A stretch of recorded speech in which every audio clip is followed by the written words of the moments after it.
A Texas Ranger. By William MacLeod Raine. Forward to ye gentle reader. Within the memory of those of us still on the sunny side of 40, the more remote West has passed from rollicking boyhood to its responsible majority. The frontier has gone to join the good Indian. In place of the ranger who patrolled the border for bad men, has come the forest ranger, type of the forward-lapping tide of civilization. The place where I write this, Tucson, Arizona, is now essentially more civilized than New York. Only at the moving picture shows can the Old West, melodramatically overpainted, be shown to the manicured sons and daughters of those, still living, who brought law and order to the mesquite. As Arthur Chapman, the Western poet, has written. Part 1, The Man from the Panhandle, in which Steve plays second fiddle.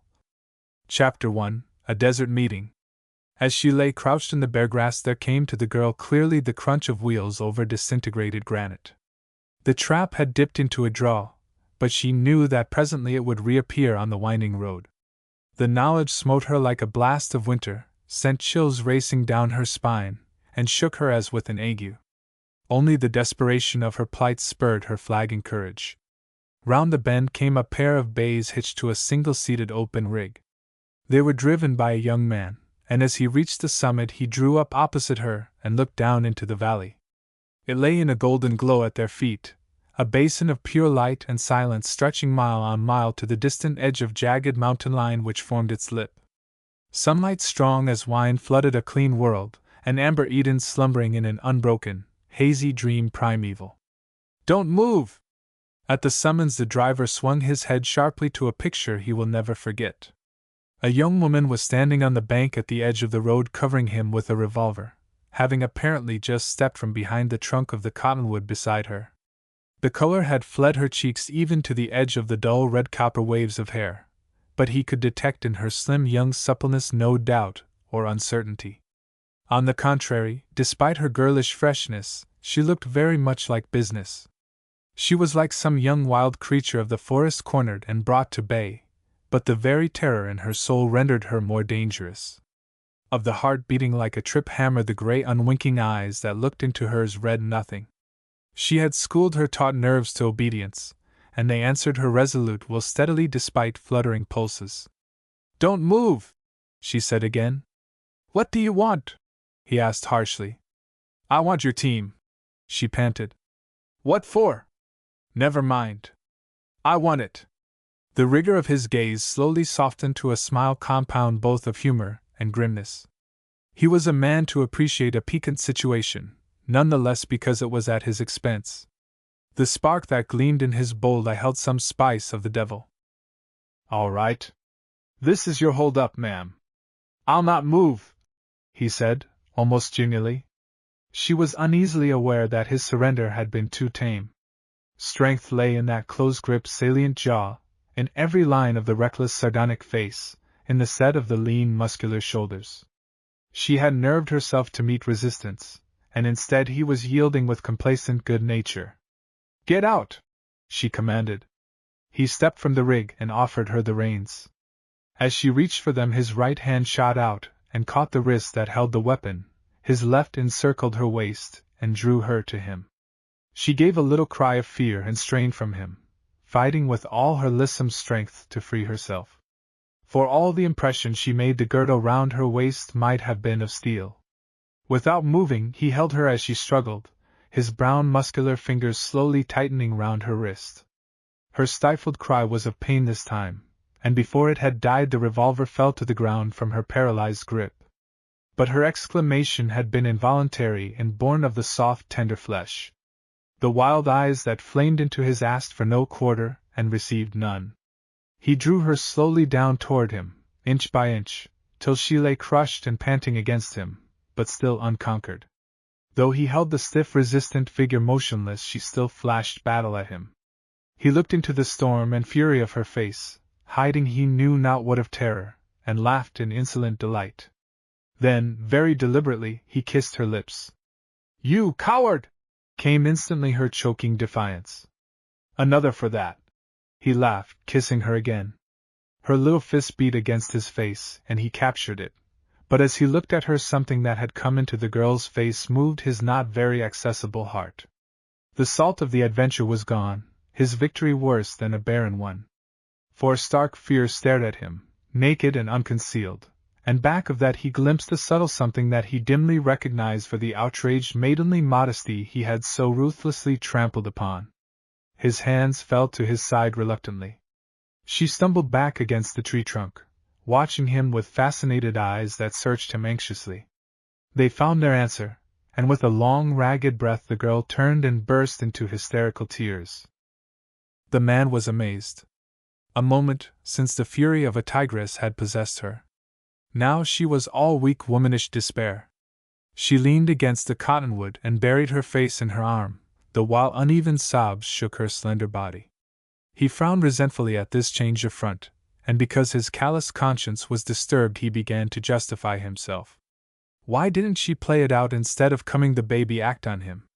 She had undertaken to hold him up and he had made her pay forfeit. He didn't see that she had any kick coming. If she was this kind of a boarding school kid she ought not to have monkeyed with the buzzsaw. She was lucky he didn't take her to El Paso with him and have her jailed. "I reckon we'll listen to explanations now," he said grimly after a minute of silence interrupted only by her sobs. The little fist that had struck at his face now bruised itself in unconscious blows at the bark of the tree. He waited till the staccato breaths had subsided, then took her by the shoulders and swung her round. "You have the floor, ma'am. What does this gunplay business mean?" Through the tears her angry eyes flashed star-like. "I shan't tell you," she flamed. "You had no right to. How dared you insult me as you have?" "Did I insult you?" he asked, with suave gentleness. "Then if you feel insulted I expect you lay claim to being a lady. But I reckon that don't fit in with holding up strangers at the end of a gun. If I've insulted you I'll tamely apologize, but you'll have to show me I have. We're in Texas, which is next door but one to Missouri, ma'am.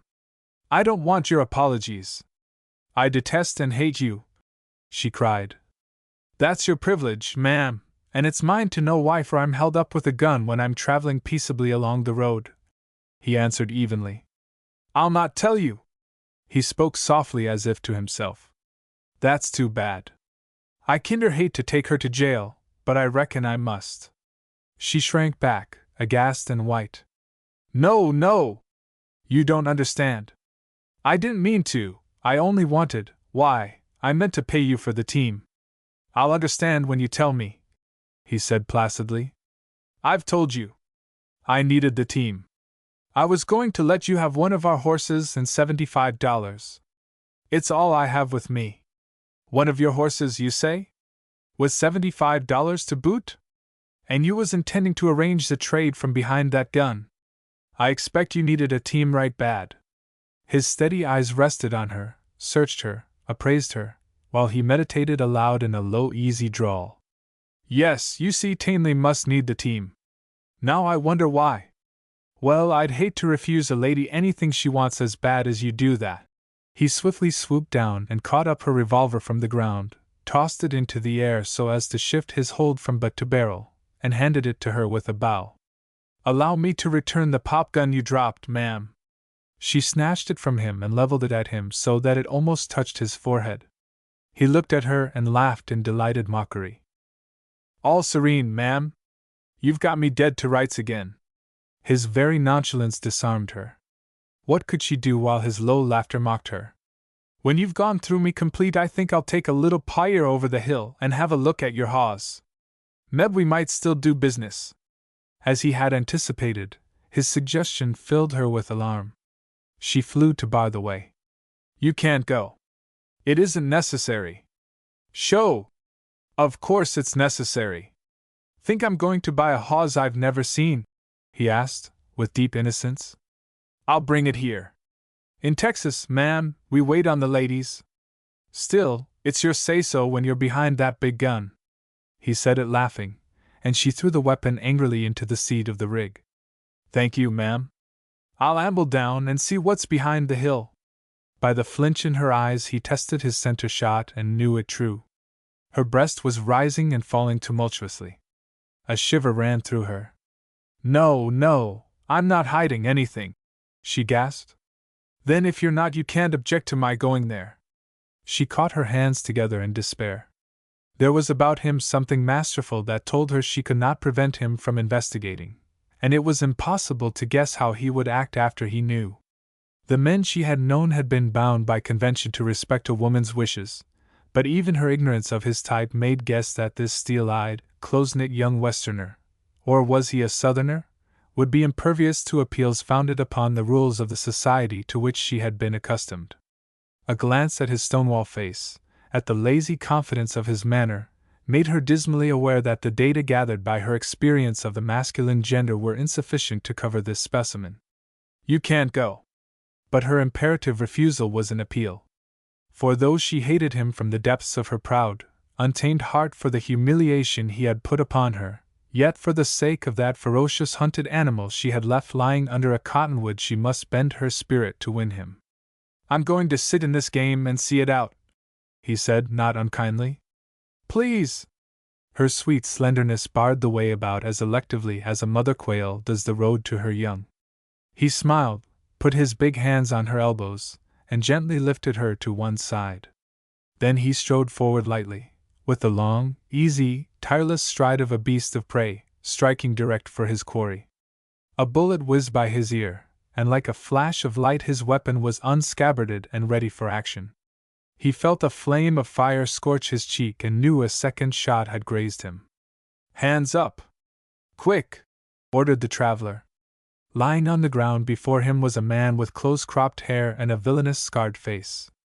A revolver in his hand showed the source of the bullets. Eye to eye the men measured strength, fighting out to the last ditch the moral battle which was to determine the physical one. Sullenly, at the last, the one on the ground shifted his gaze and dropped his gun with a vile curse. Run to earth! He snarled, his lip lifting from the tobacco-stained upper teeth in an ugly fashion. The girl ran toward the Westerner and caught at his arm. Don't shoot, she implored. Without moving his eyes from the man on the ground, he swept her back. This outfit is too prevalent with its hardware, he growled. Chew out an explanation, my friend, or you're liable to get spoiled. It was the girl that spoke, in a low voice and very evidently under a tense excitement. He is my brother and he has hurt himself. He can't ride any farther and we have 70 miles still to travel. We didn't know what to do and so… You started out to be a road agent and he took a pot shot at the first person he saw. I'm surely obliged to you both for taking so much interest in me, or rather in my team. Robbery and murder are quite a family pastime, ain't they? The girl went white as snow, seemed to shrink before his sneer as from a deadly weapon, and like a flash of light some divination of the truth pierced the Westerner's brain. They were fugitives from justice, making for the Mexican line. That the man was wounded a single glance had told him. It was plain to be seen that the wear and tear of keeping the saddle had been too much for him. I acted on an impulse, the girl explained in the same low tone. I saw you coming and I didn't know, hadn't money enough to buy the team, besides. He took the words out of her mouth when she broke down. Besides, I might have happened to be a sheriff. I might be, but then I'm not. The traveler stepped forward and kicked the wounded man's revolver beyond his reach, then swiftly ran a hand over him to make sure he carried no other gun. The fellow on the ground eyed him furtively. What are you going to do with me? He growled. The other addressed himself to the girl, ignoring him utterly. What has this man done? He has broken out from prison. Where? At Yuma. Damn you, you're snitching, interrupted the criminal in a scream that was both wheedling and threatening. The young man put his foot on the burly neck and calmly ground it into the dust. Otherwise he paid no attention to him, but held the burning eyes of the girl that stared at him from a bloodless face. What was he in for? For holding up a train. She had answered in spite of herself, by reason of something compelling in him that drew the truth from her. How long has he been in the penitentiary? 7 years. Then, miserably, she added, he was weak and fell into bad company. They led him into it. When did he escape? 2 days ago. Last night he knocked at my window, at the window of the room where I lodge in Fort Lincoln. I had not heard of his escape, but I took him in. There were horses in the barn. One of them was mine. I saddled, and after I had dressed his wound we started. He couldn't get any farther than this. Do you live in Fort Lincoln? I came there to teach school. My home was in Wisconsin before. You came out here to be near him? Yes. That is, near as I could get a school. I was to have got into Tucson schools next year. That's much nearer. You visited him at the penitentiary? No, I was going to during the Thanksgiving vacation. Until last night I had not seen him since he left home. I was a child of 7 then. The Texan looked down at the ruffian under his feet. Do you know the road to Mexico by the Arivaca cutoff? Yes. Then climb into my rig and hit the trail hard, burn it up till you've crossed the line. The fellow began to whine thanks, but the man above would have none of them. I'm giving you this chance for your sister's sake. You won't make anything of it. You're born for meanness and deviltry. I know you're kind from El Paso to Dawson. But she's game and she's white clear through, even if she is your sister and a plumb little fool. Can you walk to the road? He ended abruptly. I think so. It's in my ankle. Some hellhound gave it me while we were getting over the wall. The fellow growled. Don't blame him. His intentions were good. He meant to blow out your brains. The convict cursed vilely, but in the midst of his impotent rage the other stopped and dragged him to his feet. That's enough. You padlock that ugly mouth and light a shuck. The girl came forward and the man leaned heavily on her as he limped to the road. The Texan followed with the buckskin she had been riding and tied it to the back of the road wagon. Give me my purse, the girl said to the convict after they were seated. She emptied it and handed the roll of bills it contained to the owner of the team. He looked at it and at her, then shook his head. You'll need it likely. I reckon I can trust you. Schoolmarms are mostly reliable. I had rather pay now, she answered tartly. What's the rush? I prefer to settle with you now. All right, but I'm in no sweat for my money. My team and the wagon are worth $250. Put this plug at 40 and it would be high. He jerked his head toward the brush where the other saddle horse was. That leaves me a balance of about 210. Is that fair? She bit her lip in vexation.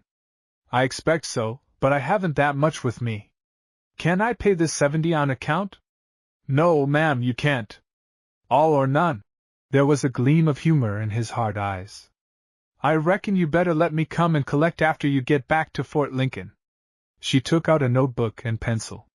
If you will give me your name and address, please. He smiled heartily at her.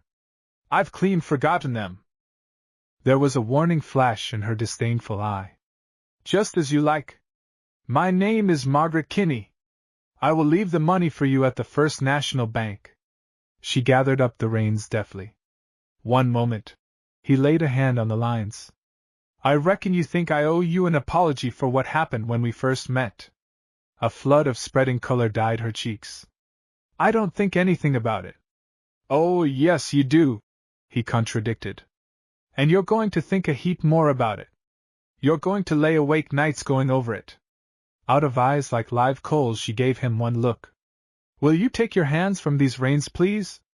Presently. Just now I'm talking and you're listening.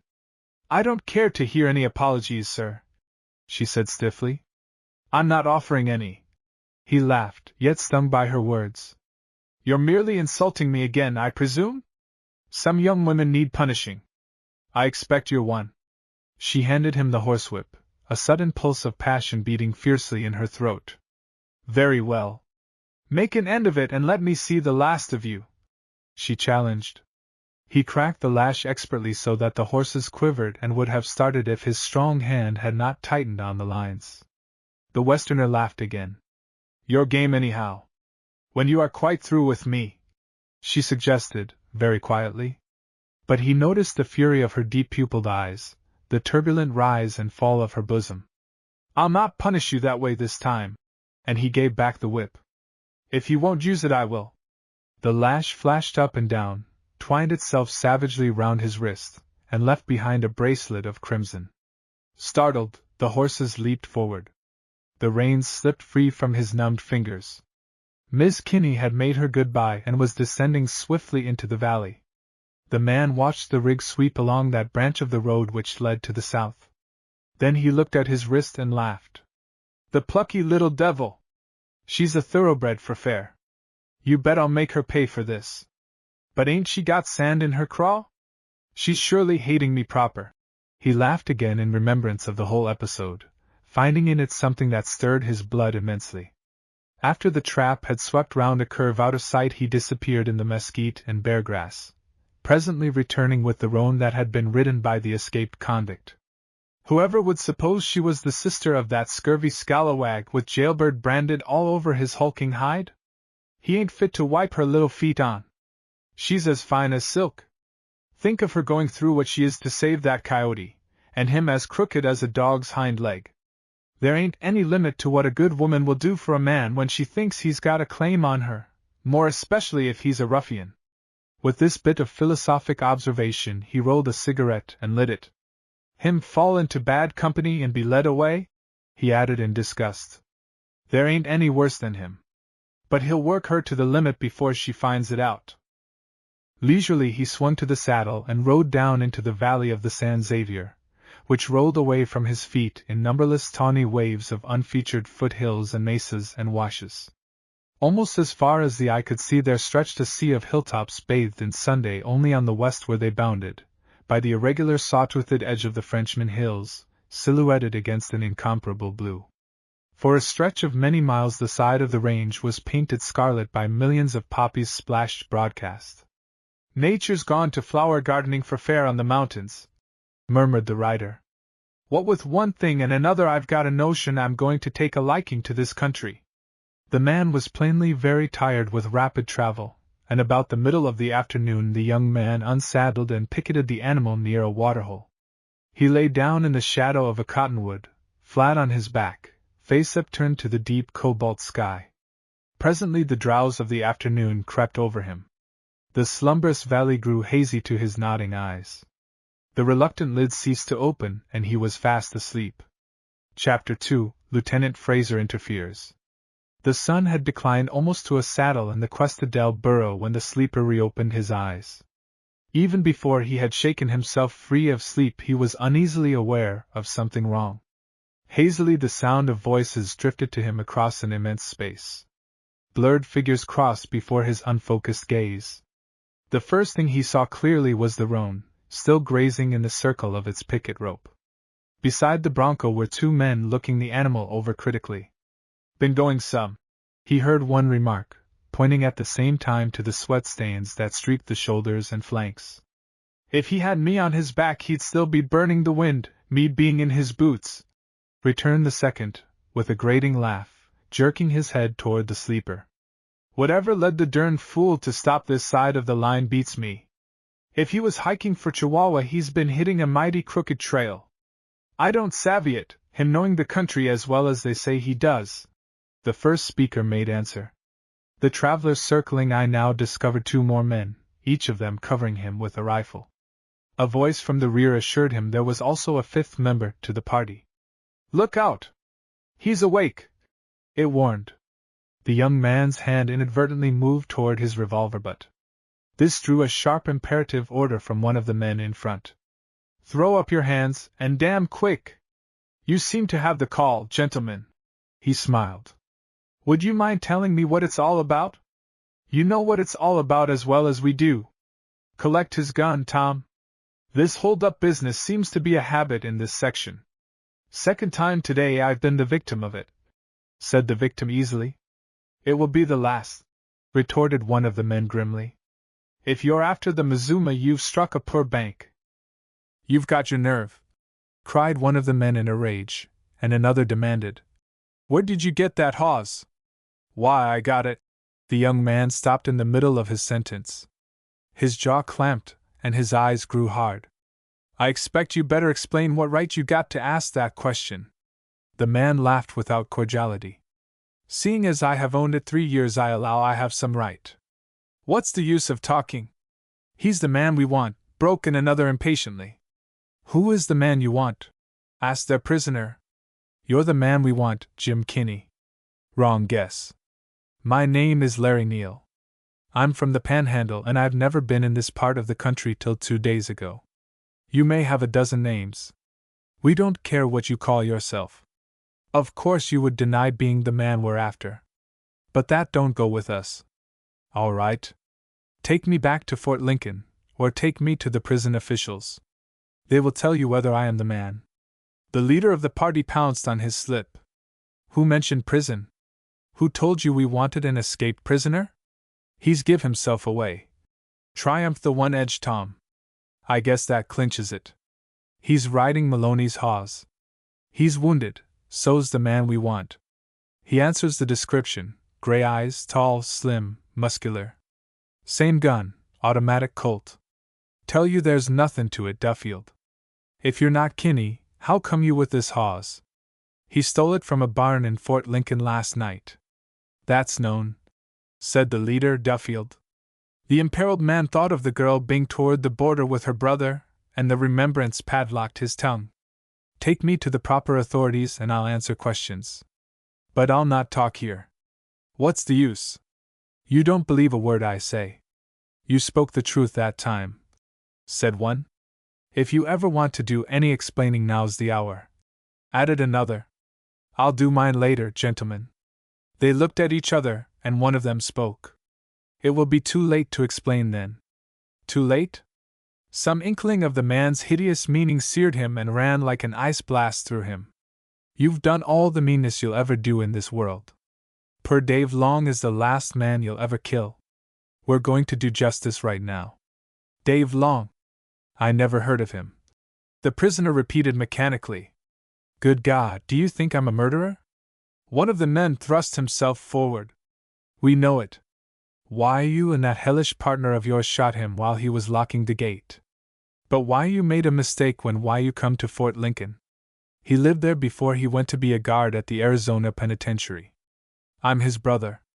These gentlemen are his neighbors. Why you not going back to prison? Why you going to stay right here under this cottonwood? If the extraordinary menace of the man appalled Neal, he gave no sign of it. His gray eye passed from one to another of them quietly without giving any sign of the impotent tempest raging within him. You're going to lynch me then? Why you've called the turn? Without giving me a chance to prove my innocence? Without giving why you a chance to escape or sneak back to the penitentiary? The thing was horribly unthinkable. The warm, mellow afternoon sunshine wrapped them about. The horses grazed with quiet unconcern. One of these hard-faced frontiersmen was chewing tobacco with machine-like regularity. Another was rolling a cigarette. There was nothing of dramatic effect. Not a man had raised his voice. But Neal knew there was no appeal. He had come to the end of the passage through a horrible mistake. He raged in bitter resentment against his fate, against these men who stood so quietly about him ready to execute it, most of all against the girl who had let him sacrifice himself by concealing the vital fact that her brother had murdered a guard to effect his escape. Fool that he had been, he had stumbled into a trap, and she had let him do it without a word of warning. Wild, chaotic thoughts crowded his brain furiously. But the voice with which he addressed them was singularly even and colorless. I am a stranger to this country. I was born in Tennessee, brought up in the Panhandle. I'm an irrigation engineer by profession. This is my vacation. I'm headed now for the Malpais mines. Friends of mine are interested in a property there with me, and I have been sent to look the ground over and make a report. I never heard of Kinney till today. You've got the wrong man, gentlemen. We'll risk it, laughed one brutally. Bring that riata, Tom. Neal did not struggle or cry out frantically. He stood motionless while they adjusted the rope round his bronzed throat. They had judged him for a villain. They should at least know him a man.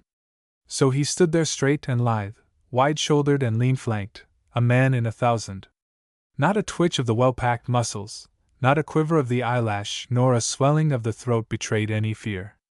His cool eyes were quiet and steady. If you want to leave any message for anybody, I'll see it's delivered, promised Duffield. I'll not trouble you with any. Just as you like. He didn't give poor Dave any time for messages, cried Tom Long bitterly. That's right, assented another with a curse. It was plain to the victim they were spurring their nerves to hardihood. Who's that? Cried one of the men, pointing to a rider galloping toward them. The newcomer approached rapidly, covered by their weapons, and flung himself from his pony as he dragged it to a halt beside the group. Steve Fraser!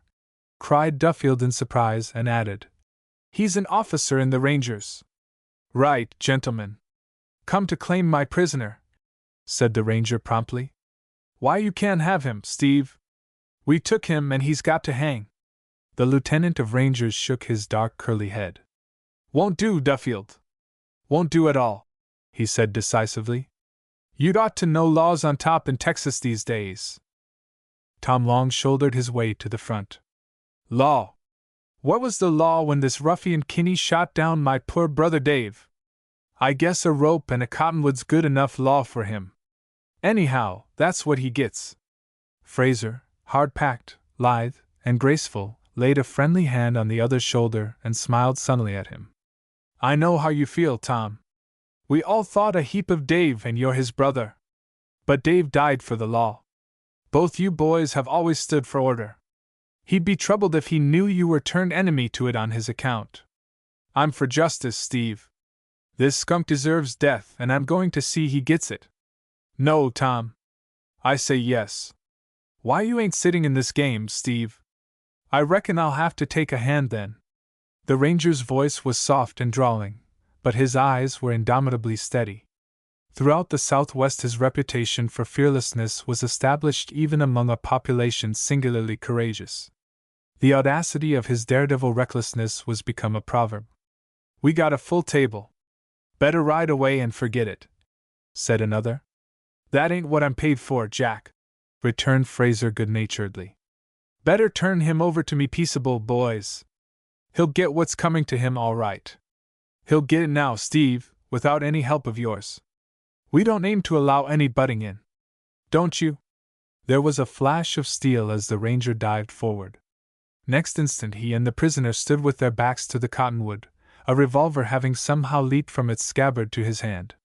His hunting knife had sheared at a stroke the riata round the engineer's neck. Take it easy, boys, urged Fraser, still in his gentle drawl, to the astonished vigilantes whom his sudden sally had robbed of their victim. Think about it twice. We'll all be a long time dead. No use in hurrying the funerals. Nevertheless, he recognized battle as inevitable. Friends of his though they were, he knew these sturdy plainsmen would never submit to be foiled in their purpose by one man. In the momentary silence before the clash, the quiet voice of the prisoner made itself heard. Just a moment, gentlemen. I don't want you spilling lead over me. I'm the wrong man, and I can prove it if you'll give me time. Here's the key to my room at the hotel in San Antonio. In my suitcase you'll find letters that prove. We don't need them.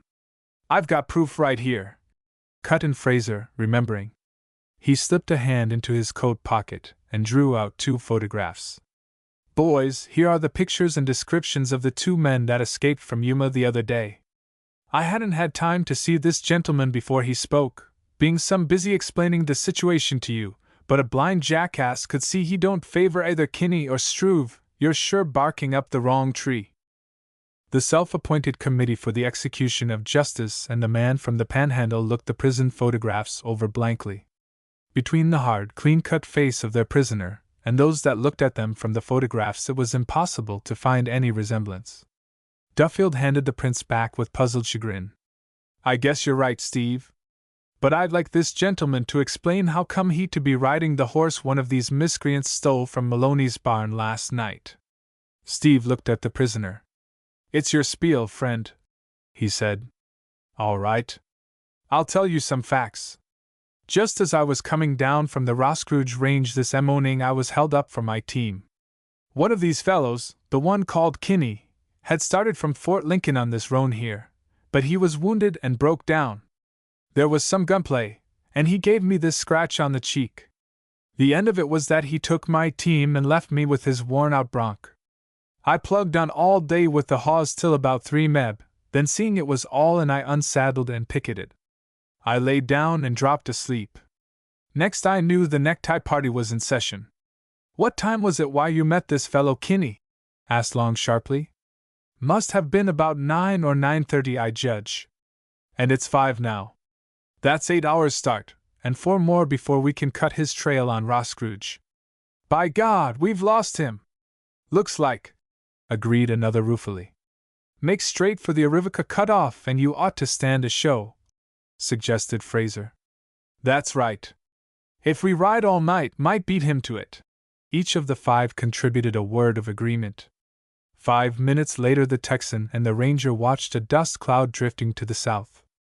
In it was hidden the posse disappearing over the hilltop. Steve grinned. I hate to disappoint the boys. They're so plumb anxious. But I reckon I'll strike the telephone line and send word to Moreno for one of the Rangers to cut out after Kinney. Going my way, SEH? If you're going mine. I reckon I am. And just to pass the time, you might tell me the real story of that hold-up while we ride. The real story? Well, I don't aim to doubt your word, but I reckon you forgot to tell some of it. He turned on the other his gay smile. For instance, SEH, you ain't asking me to believe that you handed over your rig to Kinney so peaceful and that he went away and clean forgot to unload from you that gun you pack. The eyes of the two met, and looked into each other's as clear and straight as Texas sunshine. Slowly Niels relaxed into a smile. No, I won't ask you to believe that. I owe you something because you saved my life. Forget it, commanded the lieutenant crisply. And I can't do less than tell you the whole story.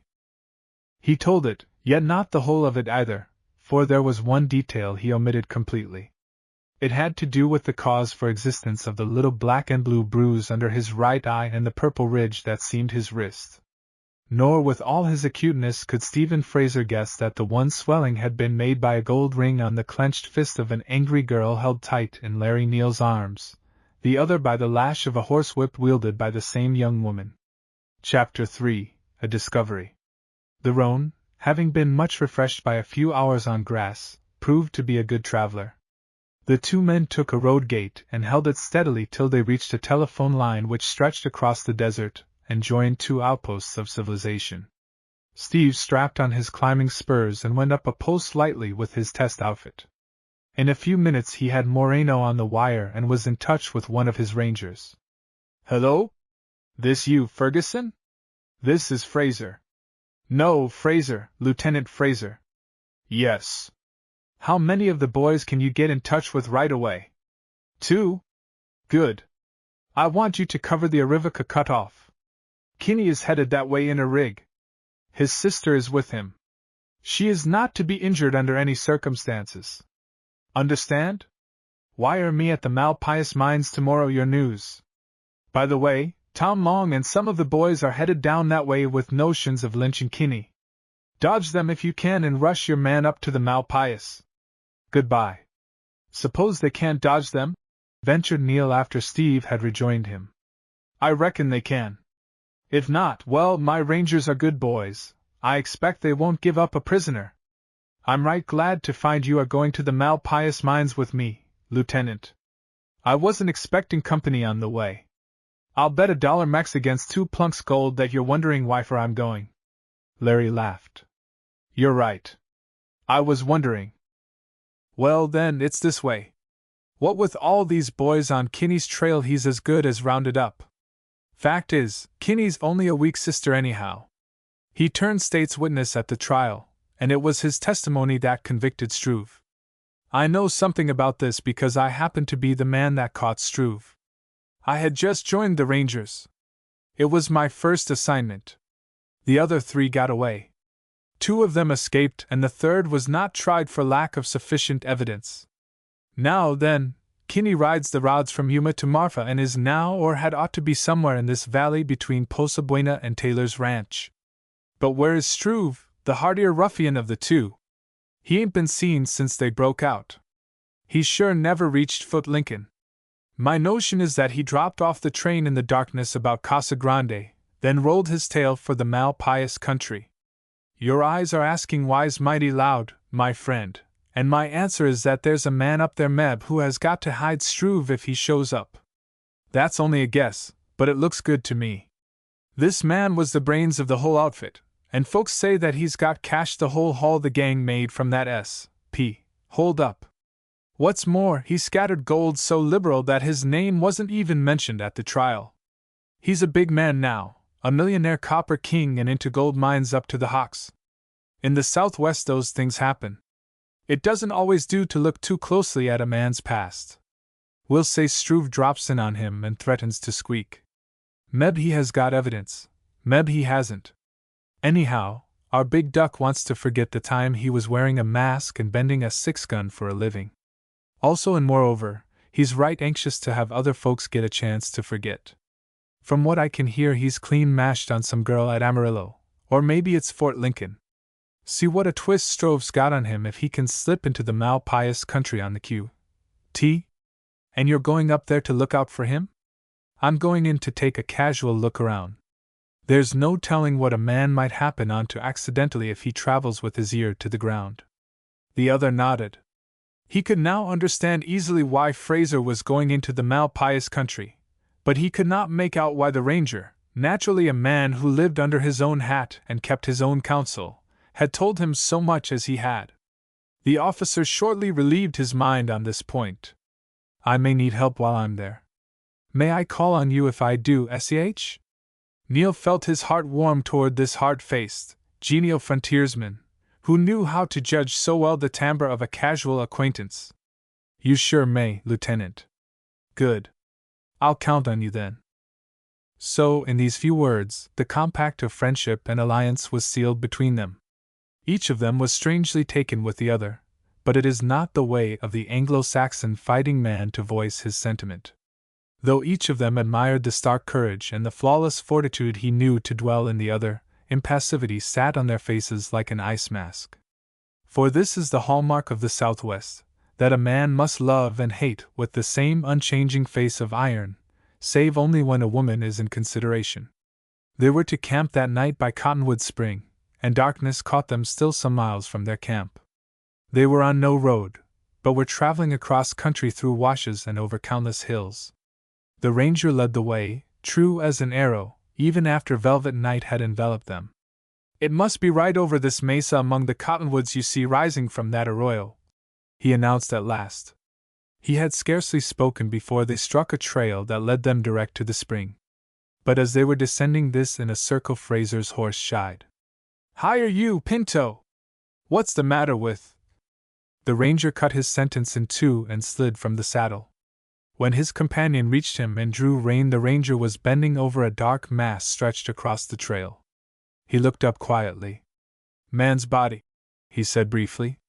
Dead? Yes. Neil dismounted and came forward. The moon crescent was up by now and had lit the country with a chill radiance. The figure was dressed in the coarse striped suit of a convict. I don't savvy this play, Fraser confessed softly to himself. Do you know him? Suppose you look at him and see if you know him. Neil looked into the white face and shook his head. No, I don't know him, but I suppose it is Struve. From his pocket the ranger produced a photograph and handed it to him. Higher, I'll strike a match and you'll see better. The match flared up in the slight breeze and presently went out, but not before Neil had seen that it was the face of the man who lay before them. Did you see the name under the picture, S.E.H.? No.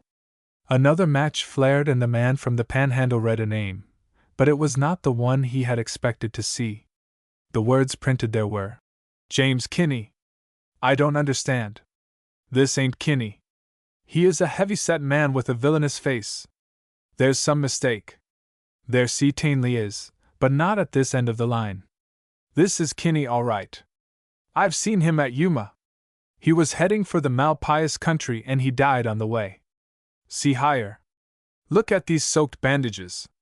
He's been wounded, shot Meb, and the wound broke out on him again so that he bled to death. It's all a daze to me. Who is the other man if he isn't Kinney? We're coming to that. I'm beginning to see daylight, said Steve gently. Let's run over this thing the way it might be. You've got to keep in mind that this man was weak, one of those spineless fellows that stronger folks lead around by the nose. Well, they make their getaway at Yuma after Struve has killed a guard.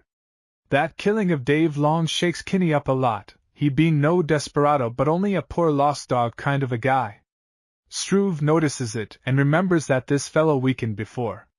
He makes up his mind to take no chances. From that moment he watches for a chance to make an end of his partner. At Casa Grande they drop off the train they're riding and cut across country toward the Malpais. Meb they quarrel or Meb Struve gets his chance and takes it. But after he has shot his man he sees he has made a mistake. Perhaps they were seen traveling in that direction. Anyhow, he is afraid the body will be found since he can't bury it right. He changes his plan and takes a big chance, cuts back to the track, boards a freight, and reaches Fort Lincoln. "My God!" cried the other, startled for once out of his calm.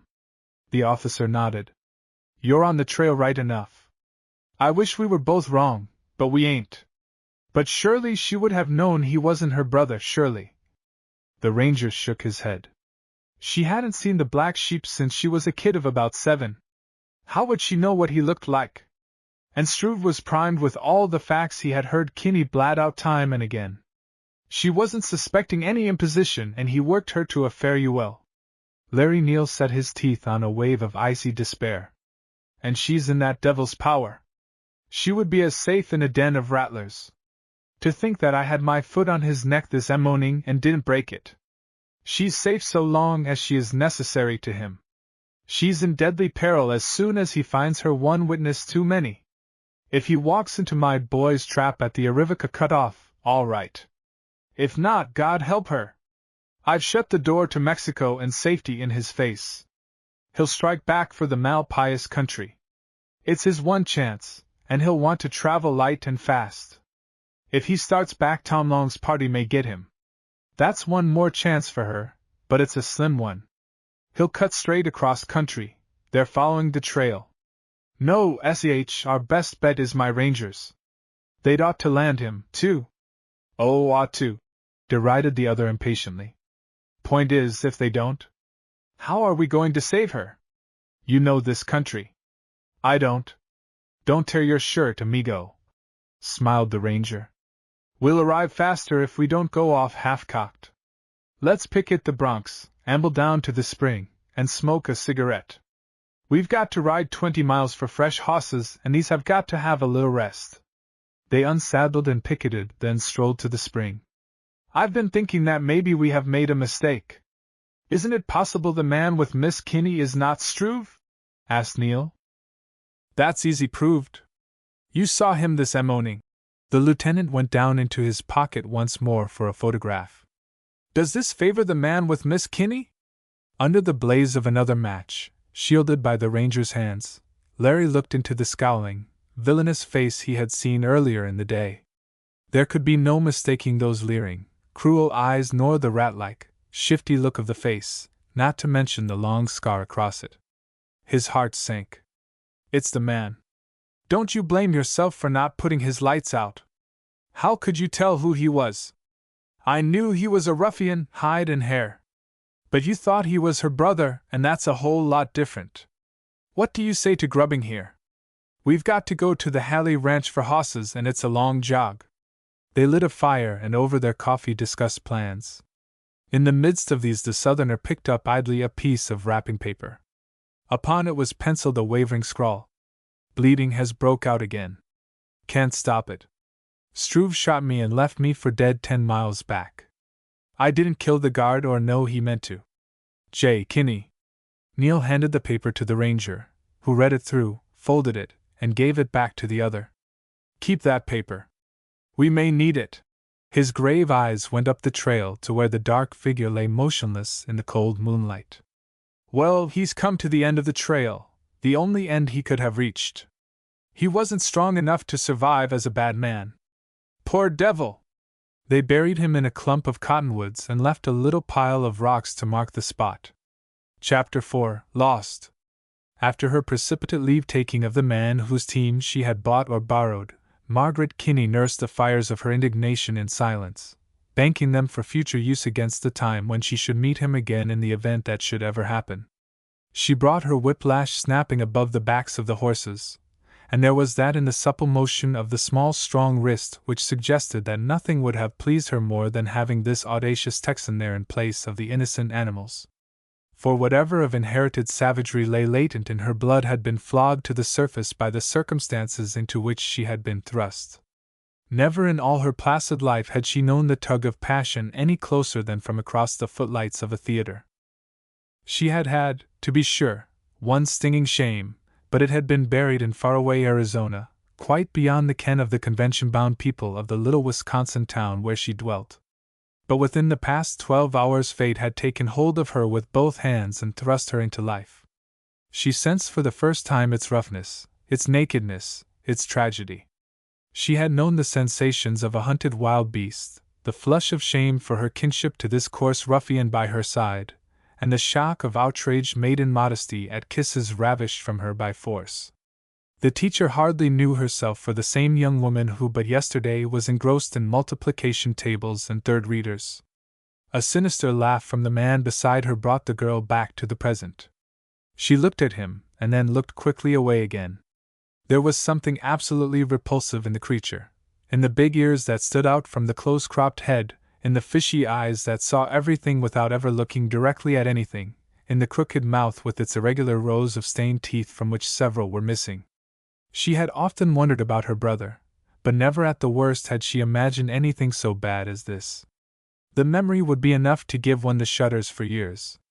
"Guess I ain't next to all that happened there in the mesquite," he sneered, with a lift of the ugly lip. She did not look at him. She did not speak. There seethed in her a loathing and a disgust beyond expression. "Guess you forgot that a fellow can sometimes hear even when he can't see.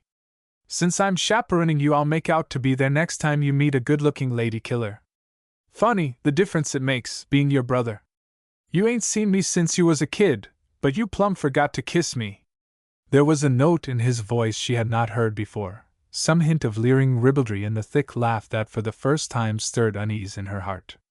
She did not know that the desperate, wild animal fear in him, so overpowering that everything else had been pushed to the background, had obscured certain phases of him that made her presence here such a danger as she could not yet conceive. That fear was now lifting, and the peril loomed imminent. He put his arm along the back of the seat and grinned at her from his loose-lipped mouth. "But o' course it ain't too late to begin now, my dearie."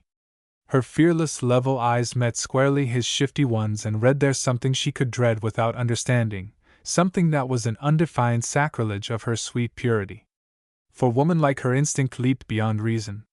"Take down your arm," she ordered. "Oh, I don't know, sis. I reckon you're brother." "You're no brother of mine," she broke in. "At most it is an accident of birth I disown. I'll have no relationship with you of any sort." "Is that why you're driving with me to Mexico?" he jeered. "I made a mistake in trying to save you. If it were to do over again, I should not lift a hand." "You wouldn't, eh?" There was something almost wolfish in the facial malignity that distorted him. "Not a finger. Perhaps you'd give me up now if you had a chance?" "I would if I did what was right." "And you'd sure want to do what was right," he snarled. "Take down your arm," she ordered again, a dangerous glitter in her eyes. He thrust his evil face close to hers and showed his teeth in a blind rage that forgot everything else. "Listen here, you little locoed baby. I got something to tell you that'll make your hair curl. You're right, I ain't your brother. I'm Nick Struve, Wolf Struve if you like that better. I lied you into believing me your brother, who ain't ever been anything but a skim-milk quitter. He's dead back there in the cactus somewhere, and I killed him." Terror flooded her eyes. Her very breathing hung suspended.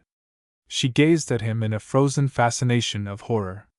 "Killed him because he gave me away 7 years ago and was gettin' ready to round on me again. Folks don't live long that play Wolf Struve for a lamb. A wolf. That's what I am, a born wolf, and don't you forget it." The fact itself did not need his words for emphasis. He fairly reeked the beast of prey. She had to nerve herself against faintness. She must not swoon. She dared not. "Think you can threaten to give me up, do you? For I'm through with you. You'll wish you had never been born. You'll crawl on your knees and beg me to kill you." Such a devil of wickedness she had never seen in human eyes before. The ruthlessness left no room for appeal. Unless the courage to tame him lay in her, she was lost utterly. He continued his exultant bragging, blatantly, ferociously. I didn't tell you about my escape, how a guard tried to stop me and I put the son of a gun out of business. There's a price on my head. Do you think I'm the man to give you a chance to squeal on me? Do you think I'll let a pink and white chit send me back to be strangled? He screamed. The stark courage in her rose to the crisis. Not an hour before she had seen the Texan cow him. He was of the kind would take the whip whiningly could she but wield it. Her scornful eyes fastened on him contemptuously, chiseled into the cur heart of him. What will you do? She demanded, fronting the issue that must sooner or later rise. The raucous jangle of his laugh failed to disturb the steadiness of her gaze. To reassure himself of his mastery, he began to bluster, to threaten, turning loose such a storm of vile abuse as she had never heard. He was plainly working his nerve up to the necessary pitch. In her first terror she had dropped the reins. Her hands had slipped unconsciously under the lap-robe. Now one of them touched something chilly on the seat beside her. She almost gasped her relief. It was the self-same revolver with which she had tried to hold up the Texan. In the midst of Struve's flood of invective, the girl's hand leaped quickly from the lap-robe. A cold muzzle pressed against his cheek brought the convict's outburst to an abrupt close. If you move, I'll fire, she said quietly. For a long moment their gazes gripped, the deadly clear eyes of the young woman and the furtive ones of the miscreant. Underneath the robe she felt a stealthy movement, and cried out quickly, Hands up! With a curse he threw his arms into the air. Jump out! Don't lower your hands! My ankle! He whined. Jump! His leap cleared the wheel and threw him to the ground. She caught up the whip and slashed wildly at the horses. They sprang forward in a panic, flying wildly across the open plain. Margaret heard a revolver bark twice. After that she was so busy trying to regain control of the team that she could think of nothing else. The horses were young and full of spirit, so that she had all she could do to keep the trap from being upset. It wound in and out among the hills, taking perilous places safely to her surprise, and was at last brought to a stop only by the narrowing of a draw into which the animals had bolted. They were quiet now beyond any chance of farther runaway, even had it been possible. Margaret dropped the lines on the dashboard and began to sob, at first in slow deep breaths and then in quicker uneven ones. Plucky as she was, the girl had had about all her nerves could stand for one day. The strain of her preparation for flight, the long night drive, and the excitement of the last 2 hours were telling on her in a hysterical reaction. She wiped herself out, dried her eyes with dabs of her little kerchief, and came back to a calm consideration of her situation. She must get back to Fort Lincoln as soon as possible, and she must do it without encountering the convict. For in the course of the runaway the revolver had been jolted from the trap. Not quite sure in which direction lay the road, she got out from the trap, topped the hill to her right, and looked around. She saw in all directions nothing but rolling hilltops, merging into each other even to the horizon's edge. In her wild flight among these hills she had lost count of direction. She had not yet learned how to know north from south by the sun, and if she had it would have helped but little since she knew only vaguely the general line of their travel. She felt sure that from the top of the next rise she could locate the road, but once there she was as uncertain as before. Before giving up she breasted a third hill to the summit. Still no signs of the road. Reluctantly she retraced her steps, and at the foot of the hill was uncertain whether she should turn to right or left. Choosing the left, from the next height she could see nothing of the team. She was not yet alarmed. It was ridiculous to suppose that she was lost. How could she be when she was within 300 or 400 yards of the rig? She would cut across the shoulder into the wash and climb the hillock beyond. For behind it the team must certainly be. But at her journey's end her eyes were gladdened by no sight of the horses. Every draw was like its neighbor, every rolling rise a replica of the next. The truth came home to a sinking heart. She was lost in one of the great deserts of Texas. She would wander for days as others had, and she would die in the end of starvation and thirst. Nobody would know where to look for her, since she had told none where she was going. Only yesterday at her boarding house she had heard a young man tell how a tenderfoot had been found dead after he had wandered round and round in intersecting circles. She sank down and gave herself up to despair. But not for long. She was too full of grit to give up without a long fight. How many hours she wandered Margaret Kinney did not know. The sun was high in the heavens when she began. It had given place to flooding moonlight long before her worn feet and aching heart gave up the search for some human landmark. Once at least she must have slept, for she stared up from a spot where she had sunk down to look up into a starry sky that was new to her. The moon had sailed across the vault and grown chill and faint with dawn before she gave up, completely exhausted, and when her eyes opened again it was upon a young day fresh and sweet. She knew by this time hunger and an acute thirst. As the day increased, this last she knew must be a torment of swollen tongue and lime-kiln throat.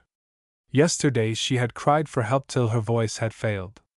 A dumb despair had now driven away her terror. And then into the awful silence leaped a sound like a messenger of hope. It was a shot, so close that she could see the smoke rise from an arroyo near. She ran forward till she could look down into it, and caught sight of a man with a dead bird in his hand.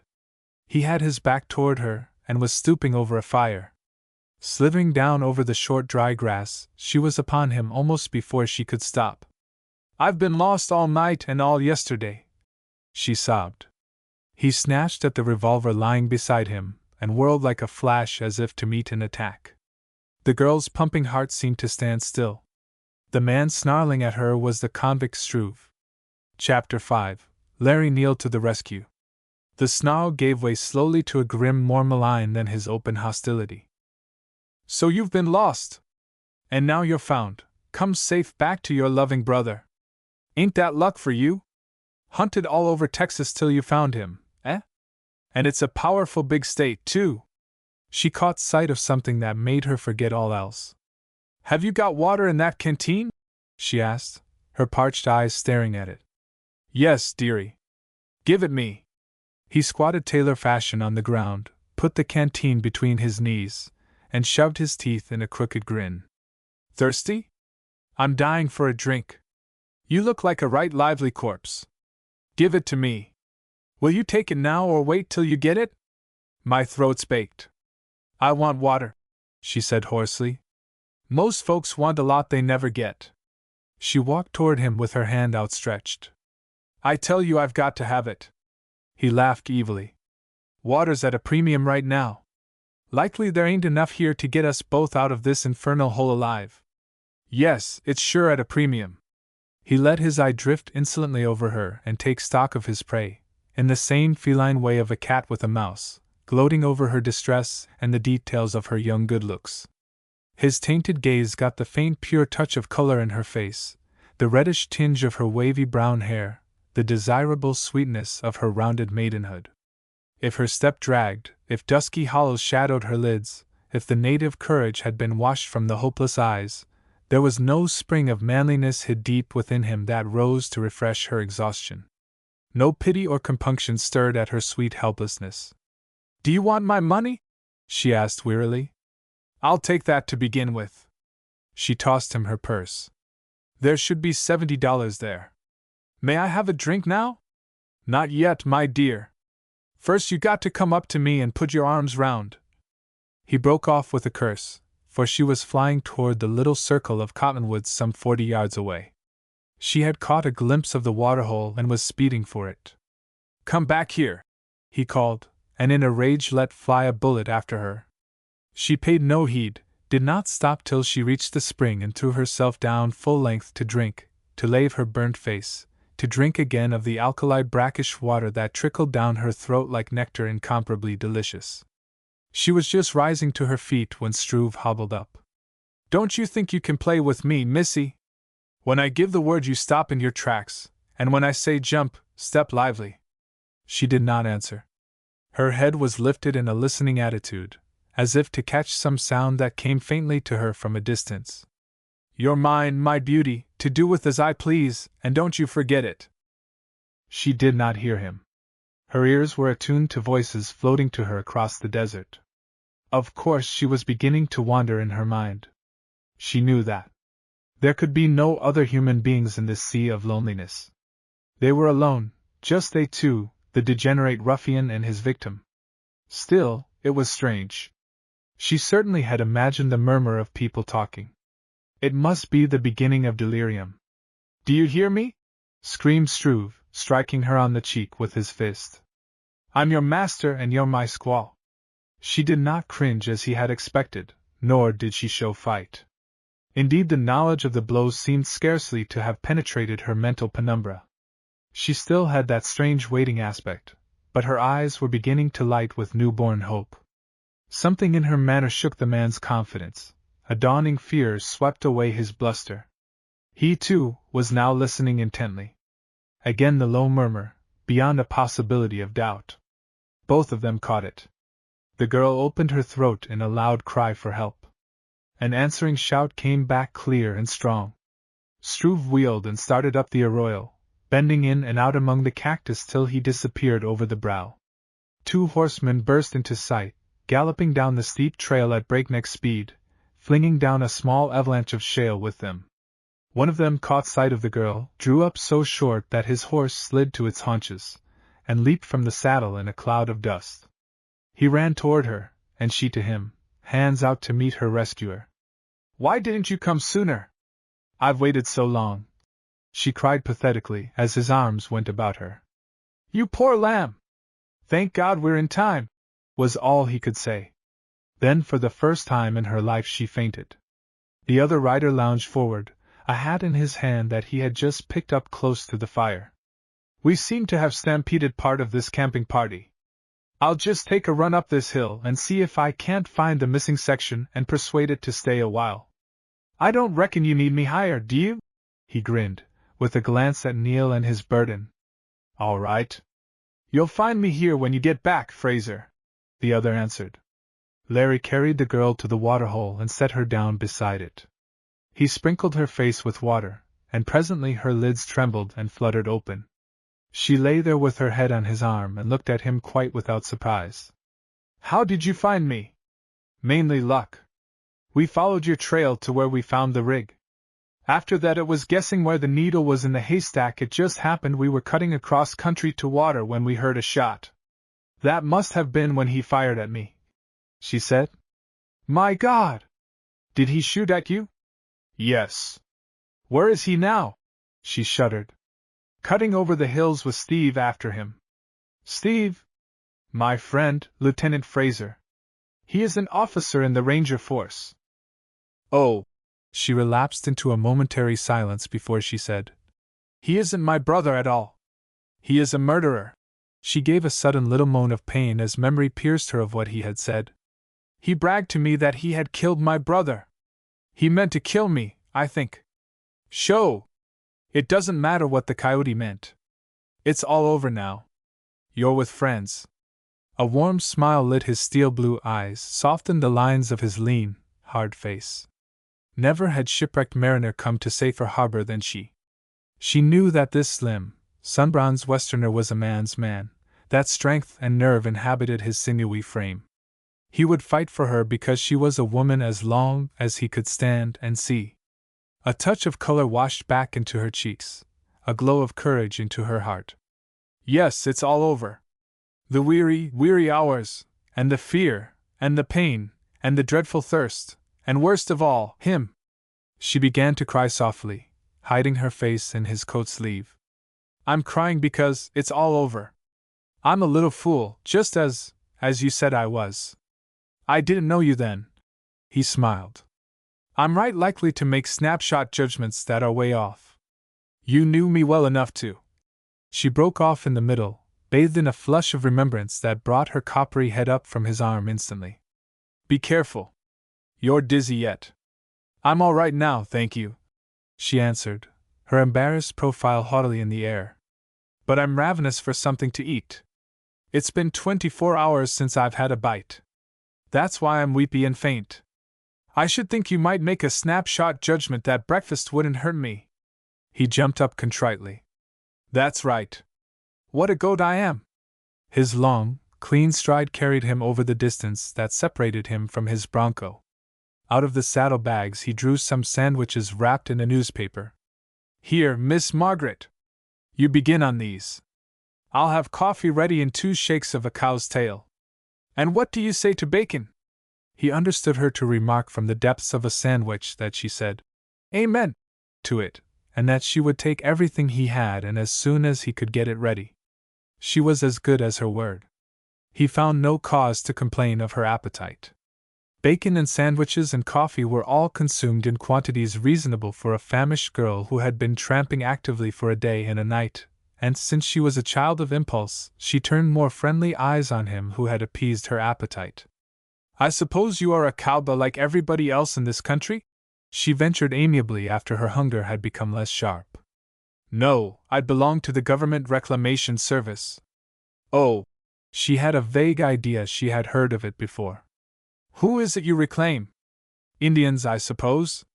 We reclaim young ladies when we find them wandering about the desert." He smiled. "Is that what the government pays you for?" "Not entirely. Part of the time I examine irrigation projects and report on their feasibility. I have been known to build dams and bore tunnels." "And what of the young ladies you reclaim? Do you bore them?" she asked saucily. "I understand they have hitherto always found me very entertaining," he claimed boldly, his smiling eyes on her. "Indeed? But young ladies are peculiar. Sometimes we think we're entertaining them when we ain't." "I'm sure you are right. And other times they're interested when they pretend they're not. It must be comforting to your vanity to think that," she said coldly. For his words had recalled similar ones spoken by him 24 hours earlier, which in turn had recalled his unpardonable sin. The lieutenant of rangers appeared over the hill and descended into the draw. Miss Kinney went to meet him. "He got away?" she asked. "Yes, ma'am. I lost him in some of these hollows, or rather I never found him. I'm going to take my hawse and swing round in a circle." "What are you going to do with me?" She smiled. "I've been thinking that the best thing would be for you to go to the Malpais mines with Mr. Neal." "Who is Mr. Neal?" "The gentleman over there by the fire." "Must I go with him?" "I should feel safer in your company, Lieutenant." "You'll be safe enough in his, Miss Kinney." "You know me then?" she asked. "I've seen you at Fort Lincoln. You were pointed out to me once as a new teacher. But I don't want to go to the Malpais mines. I want to go to Fort Lincoln. As to this gentleman, I have no claims on him, and shall not trouble him to burden himself with me." Steve laughed. "I don't reckon he would think it a terrible burden, ma'am. And about the Malpais, this is how it is. Fort Lincoln is all of 60 miles from here as the crow flies. The mines are about 17. My notion was you could get there and take the stage tomorrow to your town. What shall I do for a horse? I expect Mr. Neal will let you ride his.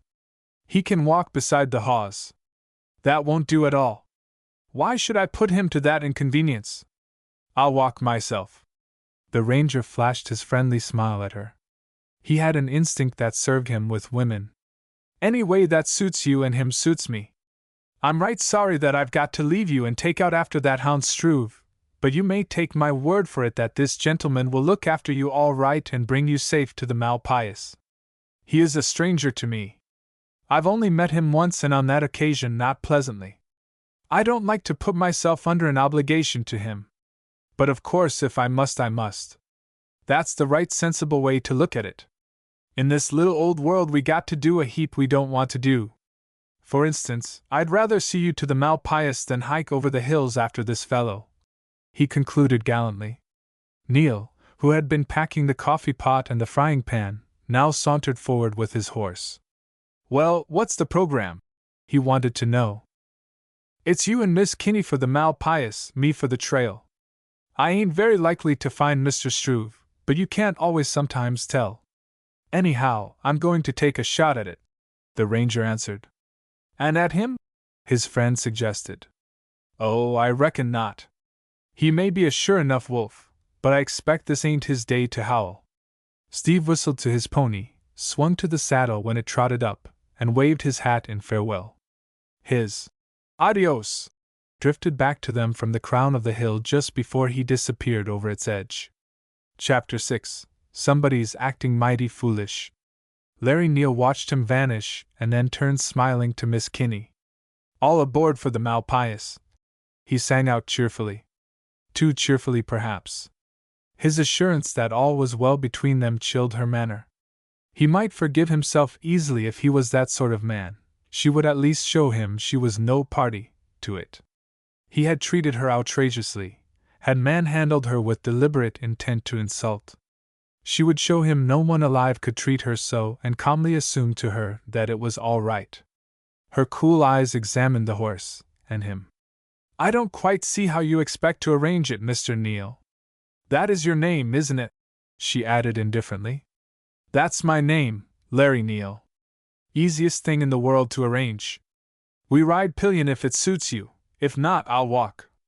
"Neither plan suits me," she announced curtly, her gaze on the faraway hills. He glanced at her in quick surprise, then made the mistake of letting himself smile at her frosty aloofness instead of being crestfallen by it. She happened to look round and catch that smile before he could extinguish it. Her petulance hardened instantly to a resolution. "I don't quite know what we're going to do about it, unless you walk," he proposed, amused at the absurdity of his suggestion. "That's just what I'm going to do," she retorted promptly. "What?" He wheeled on her with an astonished smile on his face. This served merely to irritate her. "I said I was going to walk." "Walk 17 miles? 70 if I choose." "Nonsense!" "Of course you won't." Her eyebrows lifted in ironic demur. "I think you must let me be the judge of that," she said gently. "Walk," he reiterated. "Why, you're walked out. You couldn't go a mile. What do you take me for? Think I'm going to let you come that on me?" "I don't quite see how you can help it, Mr. Neal," she answered. "Help it? Why, it ain't reasonable. Of course you'll ride." "Of course I won't," she set off briskly, almost jauntily, despite her tired feet and aching limbs. "Well, if that don't beat!" He broke off to laugh at the situation. After she had gone 20 steps he called after her in a voice that did not suppress its chuckle. "You ain't going the right direction, Miss Kinney." She whirled round on him in anger. How dared he laugh at her? "Which is the right way?" she choked. "North by west is about it." She was almost reduced to stamping her foot. Without condescending to ask more definite instructions, she struck off at haphazard, and by chance guessed right. There was nothing for it but to pursue. Wherefore the man pursued. The horse at his heels hampered his stride, but he caught up with her soon. "Somebody's acting mighty foolish," he said. She said nothing very eloquently. "If I need punishing, ma'am, don't punish yourself, but me. You ain't able to walk, and that's a fact." She gave her silent attention strictly to the business of making progress through the cactus and the sand. "Say I'm all you think I am. You can trample on me proper after we get to the Malpais. Don't have to know me at all if you don't want to. Won't you ride, ma'am? Please!" His distress filled her with a fierce delight. She stumbled defiantly forward. He pondered a while before he asked quietly, "Ain't you going to ride, Miss Kinney?" "No, I'm not." "Better go on. Pray don't let me detain you." "All right. See that peak with the spur to it? Well, you keep that directly in line and make straight for it. I'll say goodbye now, ma'am. I got to hurry to be in time for dinner. I'll send someone out from the camp to meet you that ain't such a villain as I am." He swung to the saddle, put spurs to his pony, and cantered away. She could scarce believe it, even when he rode straight over the hill without a backward glance. He would never leave her. Surely he would not do that. She could never reach the camp, and he knew it. To be left alone in the desert again, the horror of it broke her down, but not immediately. She went proudly forward with her head in the air at first. He might look round. Perhaps he was peeping at her from behind some cholla. She would not gratify him by showing any interest in his whereabouts. But presently she began to lag, to skin draws and mesas anxiously for him, even to call aloud in an ineffective little voice which the empty hills echoed faintly. But from him there came no answer. She sat down and wept in self-pity. Of course she had told him to go, but he knew well enough she did not mean it. A magnanimous man would have taken a better revenge on an exhausted girl than to leave her alone in such a spot, and after she had endured such a terrible experience as she had. She had read about the chivalry of Western men. Yet these two had ridden away on their horses and left her to live or die as chance willed it. Now don't you feel so bad, Miss Margaret. I wasn't aiming really to leave you, of course, a voice interrupted her sobs to say. She looked through the laced fingers that covered her face, mightily relieved, but not yet willing to confess it. The engineer had made a circuit and stolen up quietly behind. Oh, I thought you had gone, she said as carelessly as she could with a voice not clear of tears. Were you crying because you were afraid I hadn't? He asked. I ran a cactus into my foot. And I didn't say anything about crying. Then if your foot is hurt you will want to ride. That 17 miles might be too long a stroll before you get through with it. I don't know what I'll do yet, she answered shortly. I know what you'll do. Yes? You'll quit your foolishness and get on this horse. She flushed angrily. I won't. He stooped down, gathered her up in his arms, and lifted her to the saddle. That's what you're going to do whether you like it or not, he informed her. How are you going to make me stay here, now you have put me here? I'm going to get on behind and hold you if it's necessary. He was sensible enough of the folly of it all, but he did not see what else he could do. She had chosen to punish him through herself in a way that was impossible. It was a childish thing to do, born of some touch of hysteria her experience had induced, and he could only treat her as a child till she was safely back in civilization. Their wills met in their eyes, and the man's, masculine and dominant, won the battle. The long fringe of hers fell to the soft cheeks. It won't be at all necessary, she promised. Are you sure? Quite sure. That's the way to talk. If you care to know. She boiled over. I think you the most hateful man I ever met. That's all right. He grinned ruefully.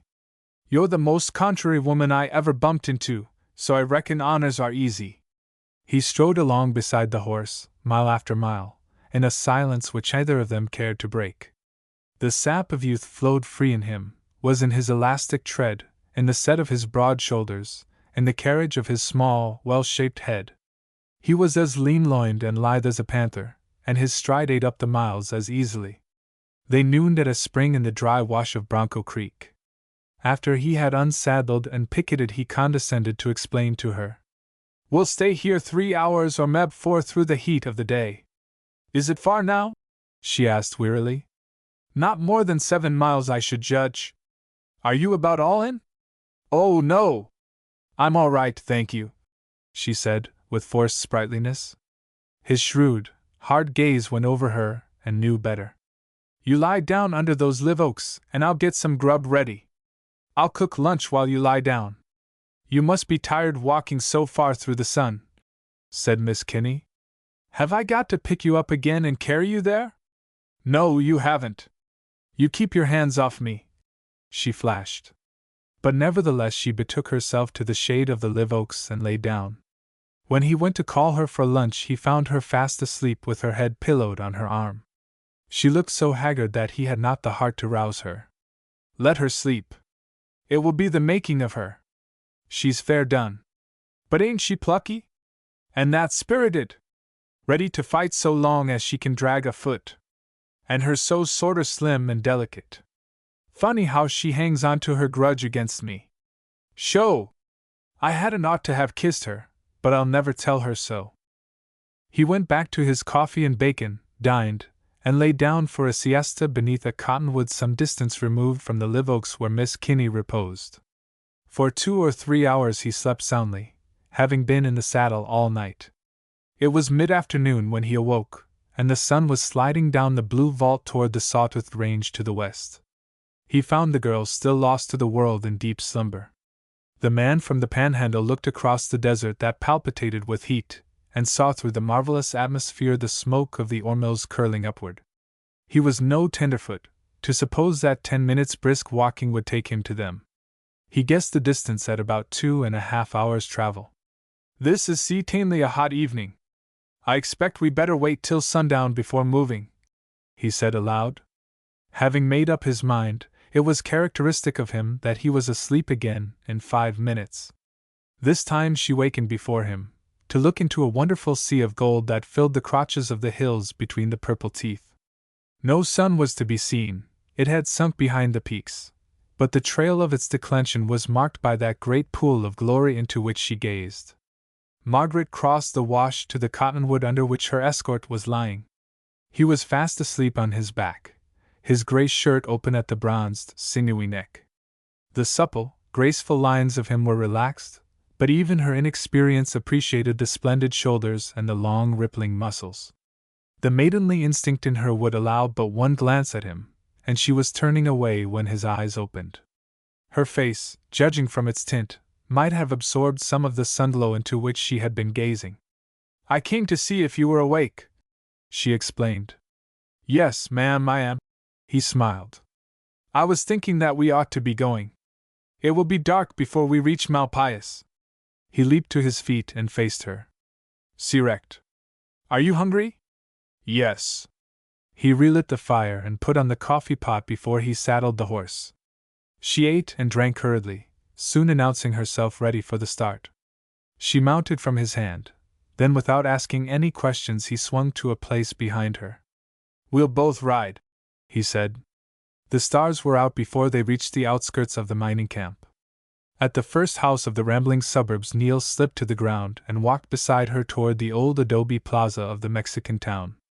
People passed them on the run, paying no attention to them, and others dribbled singly or in small groups from the houses and saloons. All of them were converging excitedly to the plaza. "Must be something doing here," said her guide. "Now I wonder what." Round the next turn he found his answer. There must have been present 200 or 300 men, mostly miners, and their gazes all focused on 2 figures which stood against a door at the top of 5 or 6 steps. One of the forms was crouched on its knees, abject, cringing terror stamped on the white villainous face upturned to the electric light above. But the other was on its feet, a revolver in each hand, a smile of reckless daring on the boyish countenance that just now stood for law and order in Malpais. The man beside the girl read the situation at a glance. The handcuffed figure groveling on the steps belonged to the murderer Struve, and over him stood lightly the young ranger Steve Fraser. He was standing off a mob that had gathered to lynch his prisoner, and one glance at him was enough to explain how he had won his reputation as the most dashing and fearless member of a singularly efficient force. For plain to be read as the danger that confronted him was the fact that peril was as the breath of life to his nostrils. Chapter 7. Enter Mr. Dunkey.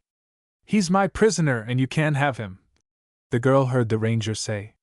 The answer came in a roar of rage. "By God, we'll show you! If you want him, take him. But don't come unless you are ready to pay the price," warned the officer. He was bareheaded, and his dark brown curly hair crisped round his forehead engagingly. Round his right hand was tied a blood-stained handkerchief. A boy he looked, but his record was a man's, and so the mob that swayed uncertainly below him knew. His gray eyes were steady as steel despite the fire that glowed in them. He stood at ease, with nerve unshaken, the curious lifted look of a great moment about the poise of his graceful figure. "It is Lieutenant Fraser!" cried Margaret, but as she looked down she missed her escort. An instant, and she saw him. He was circling the outskirts of the crowd at a run. For just a heartbeat she wondered what he was about, but her brain told her before her eye. He swung in toward the steps, shoulders down, and bored a way through the stragglers straight to the heart of the turmoil. Taking the steps in 2 jumps, he stood beside the ranger. "Hello, Tennessee," grinned that young man. "Come to be a pallbearer?" "Hello, Texas." "Can't say, I'm sure.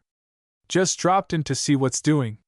Steve's admiring gaze approved him a man from the ground up. But the ranger only laughed and said, "The band's going to play a right lively tune, looks like." The man from the panhandle had his revolvers out already. "Yes, there will be a hot time in the old town tonight, I shouldn't wonder." But for the moment the attackers were inclined to parley. Their leader stepped out and held up a hand for a suspension of hostilities. He was a large man, heavily built, and powerful as a bear. There was about him an air of authority, as of one used to being obeyed. He was dressed roughly enough in corduroy and miner's half-leg boots, but these were of the most expensive material and cut. His cold gray eye and thin lips denied the manner of superficial hardiness he habitually carried. If one scratched the veneer of good nature, it was to find a hard selfishness that went to his core. "It's Mr. Dunkey!" the young schoolteacher cried aloud in surprise. "I've got something to say to you, Mr. Lieutenant Ranger," he announced with importance. "Uncork it," was Fraser's advice. "We don't want to have any trouble with you, but we're here for business. This man is a cold-blooded murderer, and we mean to do justice on him." Steve laughed insolently. "If all them that hollers for justice the loudest got it done to them, Mr. Dunkey, there'd be a right smart shrinkage in the census returns." Dunkey's eye gleamed with anger. "We're not here to listen to any smart guys, sir. Will you give up Struve to us or will you not?" "That's easy. I will not." The mob leader turned to the Tennessean. "Young man, I don't know who you are, but if you mean to butt into a quarrel that ain't yours, all I've got to say is that you're hunting an early grave. We'll know about that later, SEH. You stand pat, do you?" "Well, SEH, I'd draw to a pair that opens the pot anyhow," answered Larry, with a slight motion of his weapons. Dunkey fell back into the mob, a shot rang out into the night, and the crowd swayed forward. But at that instant the door behind Fraser swung open. A frightened voice sounded in his ear. "Quick, Steve!" The ranger slewed his head, gave an exclamation of surprise, and hurriedly threw his prisoner into the open passage. "Back, Larry! Lively, my boy!"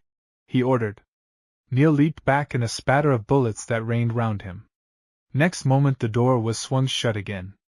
"You all right, Nell?" asked Fraser quickly of the young woman who had opened the door, and upon her affirmative reply he added, "Everybody alive and kicking? Nobody get a pill?" "I'm all right for one," returned Larry. "But we had better get out of this passage. I notice our friends the enemy are sending their cards through the door after us right anxious."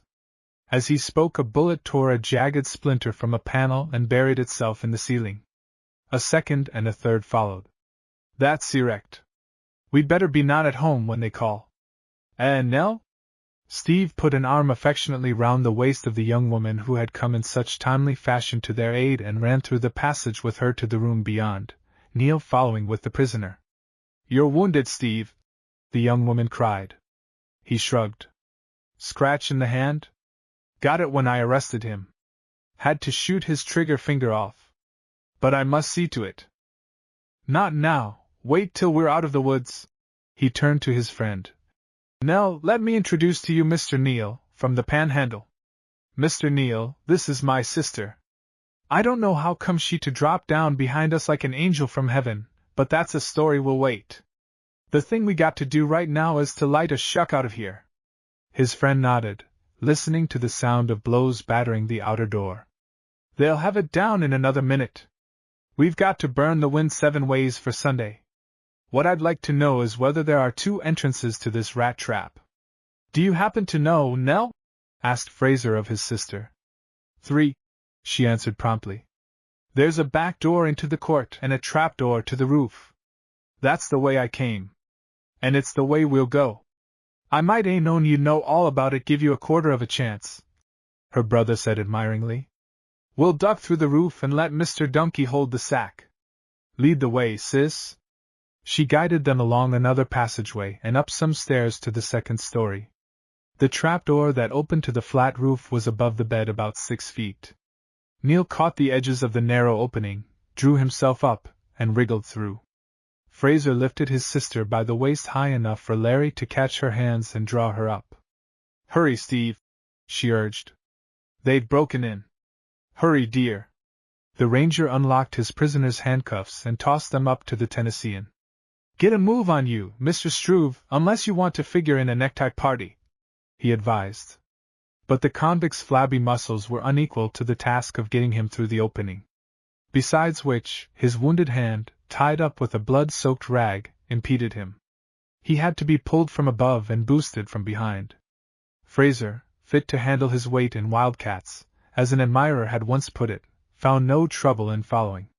Steps were already heard on the stairs below when Larry slipped the cover to its place, and put upon it a large flat stone which he found on the roof for that purpose.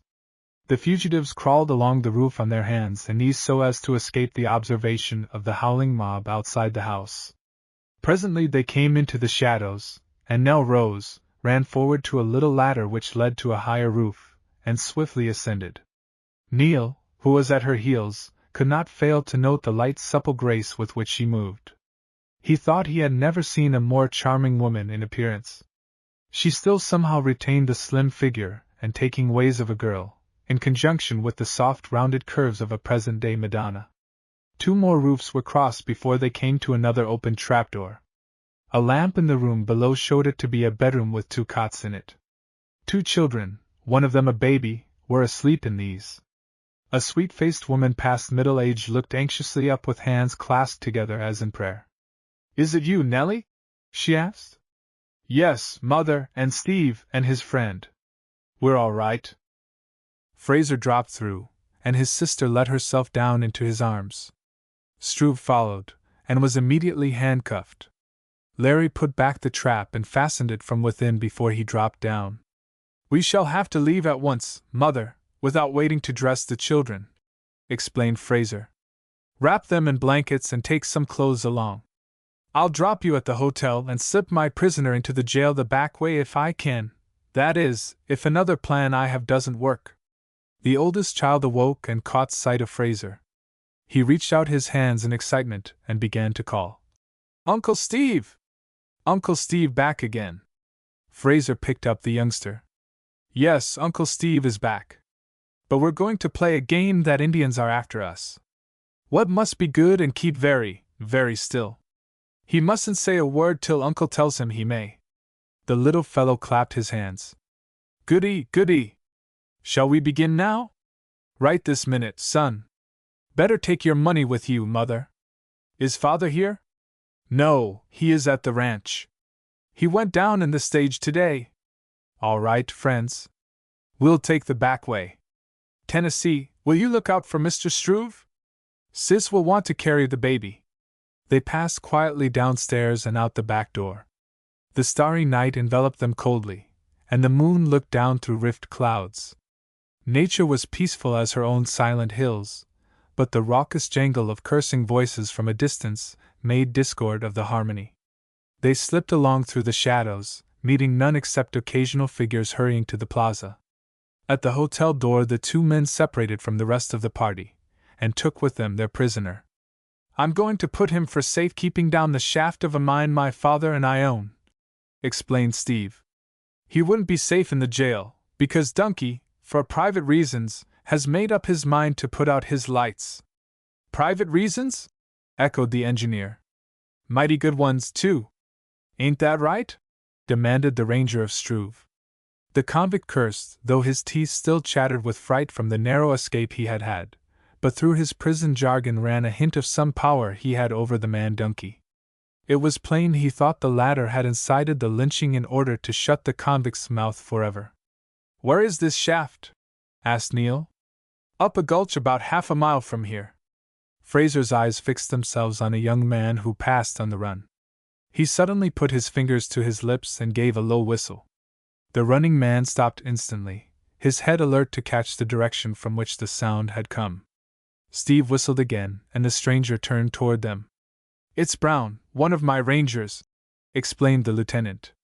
Brown, it appeared, had just reached town and stabled his horse when word came to him that there was trouble on the plaza. He had been making for it when his officer's whistle stopped him. "It's all over except getting this man to safety. I'm going to put him down in an abandoned shaft of the Jackrabbit. He'll be safe there, and nobody will think to look for him in any such place," said Fraser. The man from the Panhandle drew his friend to one side. "Do you need me any longer? I left Miss Kinney right on the edge of that mob, and I expect I'd better look around and see where she is now." "All right. No, we don't need you. Take care you don't let any of these miners recognize you. They might make you trouble while they're still hot. Well, so long. See you tomorrow at the hotel." The Tennessean looked to his guns to make sure they hung loose in the scabbards, then stepped briskly back toward the plaza. Chapter 8. Would you worry about me? Margaret Kinney's heart ceased beating in that breathless instant after the two dauntless friends had flung defiance to 200. There was a sudden tightening of her throat, a fixing of dilated eyes on what would have been a thrilling spectacle had it not meant so much more to her. For as she leaned forward in the saddle with parted lips, she knew a passionate surge of fear for one of the apparently doomed men that went through her like swift poison, that left her dizzy with the shock of it. The thought of action came to her too late. As Dunky stepped back to give the signal for attack, she cried out his name, but her voice was drowned in the yell of rage that filled the street. She tried to spur her horse into the crowd, to force a way to the men standing with such splendid fearlessness above this thirsty pack of wolves. But the denseness of the throng held her fixed even while revolvers flashed. And then the miracle happened. She saw the door open and limned in a penumbra of darkness the white comely face of a woman. She saw the beleaguered men sway back and the door close in the faces of the horde. She saw bullets go crashing into the door, heard screams of baffled fury, and presently the crash of axes into the panels of the barrier that held them back. It seemed to fade away before her gaze, and instead of it she saw a doorway full of furious crowding miners. Then presently her heart stood still again. From her higher place in the saddle, well back in the outskirts of the throng, in the dim light she made out a figure crouching on the roof, then another, and a fourth. She suffered an agony of fear in the few heartbeats before they began to slip away. Her eyes swept the faces near her. One and all they were turned upon the struggling mass of humanity at the entrance to the passage. When she dared look again to the roof, the fugitives were gone. She thought she perceived them swarming up a ladder to the higher roof, but in the surrounding grayness she could not be sure of this. The stamping of feet inside the house continued. Once there was the sound of an exploding revolver. After a long time a heavy figure struggled into view through the roof trap. It was Dunky himself. He caught sight of the ladder, gave a shout of triumph, and was off in pursuit of his flying prey. As others appeared on the roof they, too, took up the chase, a long line of indistinct running figures. There were other women on the street now, most of them Mexicans, so that Margaret attracted little attention. She moved up opposite the house that had become the scene of action, expecting every moment to hear the shots that would determine the fate of the victims. But no shots came.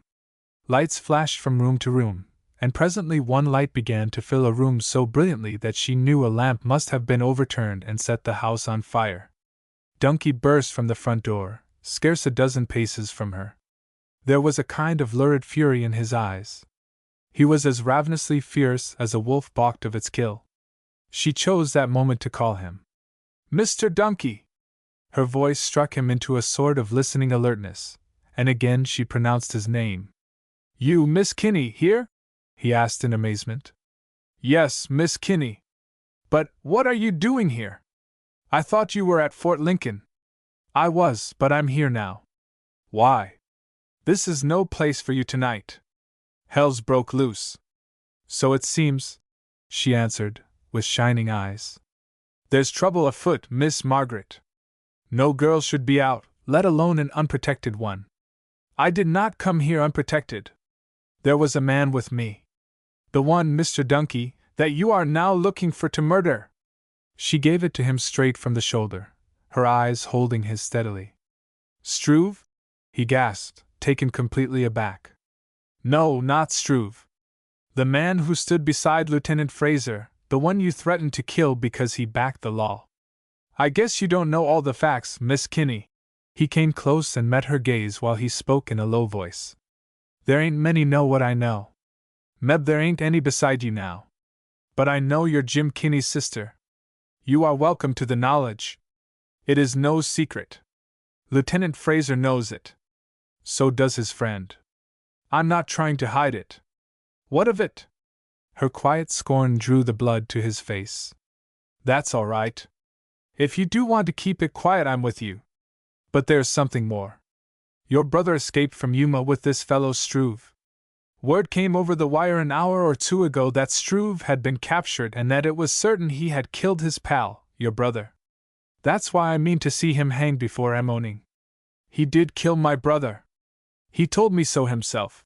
Her voice carried a sob for an instant, but she went on resolutely. What has that to do with it? Isn't there any law in Texas? Hasn't he been captured? And isn't he being taken back to his punishment? He told you so himself, the man echoed. When did he tell you? When did you see him? I was alone with him for 12 hours in the desert. Alone with you? His puzzled face showed how he was trying to take this in. I don't understand.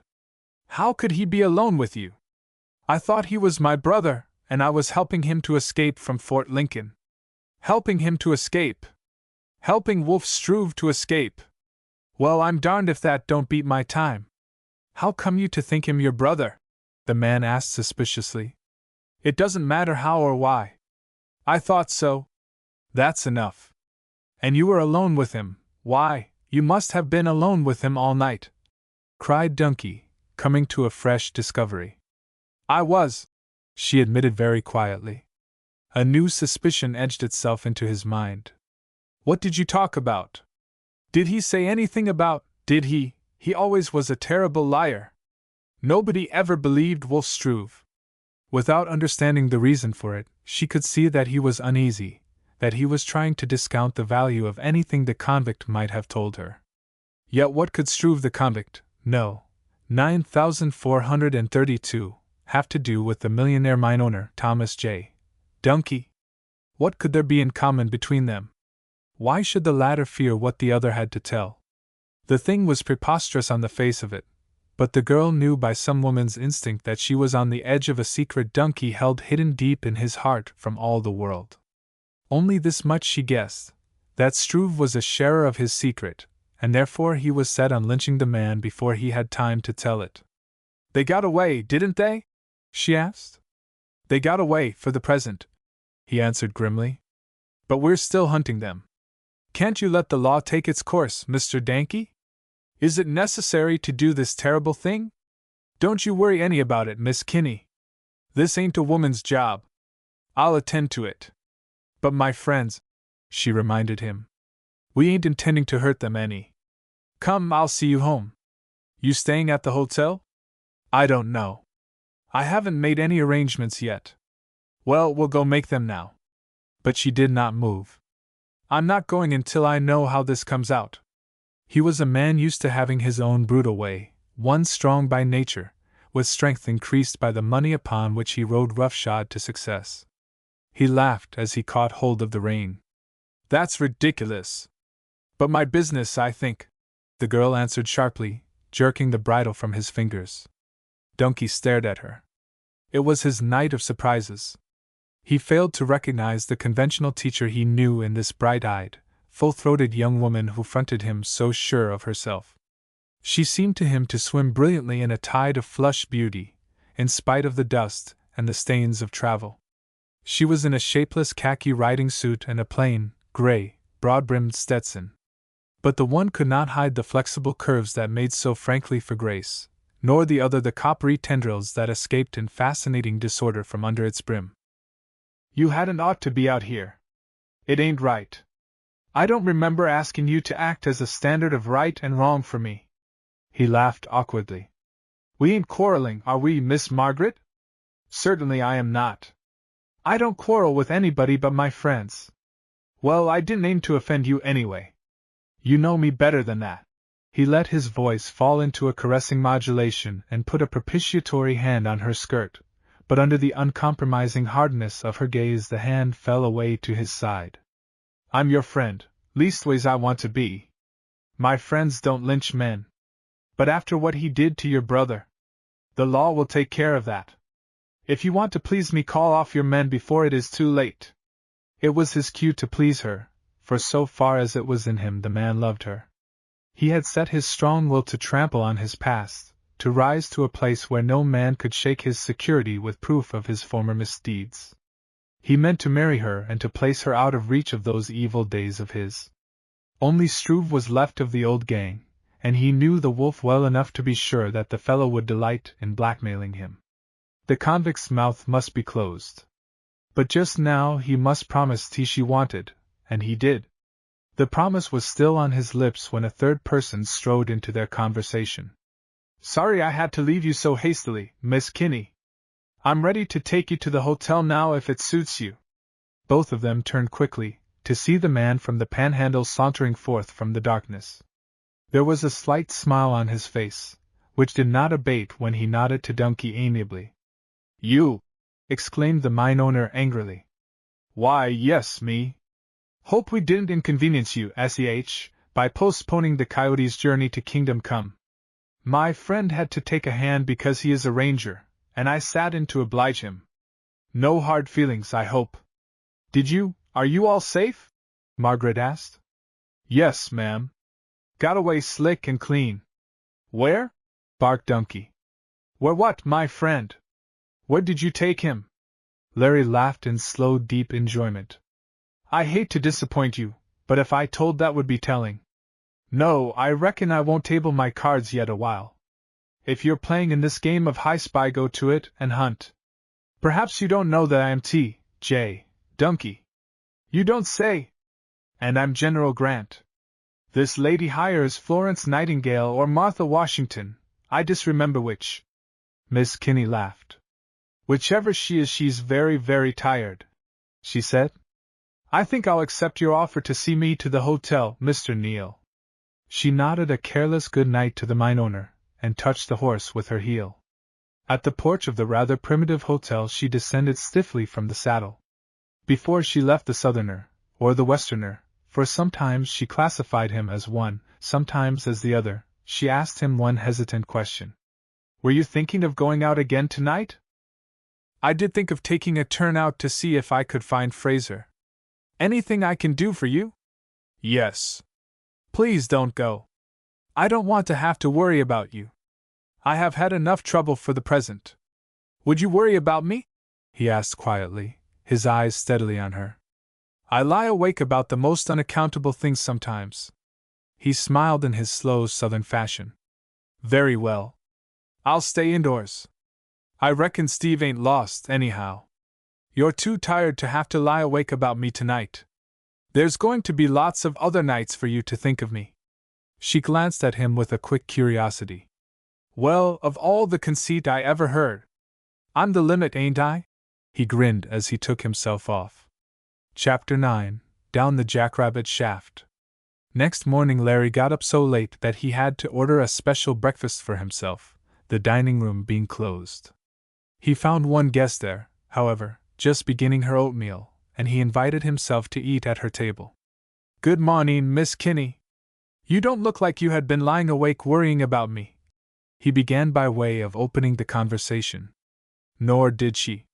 Youth recuperates quickly, and after a night's sound sleep she was glowing with health and sweet vitality. He could see a flush beat into the fresh softness of her flesh, but she lifted her dark lashes promptly to meet him, and came to the sex duel gaily. "I suppose you think I had to take a sleeping powder to keep me from it?" she flashed back. "Oh, well, a person can dream," he suggested. "How did you know?" "But you are right. I did dream of you." To the waiter he gave his order before answering her. "Some oatmeal and bacon and eggs." "Yes, coffee. And some hot cakes, Charlie." "Did you honest dream about me?" This last not to the Chinese waiter who had padded soft-footed to the kitchen. "Yes." She smiled shyly at him with sweet innocence, and he drew his chair a trifle closer. "Tell me." "I don't like to." "But you must. Go on." "Well," very reluctantly, "I dreamed I was visiting the penitentiary and you were there in stripes. You were in for stealing a sheep, I think." "Yes, that was it, for stealing a sheep." "Couldn't you make it something more classy if you're bound to have me in?" he begged, enjoying immensely the rise she was taking out of him. "I have to tell it the way it was," she insisted, her eyes bubbling with fun. "And it seems you were the prison cook. First thing I knew you were standing in front of a wall and 200 of the prisoners were shooting at you. They were using your biscuits as bullets. That was a terrible revenge to take on me for baking them. It seems you had your sheep with you, the one you stole, and you and it were being pelted all over. Did you see a lady hold up among those shooting at me?" he inquired anxiously. She shook her head. And just when the biscuits were flying thickest, the wall opened and Mr. Fraser appeared. He caught you and the sheep by the back of your necks, and flung you in. Then the wall closed, and I awoke. That's about as near the facts as dreams usually get. He was very much pleased, for it would have been a great disappointment to him if she had admitted dreaming about him for any reason except to make fun of him. The thing about her that touched his imagination most was something wild and untamed, some quality of silken strength in her slim, supple youth that scoffed at all men and knew none as master. He meant to wrest from her if he could an interest that would set him apart in her mind from all others, but he wanted the price of victory to cost him something. Thus the value of it would be enhanced. But tell me about your escape, all about it, and what became of Lieutenant Fraser. And first of all, who the lady was that opened the door for you? She demanded. She was his sister. Oh, his sister. Her voice was colorless. She observed him without appearing to do so. Very pretty, I thought her. Didn't you? Right nice looking. Had a sort of an expression made a man want to look at her again. Yes. Innocently unaware that he was being pumped, he contributed more information. And that game? She was splendid. I can see her now opening the door in the face of the bullets. Never a scream out of her either. Just as cool. That is the quality men admire most, isn't it? Courage? I don't reckon that would come first. Course it wouldn't make a hit with a man to have a woman puling around all the time. My kind, you mean? Though she was smiling at him with her lips, it came to him that his words were being warped to a wrong meaning. No, I don't, he retorted bluntly. As I remember it, I was bawling every chance I got yesterday and the day before, she recalled, with fine contempt of herself. Oh, well. You had reason, plenty. And sometimes a woman cries just like a man cusses. It don't mean anything. I once knew a woman wet her handkerchief to a sob crying because her husband forgot one morning to kiss her goodbye. She quit irrigating to run into a burning house after a neighbor's kids. I accept your apology for my behavior if you'll promise I won't do it again. She laughed.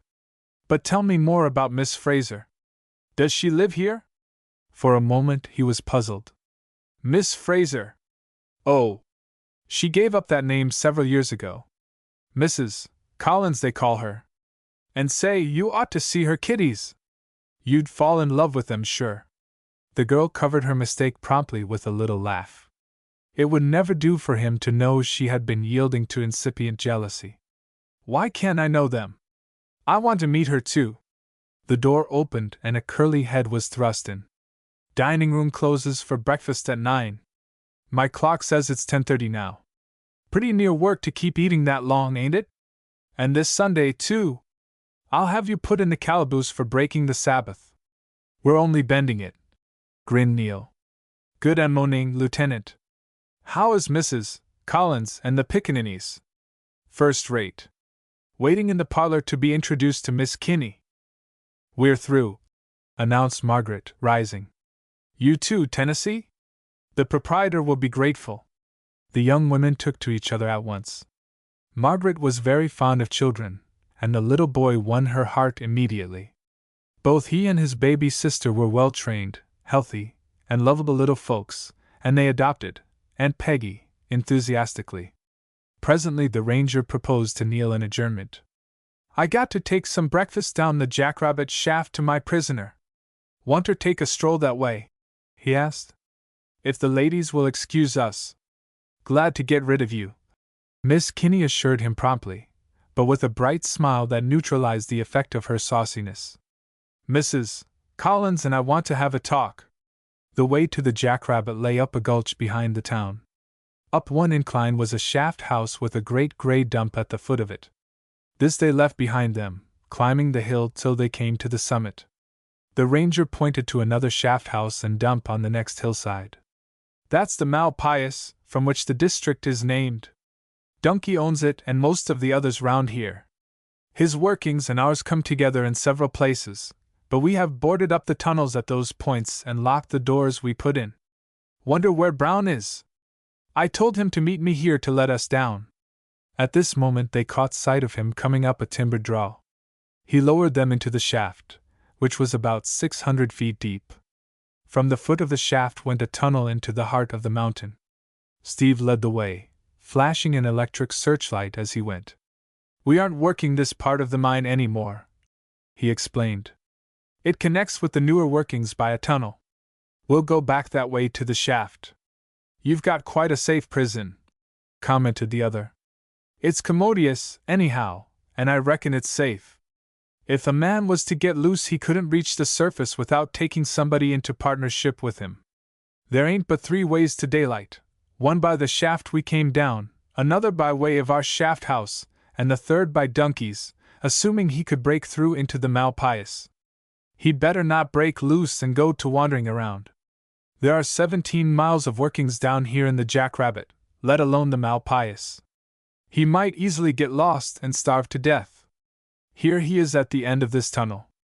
Steve flashed the light twice before he could believe his eyes.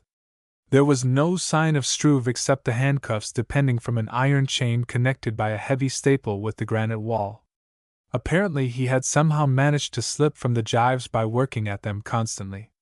The officer turned to his friend and laughed. "I reckon I'm holding the sack this time. See. There's blood on these cuffs." He rasped his hands some before he got them out. "Well, you've still got him safe down here somewhere."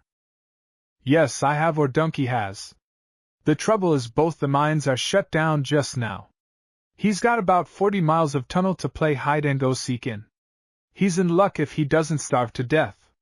What are you going to do about it?" "I'll have to get some of my men out on search parties. Just tell them there's a man lost down here without telling them who. I reckon we better say nothing about it to the ladies. You know how tender-hearted they are. Nellie wouldn't sleep a wink tonight for worrying." "All right. We'd better get to it at once then." Fraser nodded. "We'll go up and rustle a few of the boys that know the mine well. I expect before we find him Mr. Wolf Struve will be a lamb and right anxious for the shepherd to arrive." All day the search proceeded without results, and all of the next day. The evening of the second day found Struve still not accounted for. Chapter 10. In a Tunnel of the Malpais. Although Miss Kinney had assured Neil that she was glad to be rid of him, it occurred to her more than once in the course of the day that he was taking her a little too literally. On Sunday she did not see a glimpse of him after he left. At lunch he did not appear, nor was he in evidence at dinner. Next morning she learned that he had been to breakfast, and had gone before she got down. She withheld judgment till lunch, being almost certain that he would be on hand to that meal. His absence roused her resentment, and her independence. If he didn't care to see her, she certainly did not want to see him. She was not going to sit around and wait for him to take her down into the mine he had promised she should see. Let him forget his appointment if he liked. He would wait a long time before she made any more engagements with him. About this time Dunky began to flatter himself that he had made an impression. Miss Kinney was all smiles. She was graciously pleased to take a horseback ride over the camp with him, nor did he know that her roving eye was constantly on the lookout for a certain spare, clean-built figure she could recognize at a considerable distance by the easy, elastic tread. Monday evening the mine owner called upon her and Mrs. Collins, whose brother also was among the missing, and she was delighted to accept his invitation to go through the Malpais workings with him.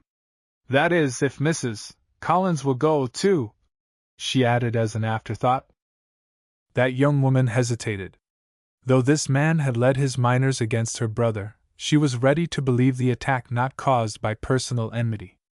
The best of feeling did not exist between the owners of the Jackrabbit and those of the Malpais. Dunky was suspected of boldly crossing into the territory of his neighbor where his veins did not lead. But there had been no open rupture. For the very reason that an undertow of feeling existed, Nellie consented to join the party. She did not want by a refusal to put into words a hostility that he had always carefully veiled. She was in the position of not wanting to go at all, yet wanting still less to decline to do so.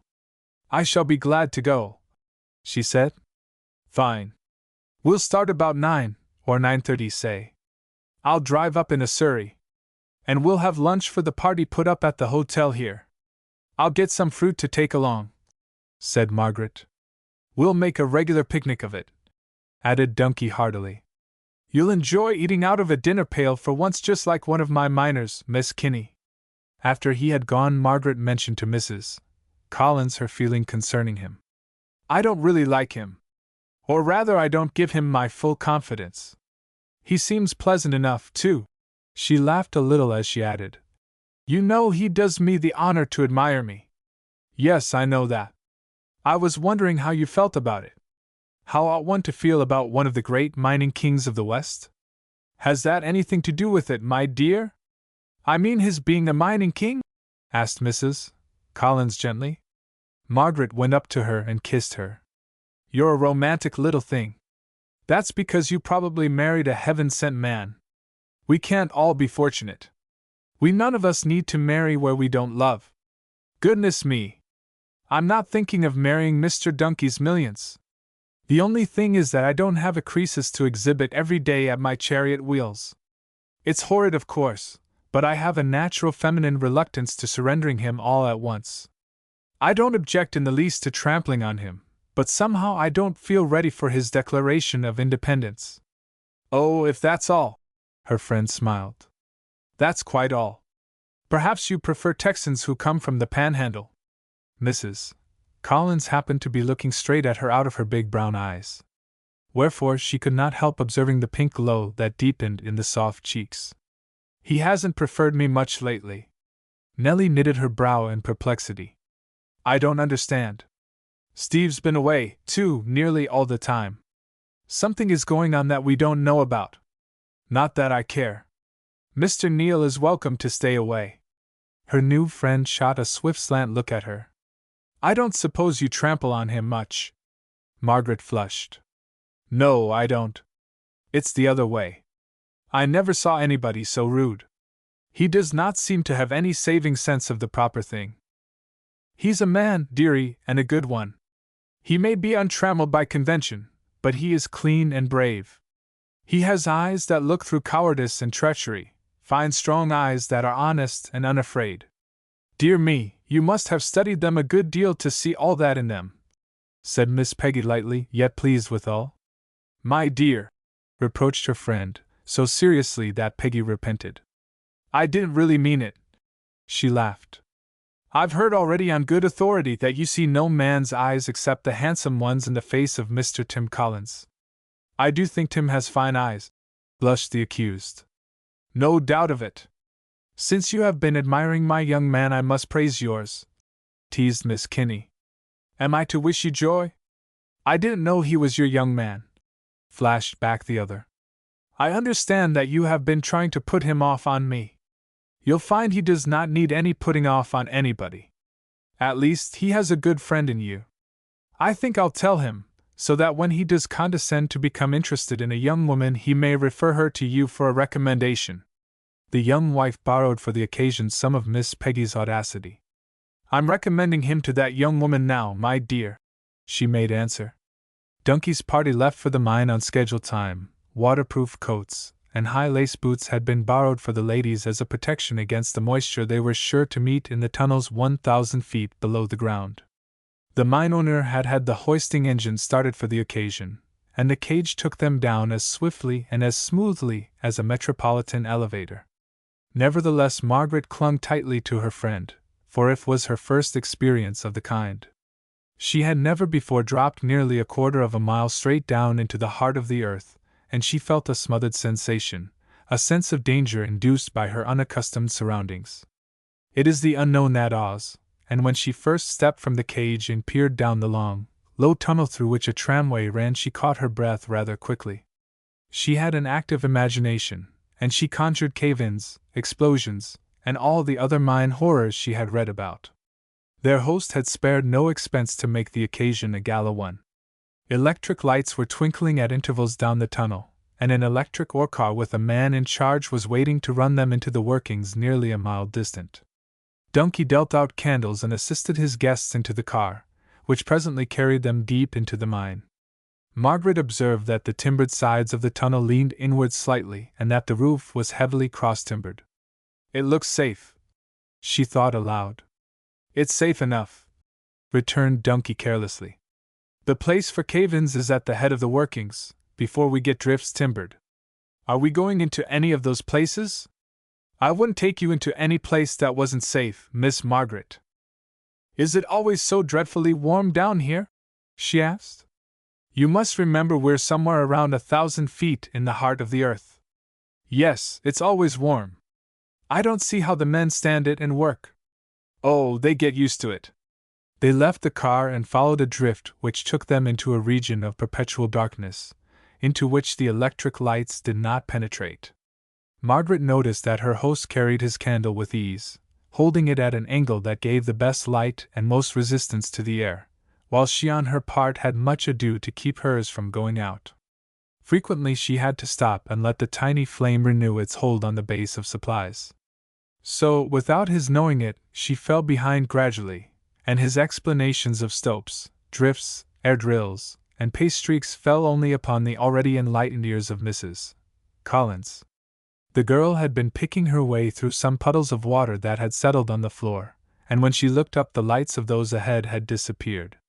She called to them faintly and hurried on, appalled at the thought of possibly losing them in these dreadful underground catacombs where Stygian night forever reigned. But her very hurry delayed her, for in her haste the gust of her motion swept out the flame. She felt her way forward along the wall, in a darkness such as she had never conceived before. Nor could she know that by chance she was following the wrong wall. Had she chosen the other, her hand must have come to a break in it which showed that a passage at that point deflected from the drift toward the left. Unconsciously she passed this, already frightened but resolutely repressing her fear. I'll not let them know what an idiot I am. I'll not, she told herself.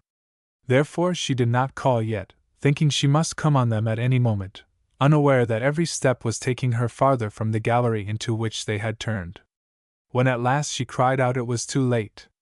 The walls hemmed in her cry and flung it back tauntingly to her, the damp walls against which she crouched in terror of the subterranean vault in which she was buried. She was alone with the powers of darkness, with the imprisoned spirits of the underworld that fought inarticulately against the audacity of the puny humans who dared venture here.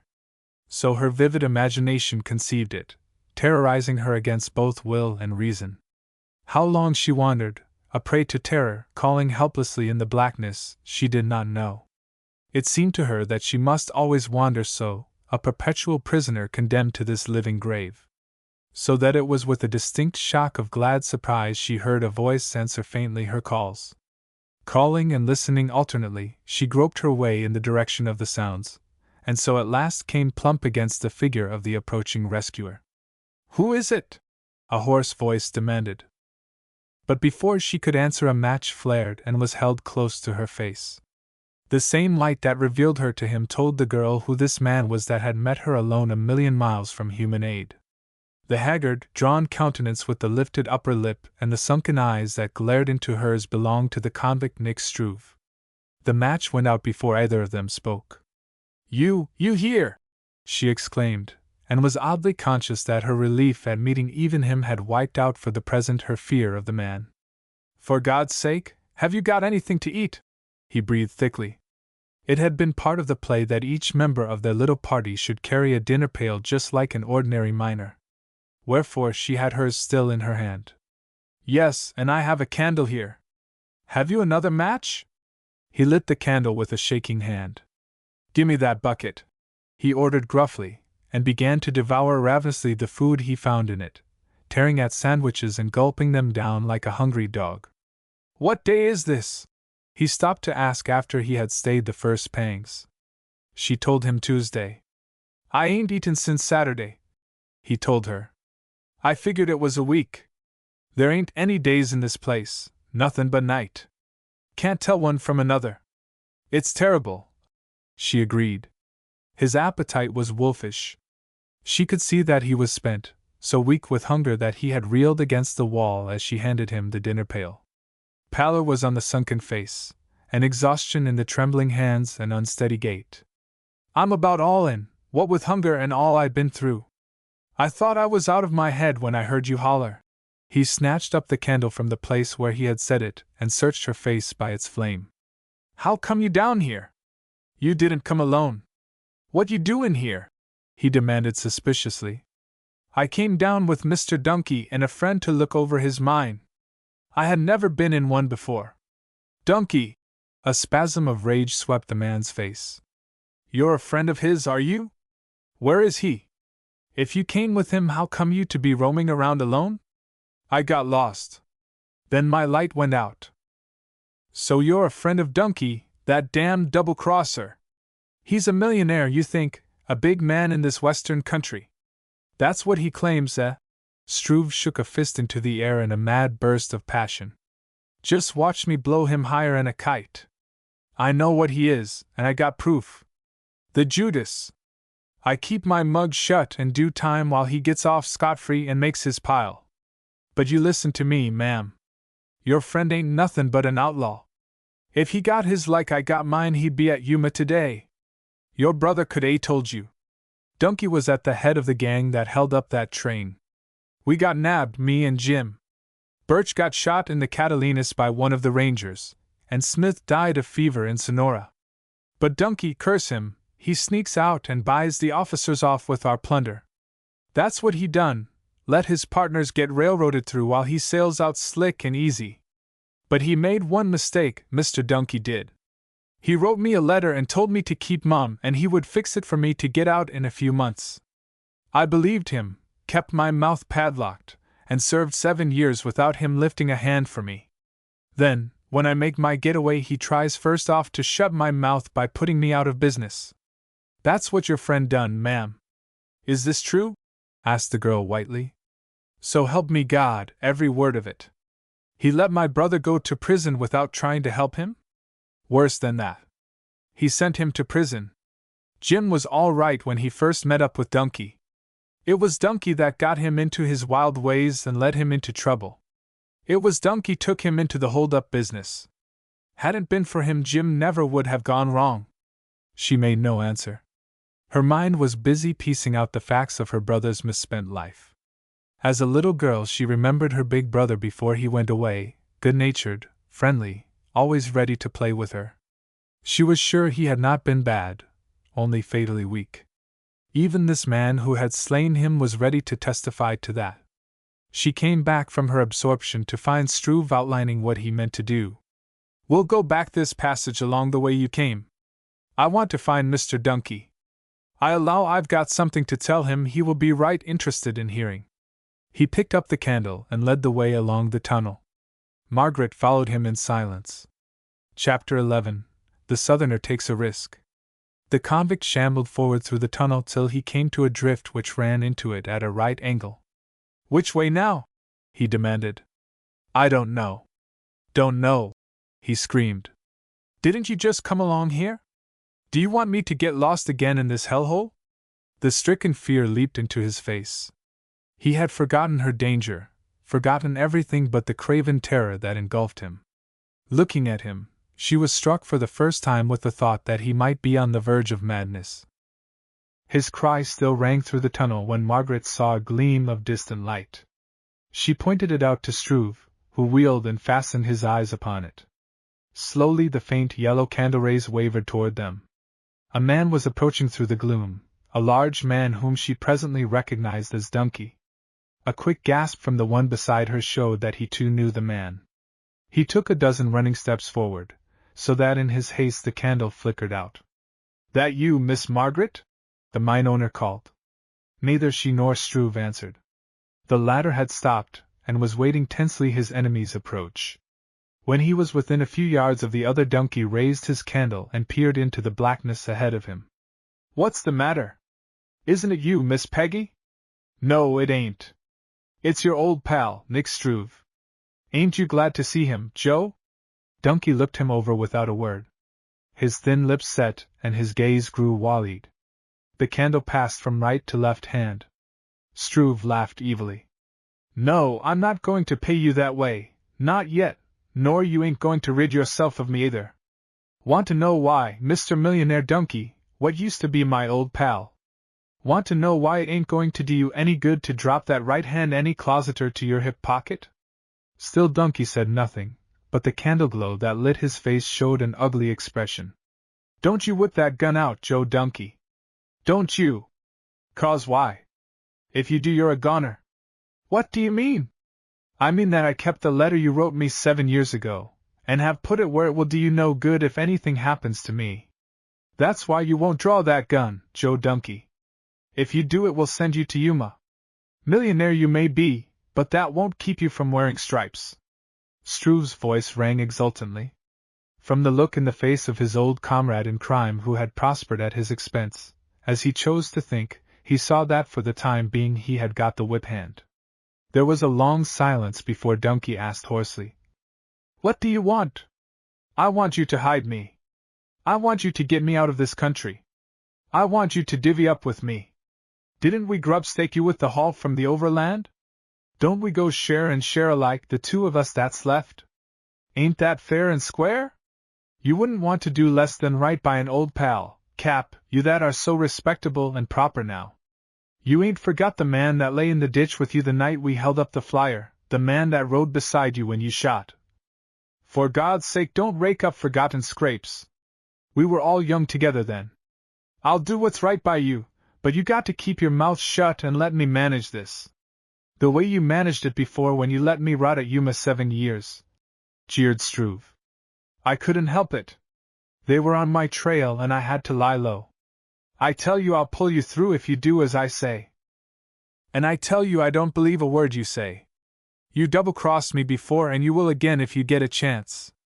I'll not let you out of my sight. Don't be a fool, Nick. How can I help you if I can't move around to make the arrangements for running you across the line? And what guarantee have I got you ain't making arrangements to have me scragged? Think I'm forgetting Saturday night? The girl in the blackness without the candle shine moved slightly. What's that? Asked Donkey, startled. What's what? That noise. Someone moved. Donkey's revolver came swiftly from his pocket. I reckon it must have been the girl. What girl? Miss Kinney? Donkey's hard eyes fastened on the other like steel augers. Margaret came forward and took wraith-like shape. I want you to take me to Mrs. Collins, Mr. Donkey, she said.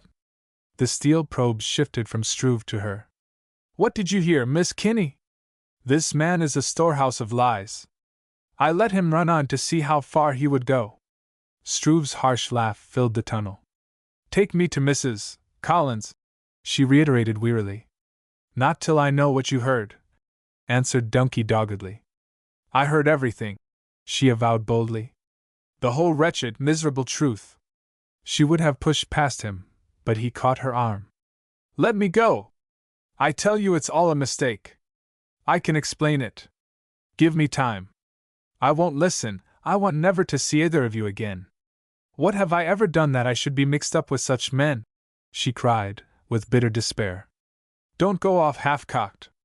Course I'll take you to Mrs. Collins if you like. But you got to listen to what I say. Another candle glimmered dimly in the tunnel and came toward them. It presently stopped, and a voice rolled along the vault. Hello there! Margaret would have known that voice anywhere among 1,000. Now it came to her sweet as water after a drought.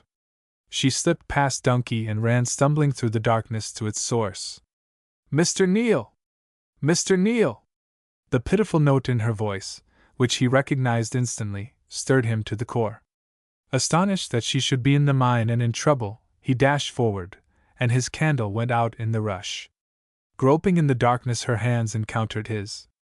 His arms closed round her, and in her need of protection that brushed aside conventions and non-essentials, the need that had spoken in her cry of relief, in her hurried flight to him, she lay panting and trembling in his arms. He held her tight, as one who would keep his own against the world. How did you get here? What has happened? He demanded. Hurriedly she explained. Oh, take me away, she concluded, nestling to him with no thought now of seeking to disguise her helpless dependence upon him, of hiding from herself the realization that he was the man into whose keeping destiny had ordained that she was to give her heart. All right, honey. You're sure all safe now, he said tenderly, and in the blackness his lips sought and met hers in a kiss that sealed the understanding their souls had reached.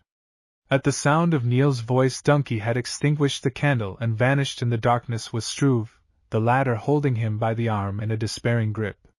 Neil shouted again and again, as he relighted his candle, but there came no answer to his calls. "We had better make for the shaft," he said. They set out on the long walk to the opening that led up to the light and the pure air. For a while they walked on in silence. At last he took her hand and guided her fingers across the seam on his wrist. "It don't seem only 4 days since you did that, honey," he murmured. "Did I do that?" Her voice was full of self-reproach, and before he could stop her she lifted his hand and kissed the welt.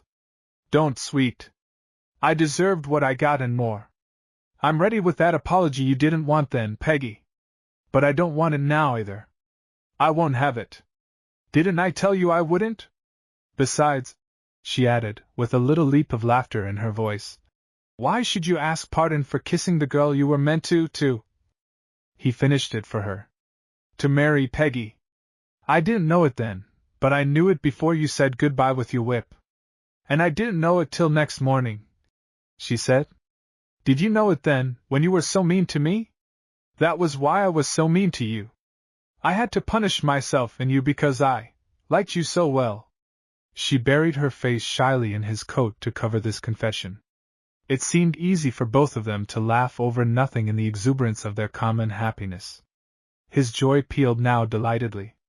"I can't believe it, that 4 days ago you wasn't on the earth for me.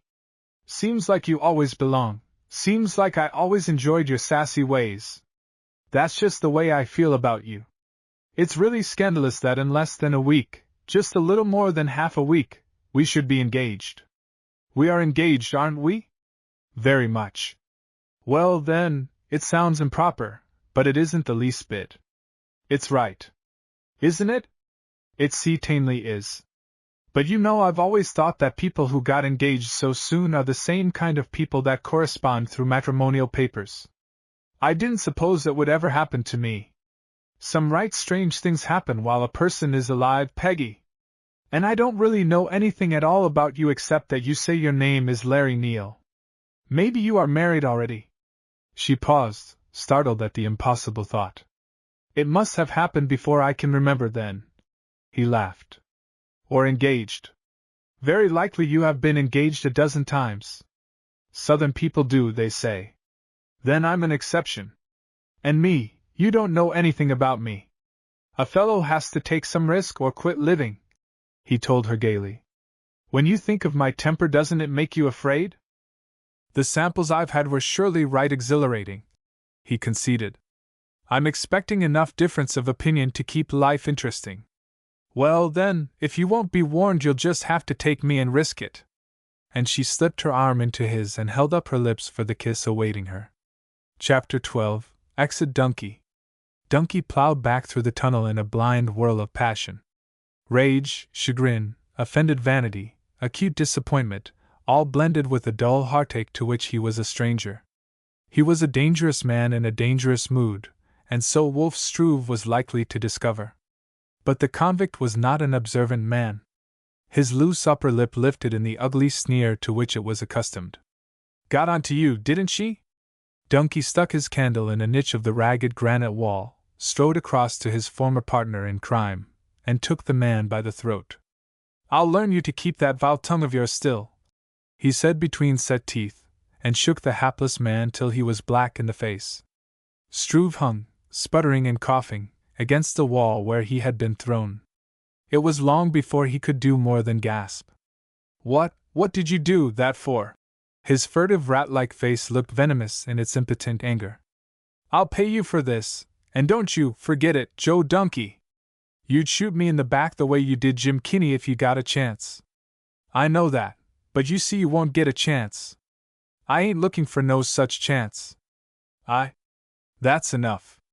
I don't have to stand for your talk even if I do have to take care of you. Light your candle and move along this tunnel lively." Something in Dunky's eye quelled the rebellion the other contemplated. He shuffled along, whining as he went that he would never have looked for his old pal to treat him so. They climbed ladders to the next level, passed through an empty stope, and stopped at the end of a drift. "I'll arrange to get you out of here tonight, and have you run across the line. I'm going to give you $300. That's the last cent you'll ever get out of me.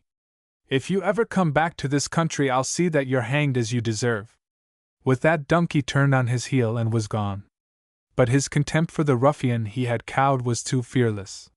He would have thought so if he could have known of the shadow that dogged his heels through the tunnel, if he could have seen the bare fangs that had gained Struve his name of Wolf, if he could have caught the flash of the knife that trembled in the eager hand. He did not know that, as he shot up in the cage to the sunlight, the other was filling the tunnel with imprecations and wild threats, that he was hugging himself with the promise of a revenge that should be sure and final. Dunkey went about the task of making the necessary arrangements personally. He had his surrey packed with food, and about 11 o'clock drove up to the mine and was lowered to the 9th level. An hour later he stepped out of the cage with a prisoner whom he kept covered with a revolver. "It's that fellow Struve," he explained to the astonished engineer in the shaft house. "I found him down below. It seems that Fraser took him down the Jackrabbit, and he broke loose and worked through to our ground. Do you want any help in taking him downtown, sir? Shall I phone for the marshal?" His boss laughed scornfully. "When I can't handle one man after I've got him covered, I'll let you know, Johnson." The two men went out into the starlit night and got into the surrey. The play with the revolver had hitherto been for the benefit of Johnson, but it now became very real. Dunkey jammed the rim close to the other's temple. "I want that letter I wrote you. Quick, by heaven! No fairy tales, but the letter. I swear, Joe. The letter, you villain! I know you never let it go out of your possession. Give it up! Quick!" Struve's hand stole to his breast, came out slowly to the edge of his coat, then leaped with a flash of something bright toward the other's throat. Simultaneously the revolver rang out. A curse, the sound of a falling body, and the frightened horses leaped forward.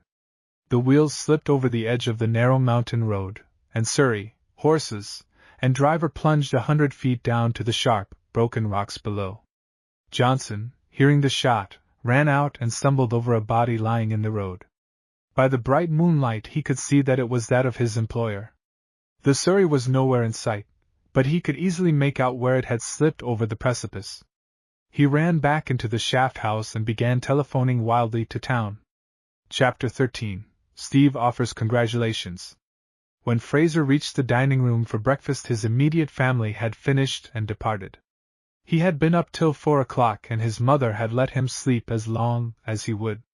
Now at 9, he was up again and fresh as a daisy after a morning bath. He found at the next table 2 other late breakfasters. "Morning, Miss Kinney. How are you, Tennessee?" he said amiably. Both Larry and the young woman admitted good health, the latter so blushingly that Steve's keen eyes suggested to him that he might not be the only one with news to tell this morning. "What's that I hear about Struve and Dunkey?" asked Neil at once. "Oh, you've heard it. Well, it's true. I judge Dunkey was arranging to get him out of the country. Anyhow, Johnson says he took the fellow out to his surrey from the shaft house of the Malpais under his gun. A moment later the engineer heard a shot and ran out. Dunkey lay in the road dead, with a knife through his heart. We found the surrey down in the canyon. It had gone over the edge of the road. Both the horses were dead, and Struve had disappeared. How the thing happened I reckon never will be known unless the convict tells it. My guess would be that Dunkey attacked him and the convict was just a little bit more than ready for him. Have you any idea where Struve is? The obvious guess would be that he is heading for Mexico. But I've got another notion. He knows that's where we will be looking for him. His record shows that he used to trail with a bunch of outlaws up in Wyoming. That was most 20 years ago. His old pals have disappeared long since. But he knows that country up there. He'll figure that down here he's sure to be caught and hanged sooner or later. Up there he'll have a chance to hide under another name." Neil nodded. "That's a big country up there, and the mountains are full of pockets. If he can reach there he will be safe." "Maybe," the ranger amended quietly. "Would you follow him?" The officer's opaque gaze met the eyes of his friend. "We don't aim to let a prisoner make his getaway once we get our hands on him. Wyoming ain't so blamed far to travel after him, if I learn he is there." For a moment all of them were silent. Each of them was thinking of the fellow, and the horrible trail of blood he had left behind him in one short week. Margaret looked at her lover and shuddered. She had not the least doubt that this man sitting opposite them would bring the criminal back to his punishment, but the sinister, grotesque shadow of the convict seemed to fall between her and her happiness. Larry caught her hand under the table and gave it a little pressure of reassurance. He spoke in a low voice. "This hasn't a thing to do with us, Peggy, not a thing. They were already both out of your life." "Yes, I know, but—" "There aren't any buts." He smiled warmly, and his smile took the other man into their confidence. "You've been having a nightmare. That's past. See the sunshine on those hills. It's bright and morning, girl. A new day for you and for me." Steve grinned. "This is awful sudden, Tennessee. You must a been sawing wood right industrious on the hossback ride and down in the tunnel. I expect there wasn't any sunshine down there, was there? You go to grass, Steve?" "No, Tennessee is certainly no two-bit man. Let me see. 1, 2, 3, 4 days.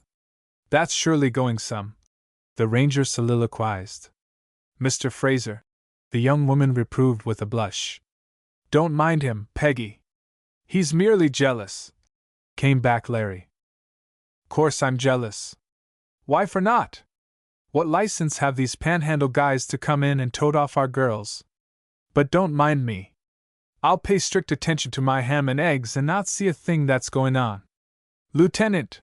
Miss Margaret was both embarrassed and shocked. "Want me to shut my eyes, Tennessee? Next time we get engaged you'll not be let in on the ground floor," Neil predicted.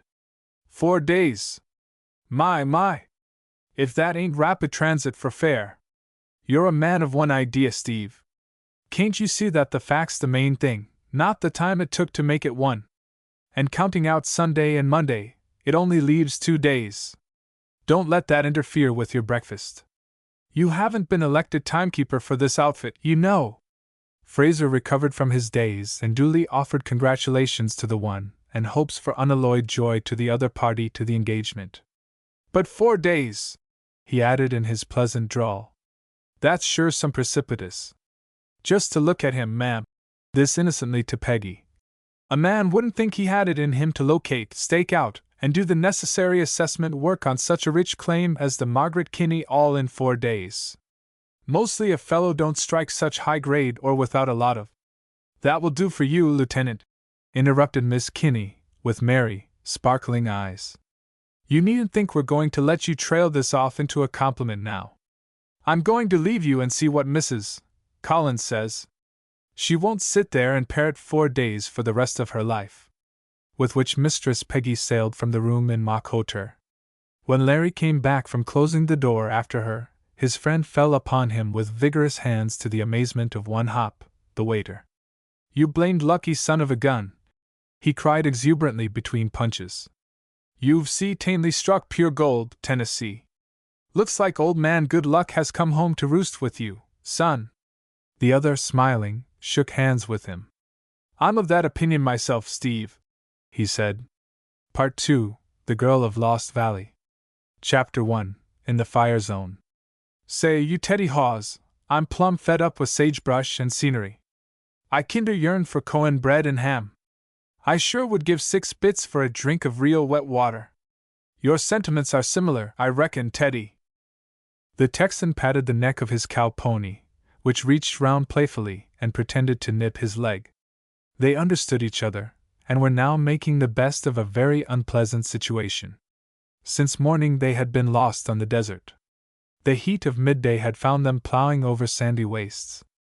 The declining sun had left them among the foothills, wandering from one to another, in the vain hope that each summit might show the silvery gleam of a windmill, or even that outpost of civilization, the barbed wire fence. And now the stars looked down indifferently, myriads of them, upon the travelers still plodding wearily through a land magically transformed by moonlight to a silvery loveliness that blotted out all the garish details of day. The Texan drew rein. "We all been discovering that Wyoming is a powerful big state. Going to feed me a cigarette, Teddy? Too bad a Hawes can't smoke his troubles away," he drawled, and proceeded to roll a cigarette, lighting it with one sweeping motion of his arm, that passed down the leg of his chaps and ended in the upward curve at his lips. The flame had not yet died, when faintly through the illimitable velvet night there drifted to him a sound. "Did you hear that, partner?" the man demanded softly, listening intently for a repetition of it. It came presently, from away over to the left, and after it, what might have been taken for the popping of a distant bunch of firecrackers. "Celebrating the 4th some premature, looks like." "What?" "Think not, Teddy!" "Someone getting shot up." "Show! You are romancin', old Hawes." Nevertheless, he swung the pony round and started rapidly in the direction of the shots. From time to time there came a renewal of them, though the intervals grew longer, and the explosions were now individual ones. He took the precaution to draw his revolver from the holster, and to examine it carefully. "Nothing like being sure. It's a heap better than being sorry afterward," he explained to the cow pony. For the first time in 12 hours he struck a road. Following this as it wound up to the summit of a hill, he discovered that the area of disturbance was in the valley below. For, as he began his descent, there was a flash from a clump of cottonwoods almost at his feet. "Did yo' get him?" a voice demanded anxiously. "Don't know, Dad." The answer came, young, warm, and tremulous. "Hello? There's a kid there," the Texan decided. Aloud, he asked quietly, "What's the row, gentlemen?" One of the figures whirled. It was the boyish one, crouched behind a dead horse, and fired at him. "Hold on, Sonny! I'm a stranger. Don't make any more mistakes like that." "Who are you?" "Steve Fraser, they call me. I just arrived from Texas." "Wait a jiff, and I'll come down and explain." He stayed for no permission, but swung from the saddle, trailed the reins, and started down the slope. He could hear a low-voiced colloquy between the two dark figures, and one of them called roughly, "Hands up, friend! We'll take no chances on yo dot." The Texan's hands went up promptly, just as a bullet flattened itself against a rock behind him. It had been fired from the bank of the dry wash, some 150 yards away. "That's no fair. Both sides oughtn't to plug at me," he protested, grinning. The darkness which blurred detail melted as Fraser approached, and the moonlight showed him a tall, lank, unshaven old mountaineer, standing behind a horse, his shotgun thrown across the saddle. "That's near enough, Mr. Fraser from Texas," said the old man, in a slow voice that carried the southern intonation. "This old gun is loaded with buckshot, and she scatters like hell. Speak your little piece. How came yo here right now?" "I got lost in the Wind River Badlands this morning, and I'd been playing hide and go seek with myself ever since." "Where yo haid for?" "Gimlet Butte." "Huh! That's right funny too." "Why?" "Because all yo got to do to reach the butte is to follow this road and your nose for about 3 miles. A bullet flung up a spurt of sand beside the horse. The young fellow behind the dead horse broke in, with impatient alarm. "He's all right, Dad. Can't you tell by his way of talking that he's from the South? Make him lie down." Something sweet and vibrant in the voice lingered afterward in the Texan's mind almost like a caress, but at the time he was too busy to think of this. He dropped behind a cottonwood and drew his revolver. "How many of them are there?" he asked of the lad in a whisper. "About 6, I think." "I'm sorry I shot at you. What's the row?" "They followed us out of Gimlet Butte. They've been drinking." "Isn't that someone climbing up the side of the ridge?" "I believe it is." "Let me have your rifle, kid." "What for?" The youngster took careful aim, and fired. A scream from the sagebrush, just one, and then no more. "Bully for you, Arlie," the old man said. None of them spoke for some minutes, then Fraser heard a sob, a stifled one, but unmistakable none the less. "Don't be afraid, kid. We'll stand him off," the Texan encouraged. "I ain't afraid, but oh God, I've killed a man." The Texan stared at him, where he lay in the heavy shadows, shaken with his remorse. "Holy smoke! Wasn't he aiming to kill you? He likely isn't dead, anyhow. You got real troubles to worry about, without making up any." He could see the youngster shaking with the horror of it, and could hear the staccato sobs forcing themselves through the closed teeth. Something about it, some touch of pathos he could not account for, moved his not very accessible heart. After all, he was a slim little kid to be engaged in such a desperate encounter. Fraser remembered his own boyhood and the first time he had ever seen bloodshed, and recalling it, he slipped across in the darkness and laid an arm across the slight shoulder. "Don't you worry, kid. It's all right. You didn't mean." He broke off in swift, unspeakable amazement. His eye traveled up the slender figure from the telltale skirt. This was no boy at all, but a girl. As he took in the mass of blue-black hair and the soft but clean-cut modeling from ear to chin, his hand fell from her shoulder.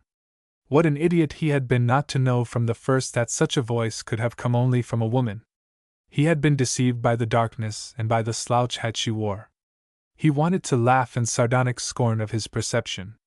But on the heel of that came a realization of her danger. He must get her out of there at once, for he knew that the enemy must be circling round, to take them on the flank too. It was not a question of whether they could hold off the attackers.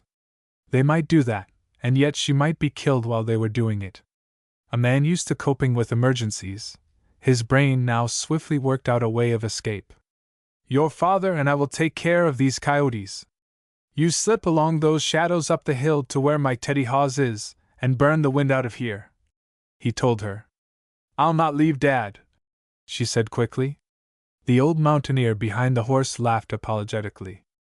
"I've been trying to get her to go, but she won't stir. With the pinto Dade, course we couldn't both make it. That's plumb foolishness," the Texan commented irritably. "Meb," admitted the girl. "But I reckon I'll stay long as Dad does.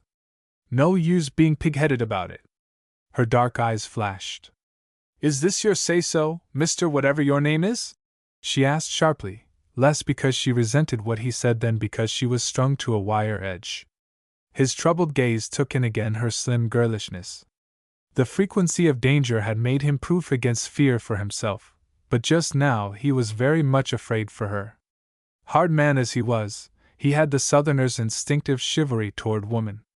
"You better go, Arlie," her father counseled weakly.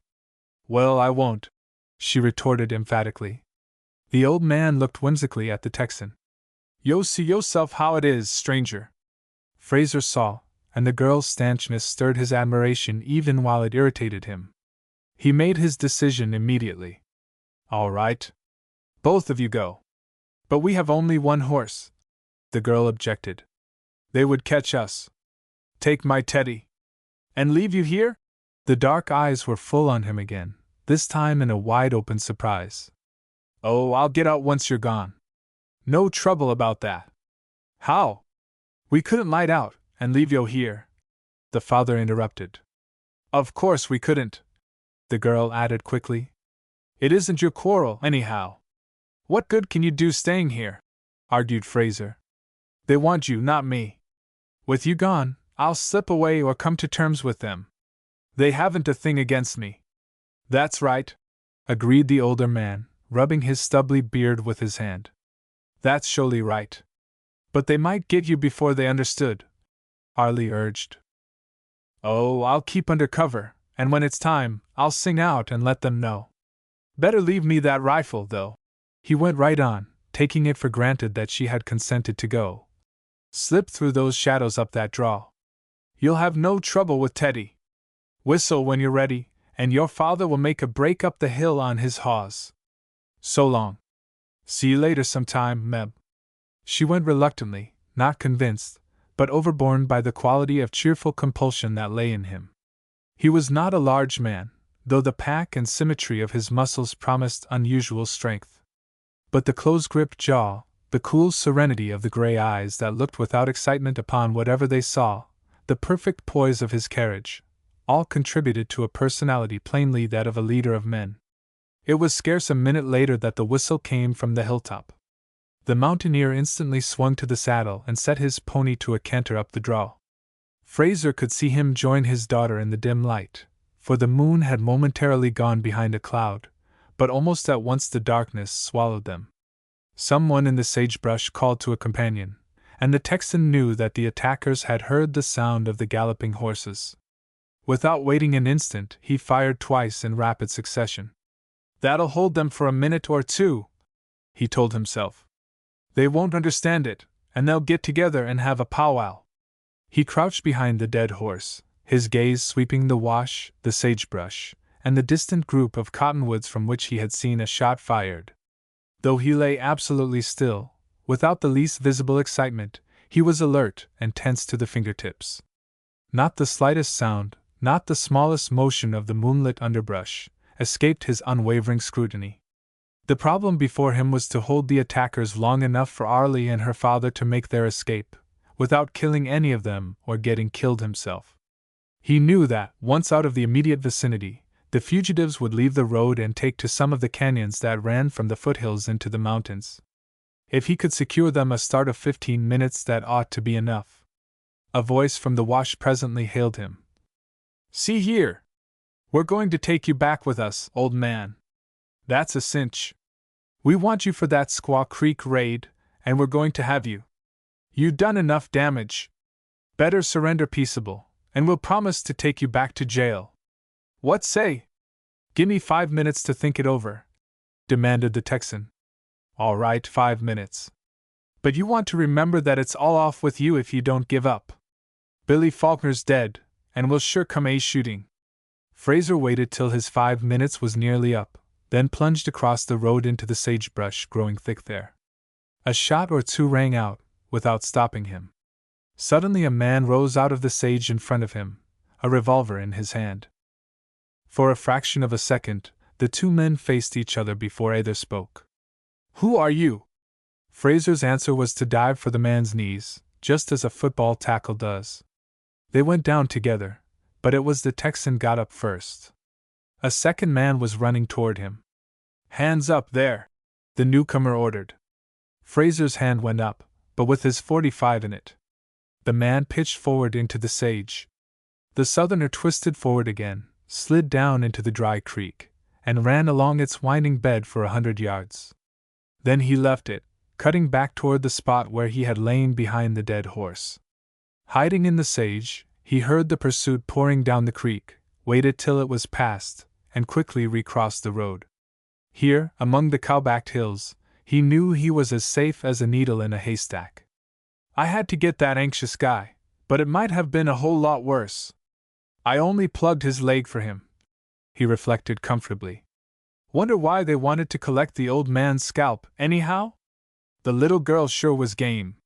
Just like a woman, though, the way she broke down because she hit that fellow." Within 5 minutes he was lost again among the 1,000 hills that rose like waves of the sea, one after another. It was not till nearly morning that he again struck a road. He was halted abruptly by a crisp command from behind a boulder. "Up with your hands, quick!" "Who are you, my friend?" the Texan asked mildly. "Deputy Sheriff," was the prompt response. "Now reach for the sky, and prompt too. Just as you say. You've certainly got the crawl on me." The deputy disarmed his captive, and drove him into town before him. When morning dawned, Fraser found himself behind the bars. He was arrested for the murder of Faulkner. Chapter 2: A Compact. After the jailer had brought his breakfast, Fraser was honored by a visit from the sheriff, a big, raw-boned Westerner, with the creases of 50 outdoor years stamped on his brown, leathery face. He greeted his prisoner pleasantly enough, and sat down on the bed. "Treating you right, are they?" he asked, glancing around. "Breakfast up to the mark?" "I've got no kick coming, thank you," said Fraser. "Good." The sheriff relapsed into somber silence. There was a troubled look in the keen eyes that the Texan did not understand. Fraser waited for the officer to develop the object of his visit, and it was set down to his credit. A weaker man would have rushed at once into excuses and explanations. But in the prisoner's quiet, steely eyes, in the close-shut mouth and salient jaw, in the set of his well-knit figure, Sheriff Brandt found small room for weakness. Whoever he was, this man was one who could hold his own in the strenuous game of life. "My friend," said the sheriff abruptly, "you and I are up against it. There is going to be trouble in town tonight." The level, gray eyes looked questioningly at the sheriff. You butted into grief a plenty when you lined up with the cattlemen in this sheep war. Who do you ride for? I'm not riding for anybody, responded Fraser. I just arrived from Texas. Didn't even know there was a feud on. Brant laughed incredulously. That will sound good to a jury, if your case ever comes to that stage. How do you expect to explain Billy Faulkner's death? Is there any proof I killed him? Some. You were recognized by 2 men last night while you were trying to escape. You carried a rifle that uses the same weight bullet as the one we dug out of Billy. When you attacked Tom Peake, you dropped that rifle, and in your getaway hadn't time to pick it up again. That is evidence enough for a Wyoming jury, in the present state of public opinion. What do you mean by in the present state of public opinion? I mean that this whole country is pretty nearly solid against the Cedar Mountain cattlemen, since they killed Campo and Jennings in that raid on their camp. You know what I mean as well as I do. Fraser did not argue the point. He remembered now having seen an account of the Squaw Creek raid on a sheep camp, ending in a battle that had resulted in the death of 2 men and the wounding of 3 others. He had been sitting in a hotel at San Antonio, Texas, when he had read the story over his after-dinner cigar. The item had not seemed even remotely connected with himself. Now he was in prison at Gimlet Butte, charged with murder, and unless he was very much mistaken, the sheriff was hinting at a lynching.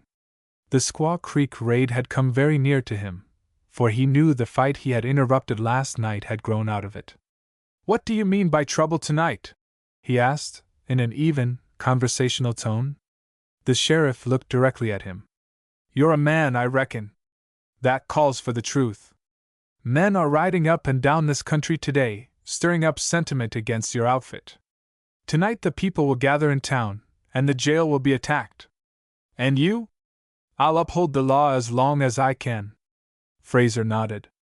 He knew Brant spoke the simple truth. What he had sworn to do he would do to the best of his ability. But the Texan knew, too, that the ramshackle jail would be torn to pieces and the sheriff overpowered. From his coat pocket he drew a letter, and presented it to the other. I didn't expect to give this to you under these circumstances, Mr. Brant, but I'd like you to know that I'm on the level when I say I don't know any of the Squaw Creek cattlemen and have never ridden for any outfit in this state. Brant tore open the letter, and glanced hurriedly through it. Why, it's from old Sam Slauson. We used to ride herd together when we were boys. And he reeled aloud.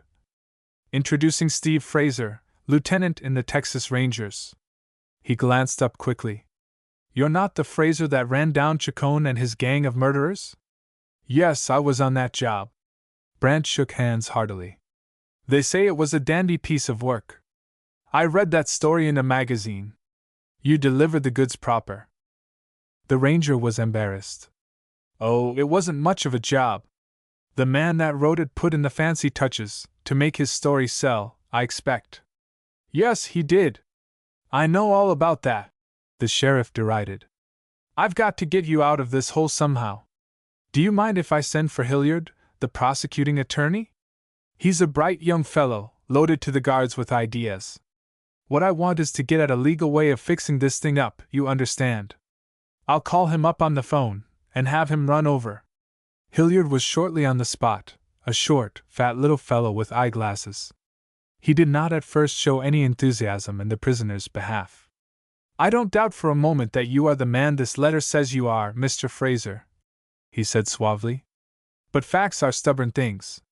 You were seen carrying the gun that killed Faulkner. We can't get away from that just because you happen to have a letter of introduction to Mr. Brant. I don't want to get away from it, retorted Fraser. I have explained how I got into the fight. A man doesn't stand back and see 2 people, and one of them a girl, slaughtered by 7 or 8. The lawyer's fat forefinger sawed the air. That's how you put it. Mind, I don't for a moment say it isn't the right way. But what the public wants is proof. Can you give evidence to show that Faulkner and his friends attacked Dillon and his daughter? Have you even got them on hand here to support your statement? Have you got a grain of evidence, apart from your bare word? That letter shows. It shows nothing. You might have written it yourself last night. Anyhow, a letter of introduction isn't quite an excuse for murder. It wasn't murder. That's what you say. I'll be glad to have you prove it. They followed Dylan, if that is his name, out of town. They put it that they were on their way home, when they were attacked. By an old man and his daughter, the Texan added significantly. There again we have only your statement for it. Half a dozen men had been in town during the day from the Cedar Mountain district. These men were witnesses in the suit that rose over a sheep raid. They may all have been on the spot, to ambush Faulkner's crowd. Brant broke in. Are you personally convinced that this gentleman is Lieutenant Fraser of the Rangers? Personally, I am of opinion that he is, but… Hold your horses, Dave. Believing that, do you think that we ought to leave him here to be lynched tonight by Peake's outfit? That isn't my responsibility, but speaking merely as a private citizen, I should say, no. What would you do with him then? Why not take him up to your house? Wouldn't be safe a minute, or in any other house in town. Then get out of town with him. It can't be done. I'm washed. Hilliard shrugged. The ranger's keen eyes went from one to another. He saw that what the lawyer needed was some personal interest to convert him into a partisan. From his pocket he drew another letter and some papers. If you doubt that I am Lieutenant Fraser, you can wire my captain at Dallas. This is a letter of congratulation to me from the governor of Texas for my work in the Chacon case. Here's my railroad ticket and my lodge receipt. You gentlemen are the officers in charge. I hold you personally responsible for my safety, for the safety of a man whose name, by chance, is now known all over this country. This was a new phase of the situation, and it went home to the lawyer's mind at once. He had been brought into the case willy-nilly, and he would be blamed for anything that happened to this young Texan, whose deeds had recently been exploited broadcast in the papers. He stood for an instant in frowning thought, and as he did so a clause in the letter from the governor of Texas caught and held his eye. Suddenly, Hilliard saw the way out, a way that appealed to him none the less because it would also serve his own ambitions. Neither you nor I have any right to help this gentleman to escape, Sheriff. The law is plain. He is charged with murder. We haven't any right to let our private sympathies run away with us. But there is one thing we can do. What is that? The sheriff asked. Let him earn his freedom. Earn it. How? By serving the state in this very matter of the Squaw Creek raid. As prosecuting attorney, it is in my discretion to accept the service of an accomplice to a crime and fixing the guilt upon the principles. Before the law, Lieutenant Fraser stands accused of complicity. We believe him not guilty, but that does not affect the situation. Let him go up into the Cedar Mountain country and find out the guilty parties in the Squaw Creek raid. And admit my guilt by compromising with you? The Texan scoffed. Not at all. You need not go publicly. In point of fact, you couldn't get out of town alive if it were known. No, we'll arrange to let you break jail on condition that you go up into the Lost Canyon district and run down the murderers of Campo and Jennings. That gives us an excuse for letting you go. You see the point, don't you? The Texan grinned. That isn't quite the point, is it? He drawled. If I should be successful, you will achieve a reputation, without any cost to yourself. That's worth mentioning. Hilliard showed a momentary embarrassment. That's incidental. Besides, it will help your reputation more than mine. Brant got busy at once with the details of the escape. We'll loosen up the mortar round the bars in the south room. They are so rickety anyhow I haven't kept any prisoners there for years. After you have squeezed through you will find a horse saddled in the draw back here. You'll want a gun, of course. Always providing Lieutenant Fraser consents to the arrangement. The lawyer added smoothly. Oh, I'll consent, laughed Fraser wryly. I have no option. Of course, if I win I get the reward, whatever it is. Oh, of course. Then I'm at your service, gentlemen, to escape whenever you say the word. The best time would be right after lunch. That would give you 5 hours before Nichols was in here again, the sheriff suggested. Suppose you draw a map, showing the route I'm to follow to reach Cedar Mountain. I reckon I had better not trouble folks to ask them the way. And the Texan grinned. That's right. I'll fix you up, and tell you later just where you'll find the horse, Brant answered. "You're an officer yourself, Lieutenant," said the lawyer. "You know just how much evidence it takes to convict. Well, that's just how much we want. If you have to communicate with us, address T. L. Meredith, Box 117. Better send your letter in cipher. Here's a little code I worked out that we sometimes use. Well, so long. Good hunting, Lieutenant." Fraser nodded farewell, but did not offer to shake hands. Brant lingered for an instant. "Don't make any mistake, Fraser, about this job you've bit off. It's a big one, and don't you forget it. People are sore on me because I have fallen down on it. I can't help it. I just can't get the evidence. If you tackle it, you'll be in danger from start to finish. There are some bad men in this country, and the worst of them are lying low in Lost Valley."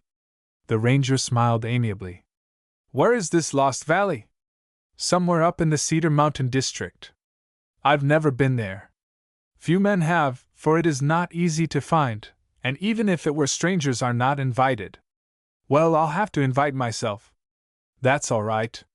But remember this. There are men up there who would drill holes in a dying man. I guess Lost Valley is the country God forgot. Sounds right interesting. You'll find it all that, and don't forget that if they find out what you are doing there, it will be God help Steve Fraser." The ranger's eyes gleamed. "I'll try to remember it." Chapter 3: Into Lost Valley. It was 1:20 when Fraser slipped the iron bar from the masonry into which it had been fixed and began to lower himself from the window. The back of the jail faced on the bank of a creek, and into the aspens, which ran along it. At this point in a little grove, the fugitive pushed his way. He descended to the creek edge and crossed the mountain stream on boulders which filled its bed. From here he followed the trail for 100 yards that led up the little river. On the way he passed a boy fishing and nodded a greeting to him. "What time is it, mister?" the youngster asked. A glance at his watch showed the Texan that it was 1:25. "The fish have quit biting. Blame it all, I'm going home. Say, mister, Jimmy Spence says they're going to lynch that fellow who killed Billy Faulkner. Going to hang him tonight, Jimmy says. Do you reckon they will?" "No, I reckon not. That's what I told him, but Jimmy says he heard Tom Peake say so. Jimmy says this town will be full of folks by night."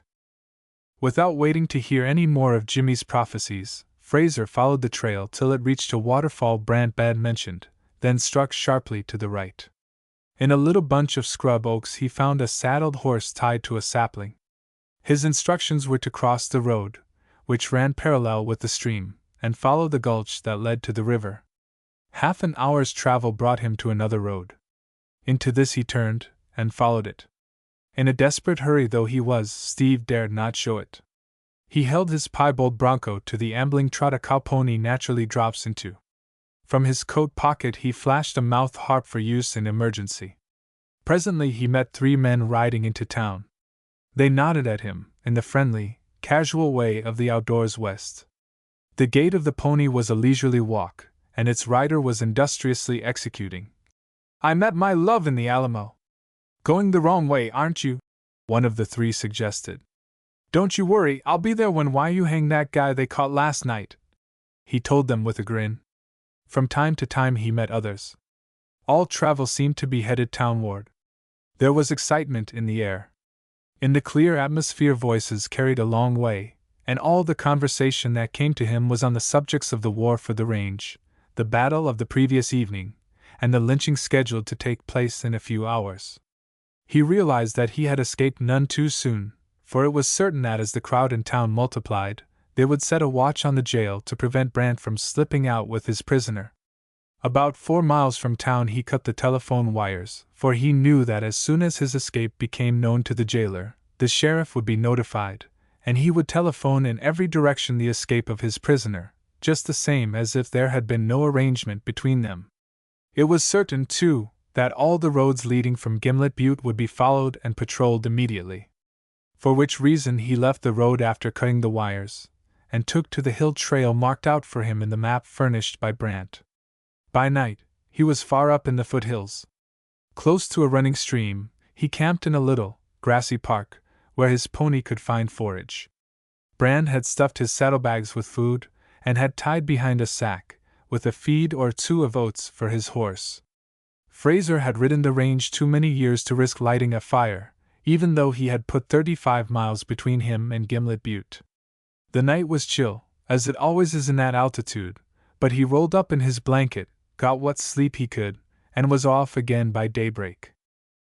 Before noon he was high in the mountain passes, from which he could sometimes look down into the green parks where nested the little ranches of small cattlemen.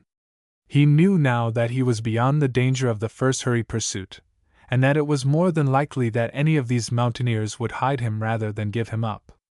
Nevertheless, he had no immediate intention of putting them to the test. The second night came down on him far up on Dutchman Creek, in the Cedar Mountain district. He made a bed, where his horse found a meal, in a haystack of a small ranch, the buildings of which were strung along the creek. He was weary, and he slept deep. When he awakened next morning, it was to hear the sound of men's voices. They drifted to him from the road in front of the house. Carefully he looked down from the top of his stack upon 3 horsemen talking to the bareheaded ranchman whom they had called out from his breakfast. "No, I ain't seen a thing of him." "Shot Billy Faulkner, you say? What in time for?" the rancher was innocently asking. "You know what for, Hank Speed," the leader of the posse made sullen answer. "Well, boys, we better be pushing on, I expect."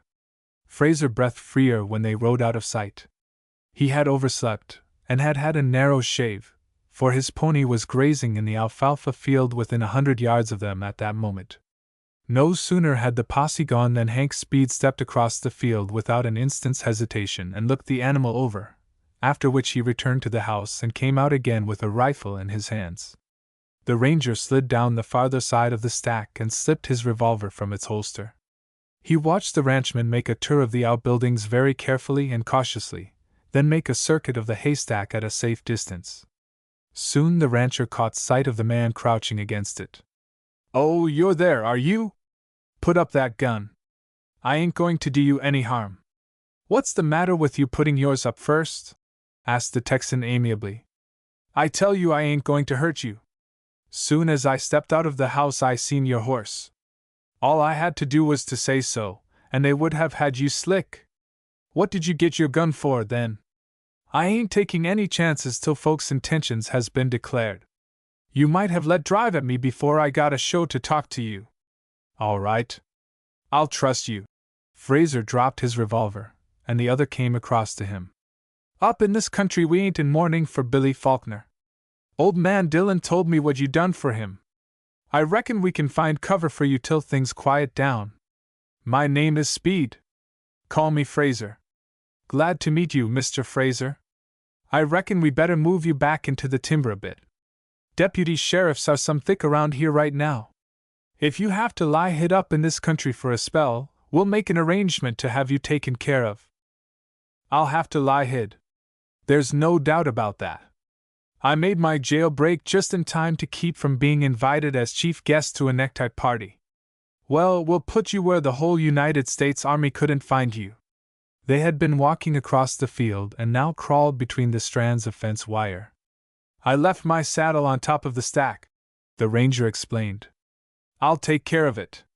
You better take cover on top of this ridge till I get word to Dillon you're here. My wife will fix you up some breakfast, and I'll bring it out. I've certainly struck the Good Samaritan." The Texan smiled. "Sho! There ain't a man in the hills wouldn't do that much for a friend. I'm glad I have so many friends I never saw." "Friends? The hills are full of them.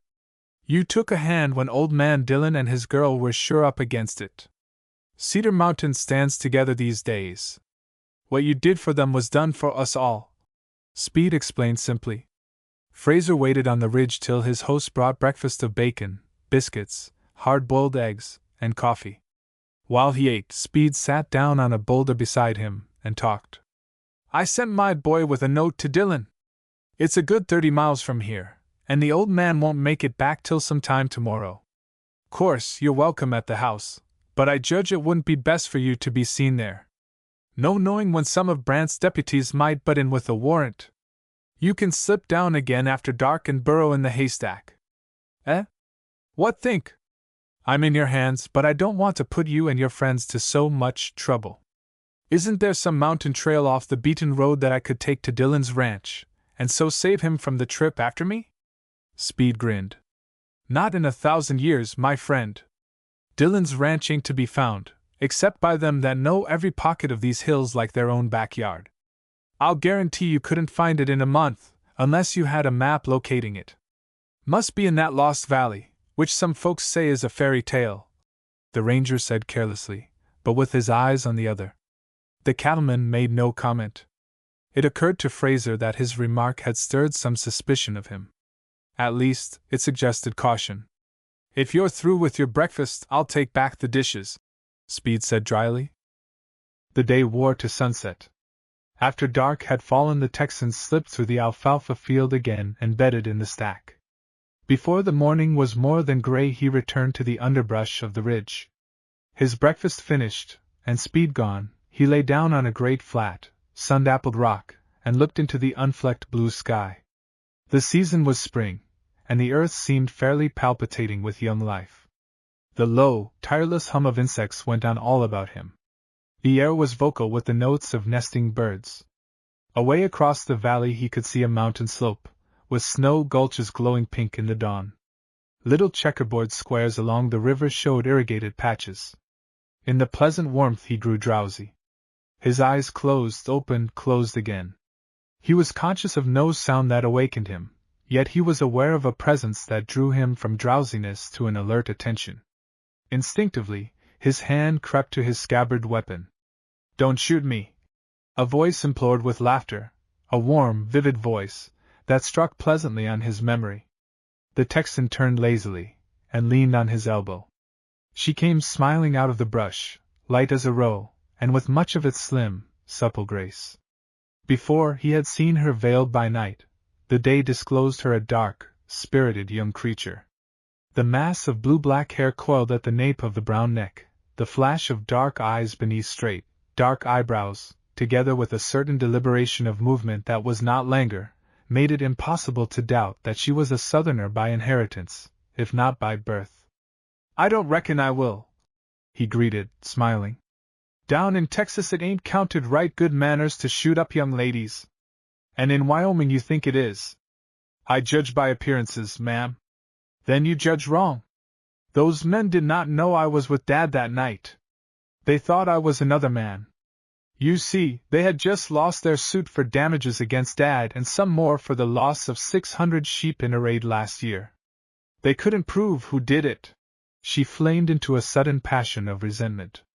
"I don't defend them any. They are a lot of coyotes, or they wouldn't have attacked two men, riding alone." He ventured a rapier thrust. "How about the Squaw Creek raid? Don't your friends sometimes forget to fight fair, too?" He had stamped the fire out of her in an instant. She drooped visibly. Yes, they do," she faltered. "I don't defend them either. Dad had nothing to do with that. He doesn't shoot in the back." "I'm glad to hear it," he retorted cheerfully. "And I'm glad to hear that your friends the enemy didn't know it was a girl they were attacking.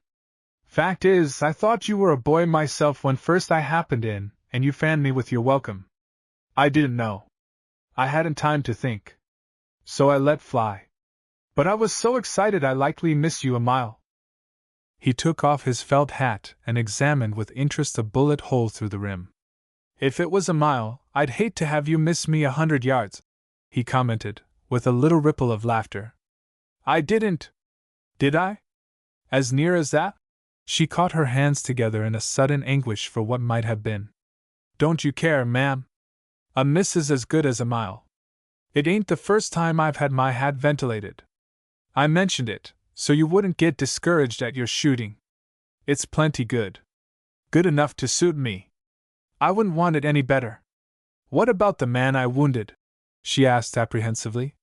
Is it all right? Haven't you heard?" "Heard what?" He could see the terror in her eyes. "How it all came out." He could not tell why he did it, any more than he could tell why he had attempted no denial to the sheriff of responsibility for the death of Faulkner. But as he looked at this girl, he shifted the burden from her shoulders to his. "You got your man in the ankle. I had worse luck after you left. They buried mine." "Oh!" From her lips a little cry of pain forced itself. It wasn't your fault. It was for us you did it. Oh, why did they attack us? I did what I had to do. There is no blame due either you or me for it, he said, with quiet conviction. I know. But it seems so dreadful. And then they put you in jail, and you broke out. Wasn't that it? That was the way of it, Miss Arley. How did you know? Henry Speed's note to Father said you had broken jail. Dad wasn't at home. You know, the roundup is on now and he has to be there. So I saddled, and came right away. That was right good of you. Wasn't it? There was a softened, almost tender, jeer in her voice. Since you only saved our lives. I ain't claiming all that, Miss Arley. Then I'll claim it for you. I suppose you gave yourself up to them and explained how it was after we left. Not exactly that. I managed to slip away, through the sage. It was morning before I found the road again. Soon as I did, a deputy tagged me and said, "You're mine." He spoke for me so prompt and seemed so sure about what he was saying, I didn't argue the matter with him. He laughed gaily. And then? Then he herded me to town, and I was invited to be the county's guest. Not liking the accommodations, I took the first chance and flew the coop. They missed a knife in my pocket when they searched me, and I chipped the cement away from the window bars, let myself down by the bed linen, and borrowed a cow pony I found saddled at the edge of town. So, you see, I'm a horse thief too, ma'am. She could not take it so lightly as he did, even though she did not know that he had barely escaped with his life. Something about his debonair, smiling hardihood touched her imagination, as did also the virile competence of the man. If the cool eyes in his weather-beaten face could be hard as agates, they could also light up with sparkling imps of mischief. Certainly he was no boy, but the close-cut waves of crisp, reddish hair and the ready smile contributed to an impression of youth that came and went. Willie Speed is saddling you a horse. The one you came on has been turned loose to go back when it wants to. I'm going to take you home with me, she told him. Well, I'm willing to be kidnapped. I brought your horse, Teddy. If you like, you may ride that, and I'll take the other. You're a gentleman, ma'am. I sure would. When Arley saw with what pleasure the friends met, how Teddy nickered and rubbed his nose up and down his master's coat, and how the Texan put him through his little repertoire of tricks and fed him a lump of sugar from his coat pocket, she was glad she had ridden Teddy instead of her own pony to the meeting. They took the road without loss of time. Arley Dillon knew exactly how to cross this difficult region. She knew the Cedar Mountain district as a grade teacher knows her arithmetic. In daylight or in darkness, with or without a trail, she could have traveled almost a bee-line to the point she wanted. Her life had been spent largely in the saddle, at least that part of it which had been lived outdoors. Wherefore she was able to lead her guests by secret trails that wound in and out among the passes and through unsuspected gorges to hazardous descents possible only to goats and cow ponies. No stranger finding his way in would have stood a chance of getting out again unaided. Among these peaks lay hidden pockets and caches by hundreds, rock fissures which made the country a very maze to the uninitiated. The ranger, himself one of the best trailers in Texas, doubted whether he could retrace his steps to the Speed place. After several hours of travel, they emerged from a gulch to a little valley known as Beaver Dam Park. The girl pointed out to her companion a narrow brown ribbon that wound through the park. There's the road again. That's the last we shall see of it, or it will be when we have crossed it.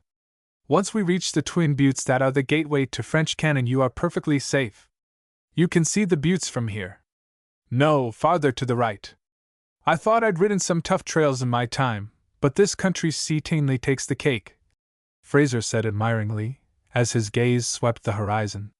It puts it over anything I ever met up with. Ain't that right, Teddy Hawes? The girl flushed with pleasure at his praise. She was mountain bred, and she loved the country of the great peaks. They descended the valley, crossed the road, and in an open grassy spot just beyond, came plump upon 4 men who had unsaddled to eat lunch. The meeting came too abruptly for Arley to avoid it. One glance told her that they were deputies from Gimlet Butte.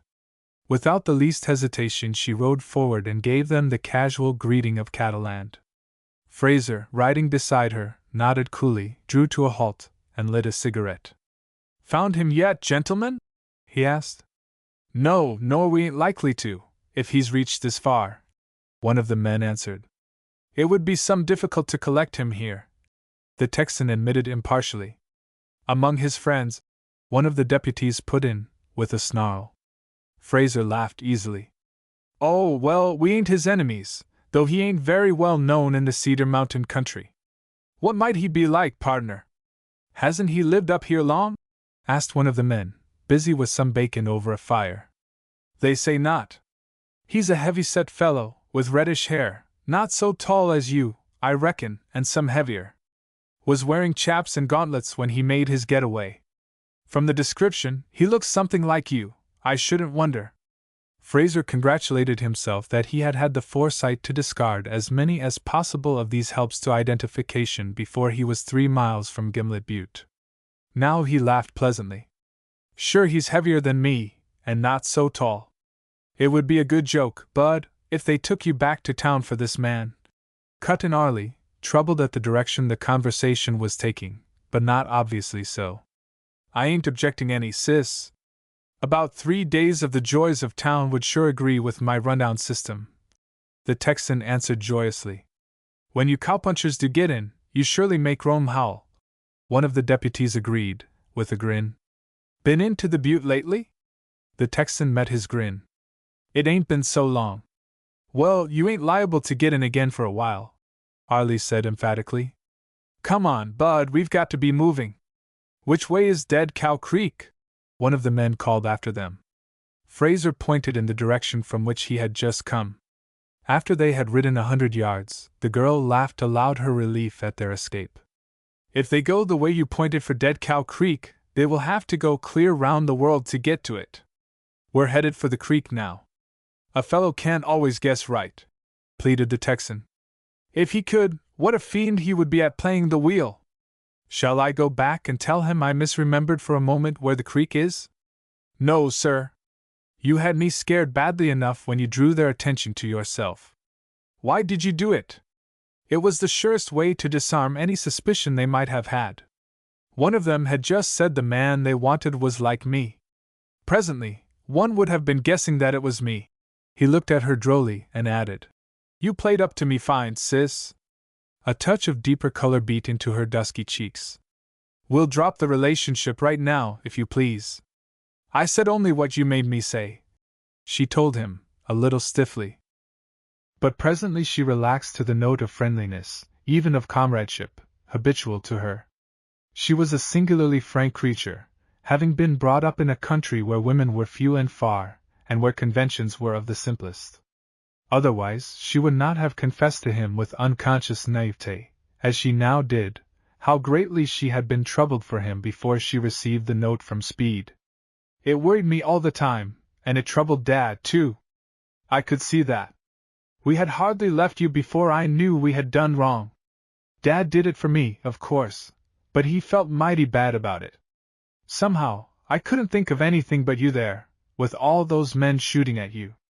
Suppose you had waited too long before surrendering?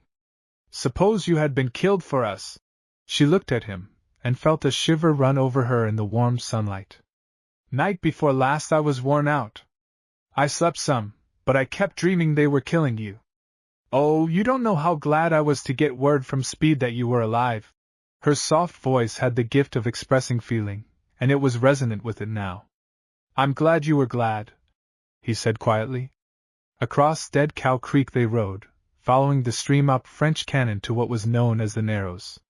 Here the great rock walls, nearly 2,000 feet high, came so close together as to leave barely room for a footpath beside the creek which boiled down over great boulders. Unexpectedly, there opened in the wall a rock fissure, and through this Arlie guided her horse. The Texan wondered where she could be taking him, for the fissure terminated in a great rock slide some 200 yards ahead of them. Before reaching this she turned sharply to the left, and began winding in and out among the big boulders which had fallen from the summit far above. Presently Fraser observed with astonishment that they were following a path that crept up the very face of the bluff. Up, up, up they went until they reached a rift in the wall, and into this the trail went precipitously. Stones clattered down from the hoofs of the horses as they clambered up like mountain goats. Once the Texan had to throw himself to the ground to keep Teddy from falling backward. Arlie, working her pony forward with voice and body and knees, so that from her seat in the saddle she seemed literally to lift him up, reached the summit and looked back. "All right back there?" she asked quietly. "All right," came the cheerful answer. "Teddy isn't used to climbing up a wall, but he'll make it or know why." A minute later, man and horse were beside her. "Good for Teddy," she said, fondling his nose. "Look out! He doesn't like strangers to handle him." "We're not strangers. We're Tillicums. Aren't we, Teddy?" Teddy said yes, after the manner of a horse, as plain as words could say it. From their feet the trail dropped again to another gorge, beyond which the ranger could make out a stretch of valley through which ran the gleam of a silvery thread. "We're going down now into Mantrap Gulch. The patch of green you see beyond is Lost Valley," she told him. "Lost Valley?" he repeated, in amazement. "Are we going to Lost Valley? You've named our destination. But you don't live in Lost Valley." "Don't I? Do you?" "Yes," she answered, amused at his consternation, if it were that.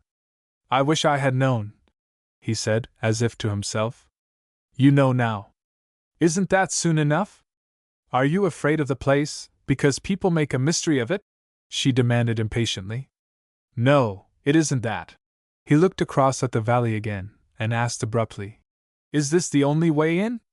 "No, there is another, but this is the quickest." "Is the other as difficult as this?" "In a way, yes. It is very much more roundabout. It isn't known much by the public. Not many outsiders have business in the valley." She volunteered no explanation in detail, and the man beside her said, with a grim laugh, "There isn't any general admission to the public this way, is there?" "No. Oh, folks can come if they want to." He looked full in her face, and said significantly, "I thought the way to Lost Valley was a sort of a secret, one that those who know are not expected to tell." "Oh, that's just talk. Not many come in but our friends. We've had to be careful lately. But you can't call a secret what 1,000 folks know." It was like a blow in the face to him. Not many but their friends. And she was taking him in confidently because he was her friend. What sort of a friend was he? He asked himself. He could not perform the task to which he was pledged without striking home at her. If he succeeded in ferreting out the Squaw Creek raiders, he must send to the penitentiary, perhaps to death, her neighbors, and possibly her relatives. She had told him her father was not implicated, but a daughter's faith in her parent was not convincing proof of his innocence. If not her father, a brother might be involved.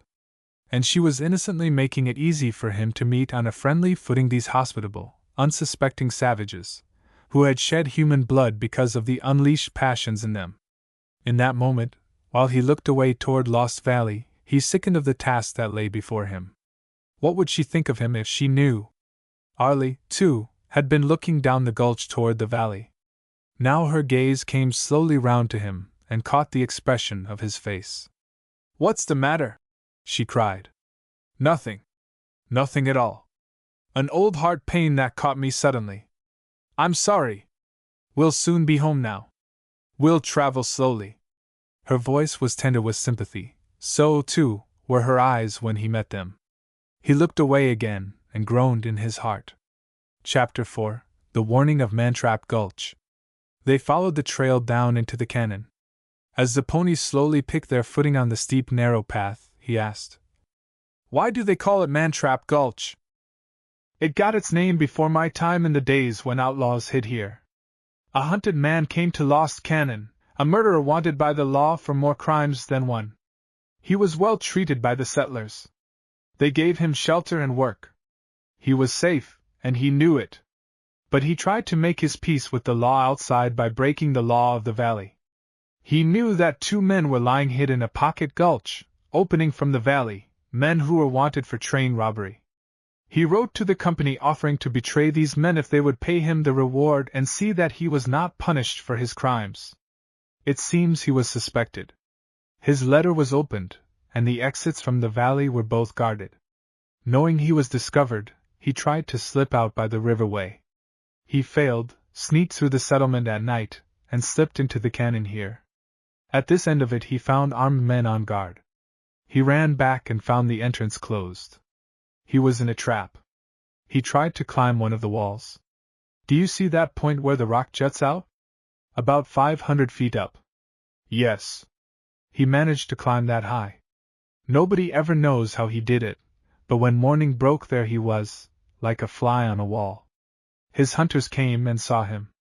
I suppose he could hear them laughing as their voices came echoing up to him. They shot above him, below him, on either side of him. He knew they were playing with him, and that they would finish him when they got ready. He must have been half crazy with fear. Anyhow, he lost his hold and fell. He was dead before they reached him. From that day this has been called Mantrap Gulch.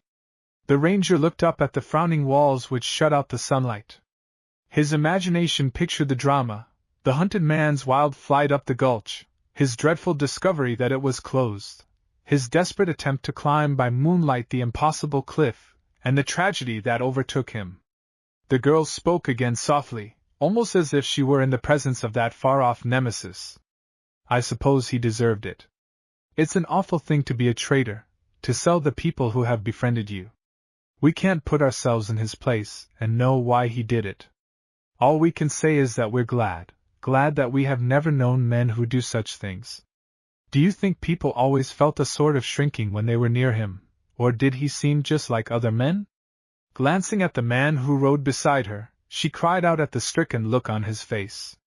It's your heart again. You're worn out with anxiety and privations. I should have remembered and come slower. She reproached herself. I'm all right, now. It passes in a moment, he said hoarsely. But she had already slipped from the saddle and was at his bridle rein. No, you must get down. We have plenty of time. We'll rest here till you are better. There was nothing for it but to obey. He dismounted, feeling himself a humbug and a scoundrel. He sat down on a mossy rock, his back against another, while she trailed the reins and joined him. You are better now, aren't you? She asked, as she seated herself on an adjacent boulder. Gruffly he answered, I'm all right. She thought she understood. Men do not like to be coddled. She began to talk cheerfully of the first thing that came into her head. He made the necessary monosyllabic responses when her speech put it up to him, but she saw that his mind was brooding over something else.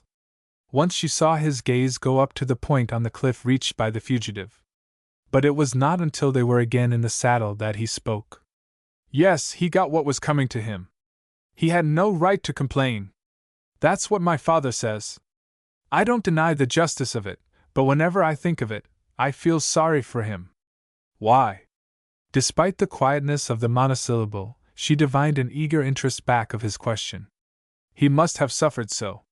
He wasn't a brave man, they say. And he was one against many. They didn't hunt him. They just closed the trap and let him wear himself out trying to get through. Think of that awful week of hunger and exposure in the hills before the end. It must have been pretty bad, especially if he wasn't a game man. But he had no legitimate kick coming. He took his chance and lost. It was up to him to pay. His name was David Burke. When he was a little boy, I suppose his mother used to call him Davy. He wasn't bad then, just a little boy to be cuddled and petted. Perhaps he was married. Perhaps he had a sweetheart waiting for him outside, and praying for him. And they snuffed his life out as if he had been a rattlesnake. Because he was a miscreant, and it was best he shouldn't live. Yes, they did right. I would have helped do it in their place. My father did, she sighed. They did not speak again until they had passed from between the chill walls to the warm sunshine of the valley beyond. Among the rocks above the trail, she glimpsed some early anemones blossoming bravely. She drew up with a little cry of pleasure. They're the first I have seen. I must have them. Fraser swung from the saddle, but he was not quick enough. She reached them before he did, and after they had gathered them she insisted upon sitting down again. He had his suspicions, and voiced them. I believe you got me off just to make me sit down." She laughed with deep delight. "I didn't, but since we are here we shall." And she ended debate by sitting down tailor fashion, and beginning to arrange her little bouquet.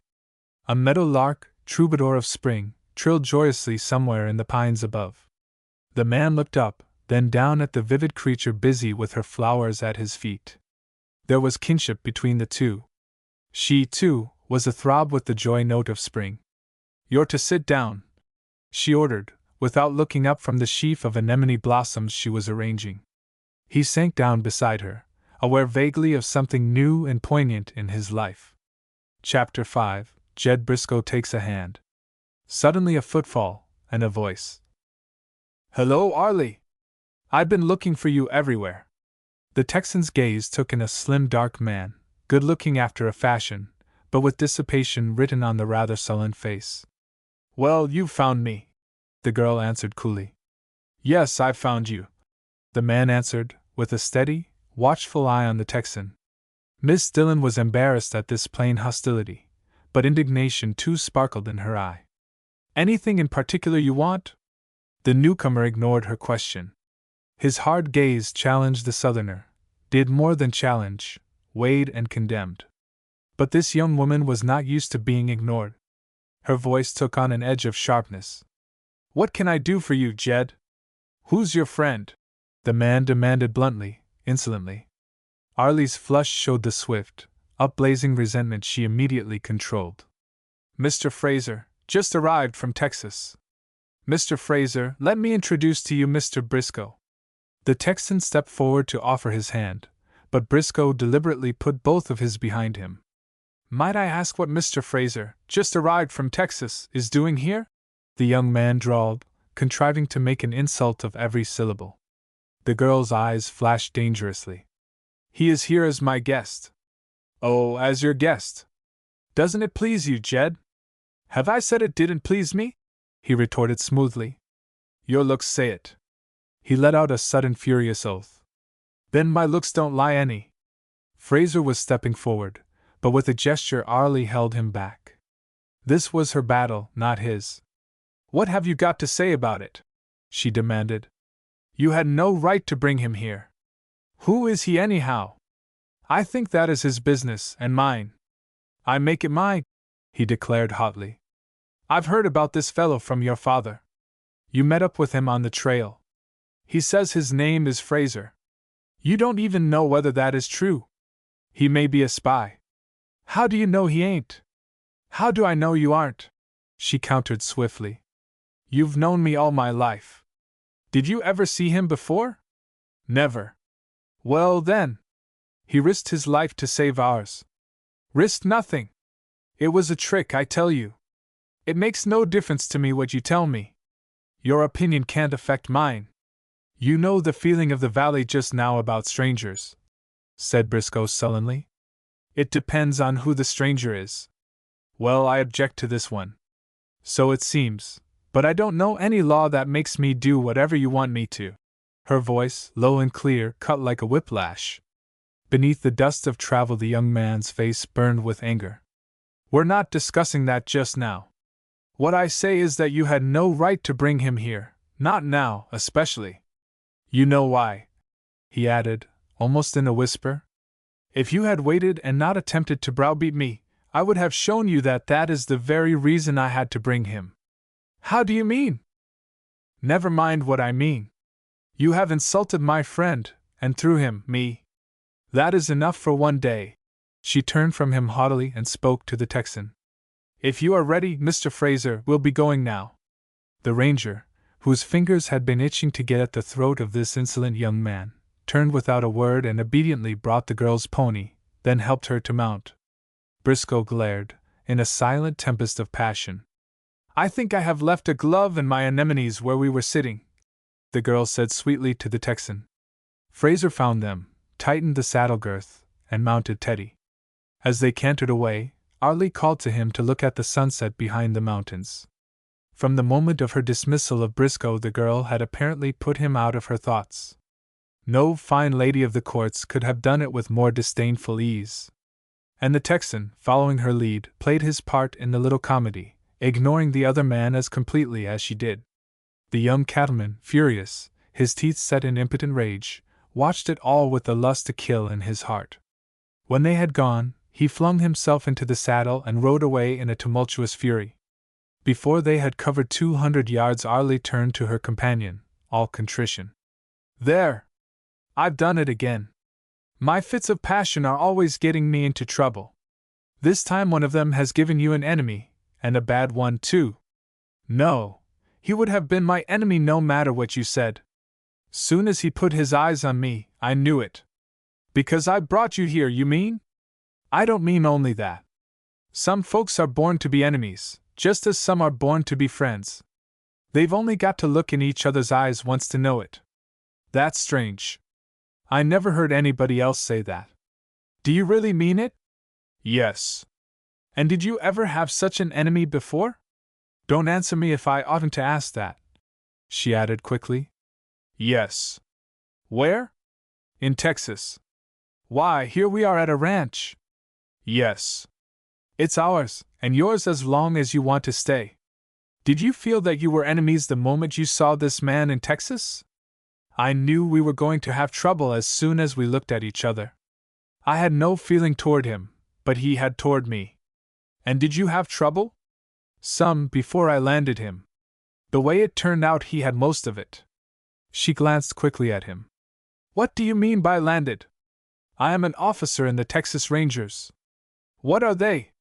Something like our forest rangers?" "No.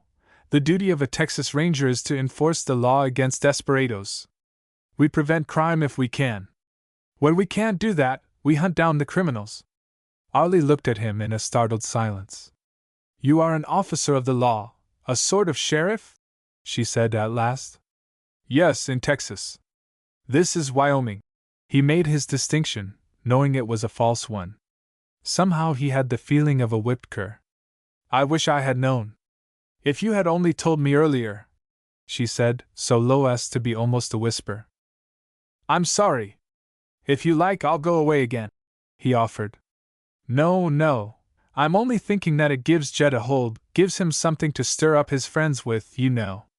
That is, it would if he knew. He mustn't find out. Be frank. Don't make any secret of it. That's the best way," he advised. She shook her head. "You don't know Jed's crowd. They'd be suspicious of any officer, no matter where he came from. Far as I can make out, that young man is going to be loaded with suspicions of me anyhow." He laughed. "It isn't anything to laugh at. You don't know him," she told him gravely. "And can't say I'm suffering to," he drawled. She looked at him a little impatiently, as if he were a child playing with gunpowder and unaware of its potentialities. "Can't you understand? You're not in Texas with your friends all around you. This is Lost Valley, and Lost Valley isn't on the map. Men make their own law here. That is, some of them do. I wouldn't give a snap of my fingers for your life if the impression spread that you are a spy. It doesn't matter that I know you're not. Others must feel it, too." "I see. And Mr. Briscoe will be a molder of public opinion?" "So far as he can, he will. We must forestall him. Beat him to it, and give me a clean bill of moral health, eh?" She frowned. "This is serious business, my friend." "I'm taking it that way," he said smilingly. "I shouldn't have guessed it." Yet for all his debonaires the man had an air of quiet competence. His strong, bronzed face and neck, the set of his shoulders, the light poise of him in the saddle, the steady confidence of the gray eyes, all told her as much. She was aware of a curiosity about what was hidden behind that stonewall face of his. "You didn't finish telling me about that enemy in Texas," she suggested suddenly. "Oh, there ain't much to tell. He broke out from the pen, where I had put him when I was a kid. He was a desperado wanted by the authorities, so I arrested him again. Sounds easy. He made some trouble, shot up 2 or 3 men first." Fraser lifted his hand absently. "Is that scar on your hand where he shot you?" Arlie asked. He looked up in quick surprise. "Now, how did you know that?" "You were talking of the trouble he made and you looked at your hand," she explained. "Where is he now?" In the penitentiary? No, he broke away before I got him there. She had another flash of inspiration.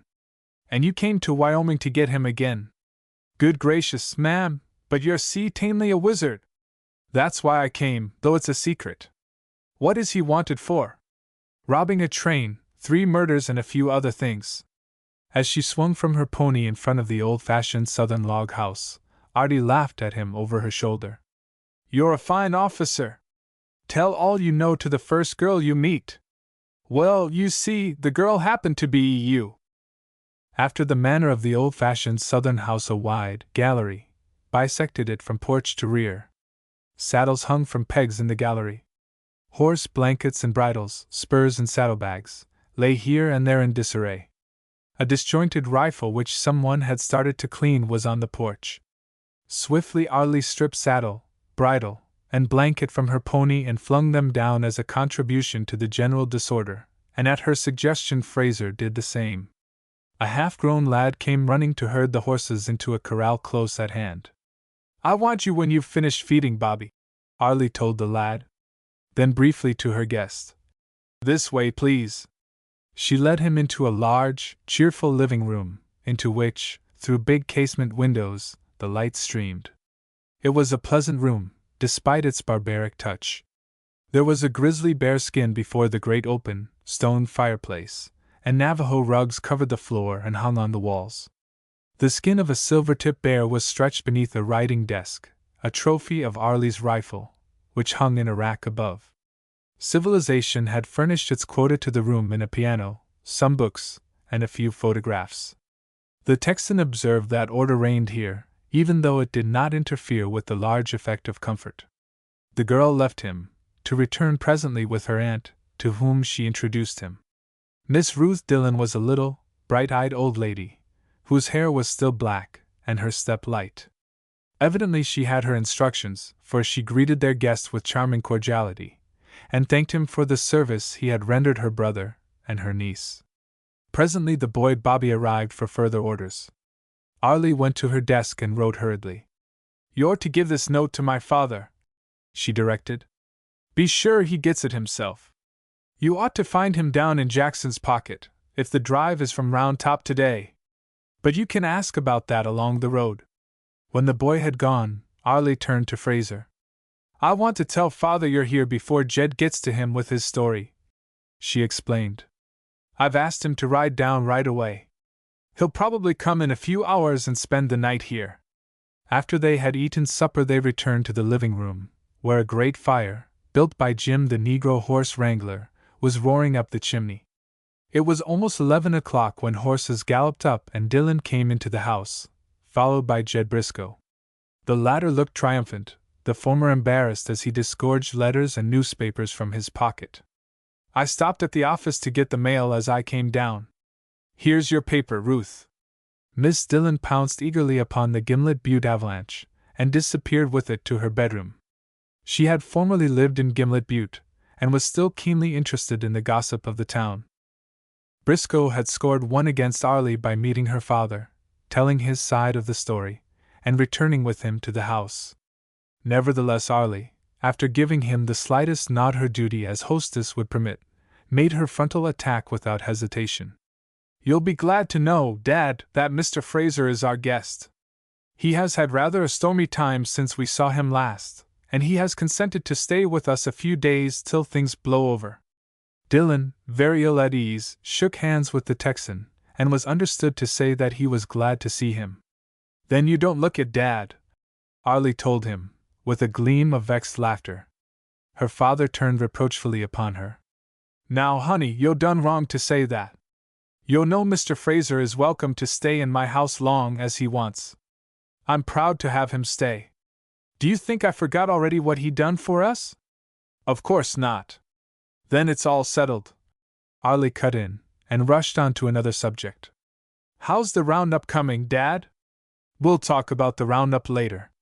What I'm saying is that Mr. Fraser has only got to say the word, and I'm there to heapy him till the cows come home. That's just what I told him, Dad. Hold your hosses, will yo, honey? But, notwithstanding which, and not backing water on that proposition none, we come to another p'int. Which Jed made to you carefully on the way down, his daughter interrupted scornfully. It don't matter who made it. The point is that there are reasons why strangers ain't exactly welcome in this valley right now, Mr. Fraser. This country is full o' suspicion. Whilst it's unjust, charges are being made against us on the outside. Right now the settlers here have got to guard against foreigners. Now I know you're all right, Mr. Fraser. But my neighbors don't know it. It was our lives he saved, not our neighbors, scoffed Arlie. Correct. So I say, Mr. Fraser, if you're out o' funds I'll finance you. Wherever you want to go I'll see you get there, but I hain't got the right to invite you to stay in Lost Valley. Better send him to Gimlet Butte, Dad. He killed a man in helping us to escape, and he is wanted bad. He broke jail to get here. Pay his expenses back to the Butte. Then if there's a reward, you and Jed can divide it. His daughter jeered. What's that? Killed a man, yo say? Yes. To save us. Shall we send him back under a rifle guard? Or shall we have Sheriff Brandt come and get him? Gracious goodness, Gerald, shut up whilst I think. Killed a man, eh? This valley has always been open to fugitives. Ain't that right, Jed? To fugitives, yes, said Jed significantly. But that fact ain't proved. Jed's getting right important. We'll soon be asking him whether we can stay here, said Arlie, with a scornful laugh. And I say it is proved. We met the deputies the yon side of the big cannon. Briscoe looked at her out of dogged, half-shuttered eyes. He said nothing, but he looked the picture of malice. Dillon rasped his stubbly chin and looked at the Texan. Far from an alert-minded man, he came to conclusions slowly. Now he arrived at one. Dad burn it, we'll take the fugitive for granted. Yo kin lie up here long as yo like, friend. I'll guarantee yo to my neighbors. I reckon if they don't like it they kin lump it. I ain't going to give up the man that saved my girl's life. The door opened and let in Miss Ruth Dillon. The little old lady had the newspaper in her hand, and her beady eyes were shining with excitement. It's all in here, Mr. Fraser, about your capture and escape. But you didn't tell us all of it. Perhaps you didn't know, though, that they had plans to storm the jail and hang you? Yes, I knew that, the Texan answered coolly. The jailer told me what was coming to me. I decided not to wait and see whether he was lying. I wrenched a bar from the window, lowered myself by my bedding, flew the coop, and borrowed a horse. That's the whole story, ma'am, except that Miss Arlie brought me here to hide me. Read aloud what the paper says, Dillon ordered.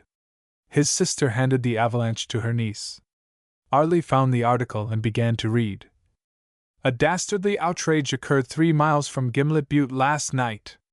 While on their way home from the trial of the well-known Three Pine Sheep raid case, a small party of citizens were attacked by miscreants presumed to be from the Cedar Mountain country. How many of these there were we have no means of knowing, as the culprits disappeared in the mountains after murdering William Faulkner, a well-known sheepman, and wounding Tom Long. There followed a lurid account of the battle, written from the point of view of the other side. After which the editor paid his respects to Fraser, though not by name. One of the ruffians, for some unknown reason, perhaps in the hope of getting a chance to slay another victim, remained too long near the scene of the atrocity, and was apprehended early this morning by that fearless deputy, James Schilling. He refused to give his name or any other information about himself. While the man is a stranger to Gimlet Butte, there can be no doubt that he is one of the Lost Valley desperadoes implicated in the Squaw Creek raid some months ago. Since the bullet that killed Faulkner was probably fired from the rifle carried by this man, it is safe to assume that the actual murderer was apprehended. The man is above medium height, well-built and muscular, and carries all the earmarks of a desperate character. Arlie glanced up from her reading to smile at Fraser. Dad and I are miscreants, and you are a ruffian and a desperate character, she told him gaily. Go on, honey, her father urged. The account told how the prisoner had been confined in the jail, and how the citizens, wrought up by the continued lawlessness of the Lost Valley district, had quietly gathered to make an example of the captured man. While condemning lynching in general, the Avalanche wanted to go on record as saying that if ever it was justifiable, this was the occasion. Unfortunately, the prisoner, giving thus further evidence of his desperate nature, had cut his way out of prison with a pocket knife and escaped from town by means of a horse he found saddled and did not hesitate to steal. At the time of going to press he had not yet been recaptured, though Sheriff Brand had several posses on his trail. The outlaw had cut the telephone wires, but it was confidently believed he would be captured before he reached his friends in the mountains. Arlie's eyes were shining. She looked at Briscoe and handed him the paper triumphantly. This was her vindication for bringing the hunted man to Lost Valley. He had been fighting their battles and had almost lost his life in doing it. Jed might say what he liked while she had this to refute him. "I guess that editor doesn't believe so confidently as he pretends," she said. "Anyhow, he has guessed wrong. Mr. Fraser has reached his friends, and they'll look out for him." Her father came to her support radiantly. "You bet your boots they will, honey. Shake hands on it, Mr. Fraser. I reckon you're satisfied too, Jed." Boy?" Briscoe viewed the scene with cynical malice. "Quite a hero, ain't he? If you want to know, I stand pat. Mr. Fraser from Texas don't draw the wool over my eyes none. Right now I serve notice to that effect. Meantime, since I don't aim to join the happy circle of his admirers, I reckon I'll duck." He nodded impudently at Arlie, turned on his heel, and went trailing off with jingling spur. They heard him cursing at his horse as he mounted. The cruel swish of a quirt came to them, after which the swift pounding of a horse's hoofs. The cow pony had found its gallop in a stride. The Texan laughed lightly. "Exit Mr. Briscoe, some disappointed," he murmured. He noticed that none of the others shared his mirth. Chapter 6. A Sure Enough Wolf. Briscoe did not return at once to the scene of the roundup. He followed the trail toward Jackson's Pocket, but diverged after he had gone a few miles and turned into one of the 100 blind gulches that ran out from the valley to the impassable mountain wall behind. It was known as Jack Rabbit Run, because its labyrinthine trails offered a retreat into which hunted men might always dive for safety. Nobody knew its recesses better than Jed Briscoe, who was acknowledged to be the leader of that faction in the valley which had brought it the bad name it held. Long before Jed's time there had been such a faction, then the dominant one of the place, now steadily losing ground as civilization seeped in, but still strong because bound by ties of kindred and of interest to the honest, law-abiding majority. Of it were the outlaws who came periodically to find shelter here, the hasty men who had struck in heat and found it necessary to get beyond the law's reach for a time, and reckless cowpunchers, who foregathered with these, because they were birds of a feather. To all such, Jack Rabbit Run was a haven of rest. By devious paths the cattleman guided his horse until he came to a kind of pouch, guarded by a thick growth of aspens. The front of these he skirted, plunged into them at the farther edge, and followed a narrow trail which wound among them till the grove opened upon a saucer-shaped valley in which nestled a little log cabin. Lights gleamed from the windows hospitably, and suggested the comfortable warmth of a log fire and good fellowship. So many a hunted man had thought as he emerged from that grove to look down upon the valley nestling at his feet. Jed turned his horse into a corral back of the house, let out the hoot of an owl as he fed and watered, and returning to the cabin, gave the 4 knocks that were the signal for admission. Bolts were promptly withdrawn and the door thrown open by a slender, fair-haired fellow, whose features looked as if they had been roughed out and not finished. He grinned amiably at the newcomer and greeted him with, "Hello, Jed." "Hello, Tommy," returned Briscoe, carelessly, and let his glance pass to the 3 men seated at the table with cards and poker chips in front of them. The man facing Briscoe was a big, heavy-set, unmistakable ruffian with long, drooping, red mustache, and villainous, fishy eyes. It was observable that the trigger finger of his right hand was missing. Also, there was a nasty scar on his right cheek running from the bridge of the nose halfway to the ear. This gave surplusage to the sinister appearance he already had. To him Briscoe spoke first, attempting a geniality he did not feel. "How are they coming, Texas? You ain't heard me kicking any, have you?" The man made sullen answer. "Not out loud," said Briscoe significantly, his eyes narrowing after a trick they had when he was most on his guard. "I reckon my remarks will be plumb audible when I've got any kick to register, seh. I hope not, Mr. Johnson." In this neck of woods a man is liable to get himself disliked if he shoots off his mouth too prevalent. Folks that don't like our ways can usually find a door open out of Lost Valley, if they don't wait too long. I'm some headstrong. I reckon I'll stay. He scowled at Jed with disfavor, meeting him eye to eye. But presently the rigor of his gaze relaxed. Me remembered that he was a fugitive from justice, and at the mercy of this man who had so far guessed his secret. Putting a temporary curb on his bilious jealousy, he sulkily added, "Leastways, if there's no objection, Mr. Briscoe. I ain't looking for trouble with anybody. A man who's looking for it usually finds it, Mr. Johnson. A man that ain't, lives longer and more peaceable." At this point Jed pulled himself together and bottled his arrogance, remembering that he had come to make an alliance with this man. "But that's no way for friends to talk. I got a piece of news for you. We'll talk it over in the other room and not disturb these gentlemen." One of the gentlemen grinned. He was a round-bodied, bullet-headed cowpuncher, with a face like burnt leather. He was in chaps, flannel shirt, and broad-brimmed hat. From a pocket in his chaps a revolver protruded. "That's right, Jed. Wrap it up proper. You'd hate to disturb us, wouldn't you?" "I'll not interrupt you from losing your money more than 5 minutes, Yorkie," answered Briscoe promptly. The third man at the table laughed suddenly. "I bane like to know how you feel now, Yorkie," he taunted. "It ain't you that's taking my spondulics in, you big, overgrown Swede," returned Yorkie amiably. "It's the gent from Texas. How can a fellow buck against luck that fills from a pair to a full house on the draw?" The blond giant, Siegfried, who was not a Swede, but a Norwegian, announced that he was $17 in the game himself. Tommy, already broke, and an onlooker, reported sadly, "61 for me, durn it!" Jed picked up a lamp, led the way to the other room, and closed the door behind them. "I thought it might interest you to know that there's a new arrival in the valley, Mr. Struve," he said smoothly. "Who says my name's Struve?" demanded the man who called himself Johnson, with fierce suspicion. Briscoe laughed softly. "I say it, Wolf Struve. Up till last month your address for 2 years has been number 9432, care of Penitentiary Warden, Yuma, Arizona." "Prove it. Prove it," blustered the accused man. "Sure."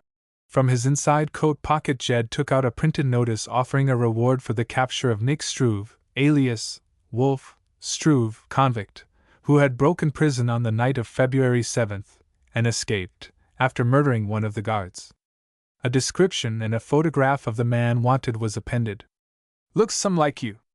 Don't it, mister? Shall I say Johnson or Struve?" "Say Johnson," roared the Texan. "That ain't me. I'm no jailbird." "Glad to know it." Briscoe laughed in suave triumph. "I thought you might be. This description sounds some familiar. I'll not read it all. But listen, scar on right cheek, running from bridge of nose toward ear. Trigger finger missing, shot away when last arrested. Weight about 190. By the way, just out of curiosity, how heavy are you, Mr. Johnson?" "Height 5 feet 9 inches. Protuberant fishy eyes. Long, drooping, reddish mustache. I'd shave that mustache if I were you, Mr. Johnson. Someone might mistake you for Nick Struve." The man who called himself Johnson recognized denial as futile. He flung up the sponge with a blasphemous oath. "What do you want? What's your game? Do you want to sell me for the reward? By thunder, you'd better not!" Briscoe gave way to one of the swift bursts of passion to which he was subject. "Don't threaten me, you prison scum! Don't come here and try to dictate what I'm to do, and what I'm not to do. I'll sell you if I want to. I'll send you back to be hanged like a dog. Say the word, and I'll have you dragged out of here inside of 48 hours. Struve reached for his gun, but the other, wary as a panther, had him covered while the convict's revolver was still in his pocket. "Reach for the roof! Quick, or I'll drill a hole in you! That's the idea. I reckon I'll collect your hardware while I'm at it. That's a heap better." Struve glared at him, speechless. "You're too slow on the draw for this part of the country, my friend," jeered Briscoe. Or perhaps, while you were at Yuma, you got out of practice. It's like stealing candy from a kid to beat you to it. Don't ever try to draw a gun again in Lost Valley while you're asleep. You might never waken. Jed was in high good humor with himself. His victim looked silent murder at him. One more thing, while you're in a teachable frame of mind, continued Briscoe. I run Lost Valley. What I say goes here.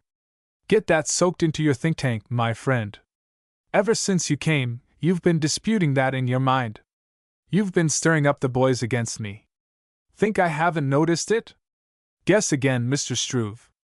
You'd like to be boss yourself, wouldn't you? Forget it. Down in Texas you may be a bad man, a sure enough wolf, but in Wyoming you only stack up to coyote size. Let this slip your mind, and I'll be running Lost Valley after your bones are picked white by the buzzards. I ain't a-going to make you any trouble. Didn't I tell you that before? Growled Struve reluctantly. See you don't then. Now I'll come again to my news. I was telling you that there's another stranger in this valley, Mr. Struve. Hails from Texas, too. Name of Fraser. Ever hear of him? Briscoe was hardly prepared for the change which came over the Texan at mention of that name. The prominent eyes stared, and a deep, apoplectic flush ran over the scarred face. The hand that caught at the wall trembled with excitement.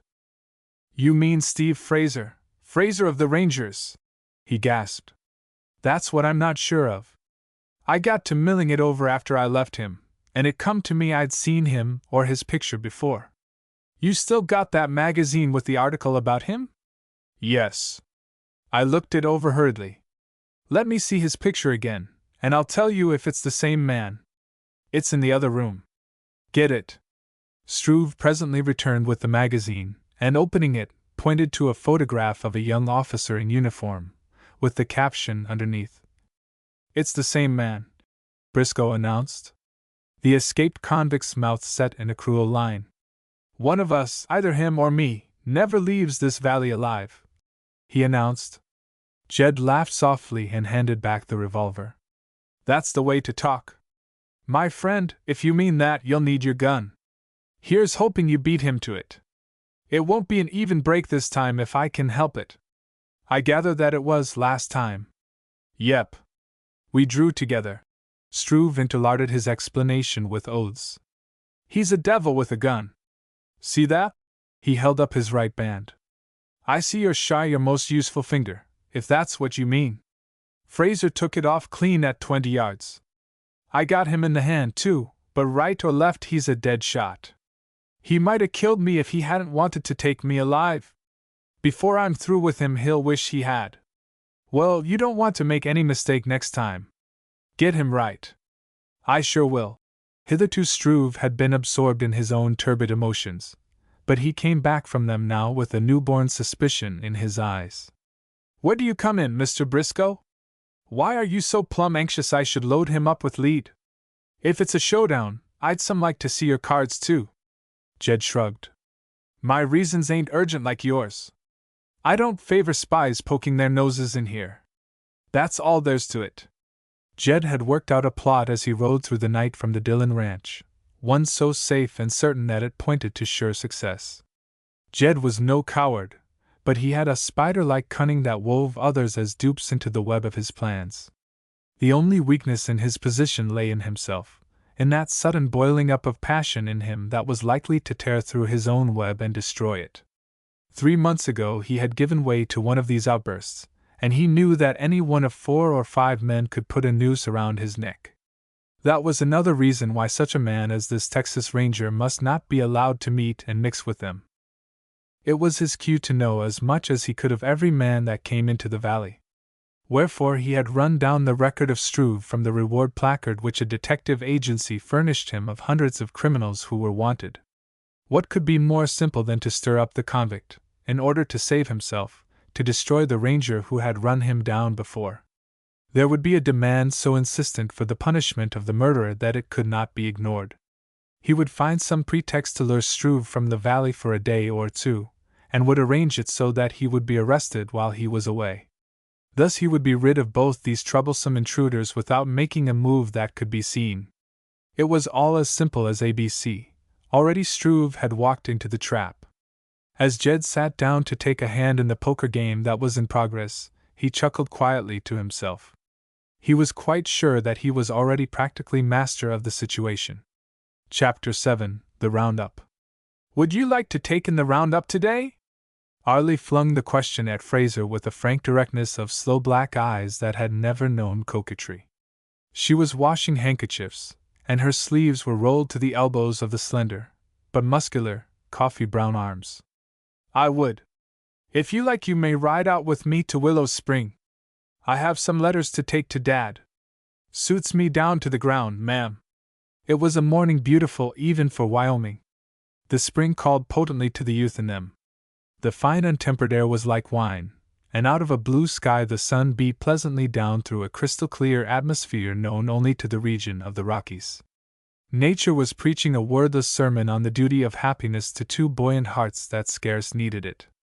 Long before they reached the scene of the roundup they could hear the almost continual bawl of worried cattle, and could even see the cloud of dust they stirred. They passed the remuda, in charge of two lads lounging sleepily in their saddles with only an occasional glance at the bunch of grazing horses they were watching. Presently they looked down from a high ridge at the busy scene below. Out of Lost Valley ran 100 rough and wooded gulches to the impassable cliff wall which bounded it.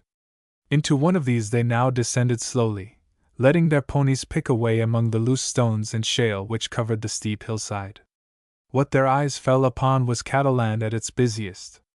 Several hundred wild hill cattle were gathered in the green draw, and around them was a cordon of riders holding the gather steady. Now and again one of the cows would make a dash to escape, and instantly the nearest rider would wheel, as on a batter's plate, give chase, and herd the animal back after a more or less lengthy pursuit. Several of the riders were cutting out from the main herd cows with unmarked calves, which last were immediately roped and thrown. Usually it took only an instant to determine with whose cow the calf had been, and a few seconds to drive home the correct brand upon the sizzling flank. Occasionally the discussion was more protracted, in order to solve a doubt as to the ownership, and once a calf was released that it might again seek its mother to prove identity. Arlie observed that Fraser's eyes were shining. "I used to be a puncher myself," he explained. "I tell you it feels good to grip a saddle between your knees, and to swallow the dust and hear the bellow of the cows. I used to live in them days. I sure did." A boyish puncher galloped past with a whoop and waved his hat to Arlie. For 2 weeks he had been in the saddle for 14 hours out of the 24. He was grimy with dust, and hollow-eyed from want of sleep. A stubbly beard covered his brick-baked face. But the unquenchable gaiety of the youthful West could not be extinguished. Though his flannel shirt gaped where the thorns had torn it, and the polka-dot bandana round his throat was discolored with sweat, he was as blithely debonair as ever. "That's Dick France. He's a great friend of mine," Arlie explained. "Dick's in luck," Fraser commented, but whether because he was enjoying himself so thoroughly or because he was her friend the ranger did not explain. They stayed through the day, and ate dinner at the tail of the chuck wagon with the cattlemen. The light of the camp fires, already blazing in the nipping night air, shone brightly. The ranger rode back with her to the ranch, but next morning he asked Arlie if she could lend him an old pair of chaps discarded by her father. She found a pair for him. "If you don't mind, I'll ride out to the roundup and stay with the boys a few days," he suggested. "You're going to ride with them?" she accused. "I thought I would. I'm not going to saddle myself on you two ladies forever. You know we're glad to have you. But that isn't it. What about your heart? You know you can't ride the range." He flushed, and knew again that feeling of contempt for himself, or, to be more exact, for his position. "I'll be awful careful, Miss Arlie," was all he found to say. She could not urge him further, lest he misunderstand her. "Of course you know best," she said, with a touch of coldness. He saddled Teddy and rode back. The drive for the day was already on, but he fell in beside young France and did his part.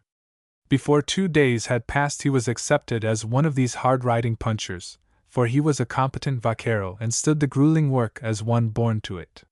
He was, moreover, well liked, both because he could tell a good story and because these sons of Anak recognized in him that dynamic quality of manhood they could not choose but respect.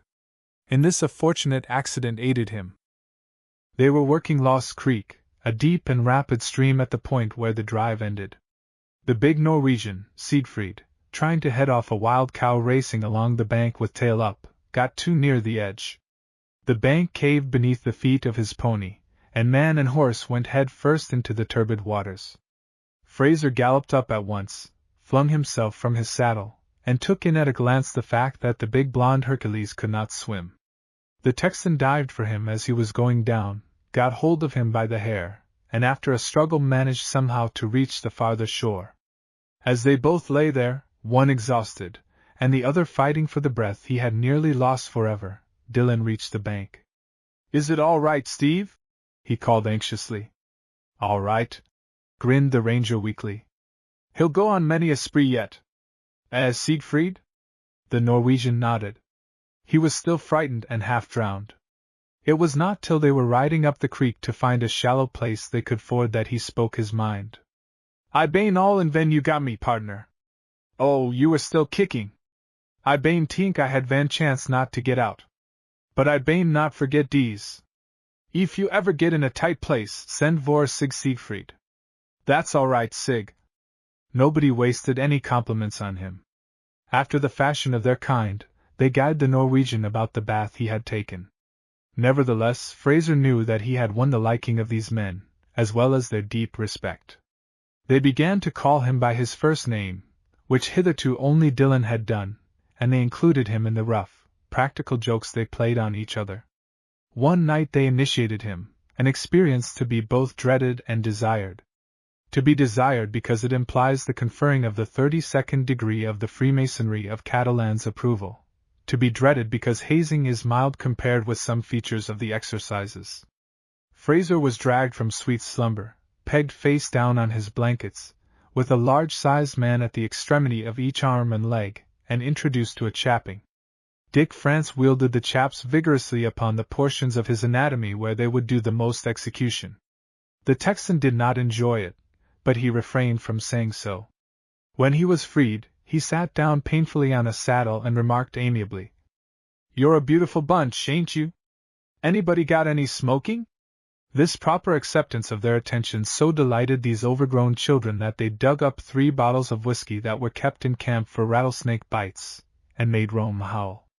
They had ridden all day, and for many weary days before that, but they were started toward making a night of it when Dillon appeared. Dillon was boss of the roundup. He had been elected by general consent, and his word was law. He looked round upon them with a twinkling eye, and wanted to know how long it was going to last. But the way he put his question was, "How much whiskey is there left?" Finding there was none, he ordered them all back to their blankets. After a little skylarking, they obeyed. Next day Fraser rode the hills, a sore man. But nobody who did not know could have guessed it. He would have died before admitting it to any of his companions. Thus he won the accolade of his peers as a worthy horseman of the hills. Chapter 8: The Bronco Busters. Jed Briscoe rejoined the roundup the day following Fraser's initiation. He took silent note of the Texan's popularity, of how the boys all called him Steve, because he had become one of them, and were ready either to lark with him or work with him. He noticed, too, that the ranger did his share of work without a whimper, apparently enjoying the long, hard hours in the saddle. The hill riding was of the roughest, and the cattle were wild as deers and as agile. But there was no breakneck incline too steep for Steve Fraser to follow. Once Jed chanced upon Steve stripped for a bath beside the creek, and he understood the physical reason for his perfect poise. The wiry, sinuous muscles, packed compactly without obtrusion, played beneath the skin like those of a panther.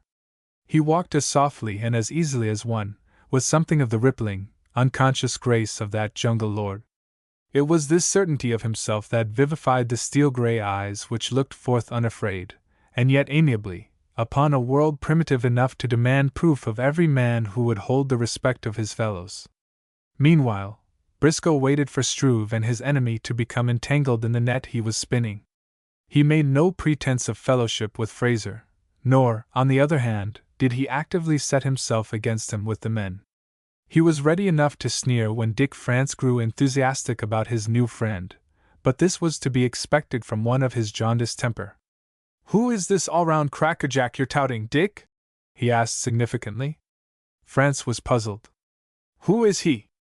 "Why, he's Steve Fraser." "I ain't asking you what his name is. I'm asking who he is. What does he do for a living? Who recommended him so strong to the boys that they take up with him so sudden?" "I don't care what he does for a living. Likely he rides the range in Texas. When it comes to recommendations, he's got one mighty good one written on his face." "You think so, do you?" "That's what I think, Jed. He's the goods, best of company, a straight-up rider, and a first-rate puncher. Ask any of the boys. I'm using my eyes, Dick. They tell me all I need to know." "Well, use them tomorrow. He's going to take a whirl at riding dead easy. Next day he's going to take on rocking horse. If he makes good on them, you'll admit he can ride. I ain't saying he can't ride. So can you. If it's plumb gentle, I can make out to stick on a pony myself. Course you can ride. Everybody knows that. You're the best ever. Any man that can win the championship of Wyoming, but you'll say yourself them strawberry roans are wicked devils." "He hasn't ridden them yet, Dick." "He's going to. We'll be there to see it." "Meb he will." "Meb he won't. I've known men before who thought they were going to." It was in no moment of good-natured weakness that Fraser had consented to try riding the outlaw horses. Nor had his vanity anything to do with it. He knew a time might be coming when he would need all the prestige and all the friendship he could earn to tide him over the crisis. Jed Briscoe had won his leadership, partly because he could shoot quicker and straighter, ride harder, throw a rope more accurately, and play poker better than his companions. Steve had a mind to show that he, too, could do some of these things passing well. Wherefore, he had let himself be badgered good-naturedly into trying a fall with these famous buckers. As the heavy work of the roundup was almost over, Dillon was glad to relax discipline enough to give the boys a little fun. The remuda was driven up while the outfit was at breakfast. His friends guyed Steve with pleasant prophecy. "He'll be hunting leather about the fourth buck. If he ain't trying to make of himself one of them there Darius Green machines," suggested another. "Got any last words, Steve?" "Dead easy most generally eats them alive," Dick derided. "Sho! Can't you see he's so plumb scared he can't talk?" Fraser grinned and continued to eat. When he had finished, he got his lariat from the saddle, swung to Siegfried's pony, and rode unobtrusively forward to the remuda. The horses were circling round and round, so that it was several minutes before he found a chance. When he did, the rope snaked forward and dropped over the head of the strawberry roan. The horse stood trembling, making not the least resistance, even while the ranger saddled and cinched. But before the man settled to the saddle, the outlaw was off on its furious resistance. It went forward and up into the air with a plunging leap. The rider swung his hat and gave a joyous whoop. Next instant there was a scatter of laughing men as the horse came toward them in a series of short, stiff-legged bucks which would have jarred its rider like a pile-driver falling on his head had he not let himself grow limp to meet the shock. All the tricks of its kind this unbroken 5-year-old knew. Weaving, pitching, sunfishing, it fought superbly, the while Steve rode with the consummate ease of a master. His sinuous form swayed instinctively to every changing motion of his mount. Even when it flung itself back in blind fury, he dropped lightly from the saddle and into it again as the animal struggled to its feet. The cook waved a frying pan in frantic glee. "Hooray! You're the goods, all right, all right. You bet. Watch Steve fan him. And he ain't pulled leather yet. Not once." An unseen spectator was taking it in from the brow of a little hill crowned with a group of firs. She had reached this point just as the Texan had swung to the saddle, and she watched the battle between horse and man intently. If any had been there to see, he might have observed a strange fire smoldering in her eyes. For the first time there was filtering through her a vague suspicion of this man who claimed to have heart trouble, and had deliberately subjected himself to the terrific strain of such a test. She had seen bronco busters get off bleeding at mouth and nose and ears after a hard fight, and she had never seen a contest more superbly fought than this one. But full of courage as the horse was, it had met its master and began to know it. The ranger's quirt was going up and down, stinging dead easy to more violent exertions, if possible. But the outlaw had shot its bolt. The plunges grew less vicious, the bucks more feeble. It still pitched, because of the unbroken gameness that defied defeat, but so mechanically that the motions could be forecasted. Then Steve began to soothe the brute. Somehow the wild creature became aware that this man who was his master was also disposed to be friendly. Presently it gave up the battle, quivering in every limb.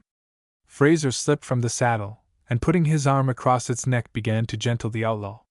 The animal had always looked the incarnation of wickedness. The red eyes in its ill-shaped head were enough to give one bad dreams. A quarter of an hour before, it had bit savagely at him. Now it stood breathing deep, and trembling while its master let his hand pass gently over the nose and neck with soft words that slowly won the pony back from the terror into which it had worked itself. "You did well, Mr. Fraser from Texas," Jed complimented him, with a smile that thinly hid his malice. "But it won't do to have you going back to Texas with the word that Wyoming is shy of riders. I ain't any great shakes, but I reckon I'll have to take a whirl at Rocking Horse." He had decided to ride for two reasons. One was that he had glimpsed the girl among the firs. The other was to dissipate the admiration his rival had created among the men. Briscoe lounged toward the remuda, rope in hand. It was his cue to get himself up picturesquely in all the paraphernalia of the cowboy. Black-haired and white-toothed, lithe as a wolf, and endowed with a grace almost feline, it was easy to understand how this man appealed to the imagination of the reckless young fellows of this primeval valley. Everything he did was done well. Furthermore, he looked and acted the part of leader which he assumed. Rocking Horse was in a different mood from its brother. It was hard to rope, and when Jed's rawhide had fallen over its head it was necessary to reinforce the lariat with two others. Finally the pony had to be flung down before a saddle could be put on. When Siegfried, who had been kneeling on its head, stepped back, the outlaw staggered to its feet, already badly shaken, to find an incubus clamped to the saddle. No matter how it pitched, the human clothespin stuck to his seat, and apparently with as little concern as if he had been in a rowboat gently moved to and fro by the waves. Jed rode like a centaur, every motion attuned to those of the animal as much as if he were a part of it. No matter how it pounded or tossed, he stuck securely to the hurricane deck of the bronco. Once only he was in danger, and that because Rocking Horse flung furiously against the wheel of a wagon and ground the rider's leg till he grew dizzy with the pain. For an instant he caught at the saddle horn to steady himself as the roan bucked into the open again. "He's pulling leather!" someone shouted. "Shut up, you goat!" advised the Texan good-naturedly. "Can't you see his leg got jammed till he's groggy? Wonder is, he didn't take the dust. They don't raise better riders than he is. By hockey! He's all in. Look out! Jed's falling!" France cried, running forward. It looked so for a moment, then Jed swam back to clear consciousness again, and waved them back. He began to use his quirt without mercy. "Might know he'd game it out," remarked Yorkie. He did. It was a long fight, and the horse was flecked with bloody foam before its spirit and strength failed. But the man in the saddle kept his seat till the victory was won. Steve was on the spot to join heartily the murmur of applause, for he was too good a sportsman to grudge admiration even to his enemy. "You're the one best bet in riders, Mr. Briscoe. It's a pleasure to watch you," he said frankly. Jed's narrowed eyes drifted to him. "Oh, hell!" he drawled with insolent contempt, and turned on his heel. From the clump of firs a young woman was descending, and Jed went to meet her. "You rode splendidly," she told him with vivid eyes. "Were you hurt when you were jammed again the wagon? I mean, does it still hurt?" For she noticed that he walked with a limp. "I reckon I can stand the grief without an amputation. Arlie, I got something to tell you." She looked at him in her direct fashion and waited. "It's about your new friend." He drew from a pocket some leaves torn out of a magazine. His finger indicated a picture. Ever see that gentleman before? The girl looked at it coolly. It seems to be Mr. Fraser taken in his uniform. Lieutenant Fraser, I should say. The cattleman's face fell. You know, then, who he is, and what he's doing here. Without evasion, her gaze met his. I understood him to say he was an officer in the Texas Rangers. You know why he is here? You're right, I do. But do you? Well, what is it you mean? Out with it, Jed, she demanded impatiently. He is here to get a man wanted in Texas, a man hiding in this valley right now. I don't believe it, she returned quickly. And if he is, that's not your business or mine. It's his duty, isn't it? I ain't discussing that. You know the law of the valley, Arlie. I don't accept that as binding, Jed. Lots of people here don't. Because Lost Valley used to be a nest of miscreants, it needn't always be. I don't see what right we've got to set ourselves above the law. This valley has always stood by hunted men when they reached it. That's our custom, and I mean to stick to it. Very well. I hold you to that, she answered quickly. This man Fraser is a hunted man.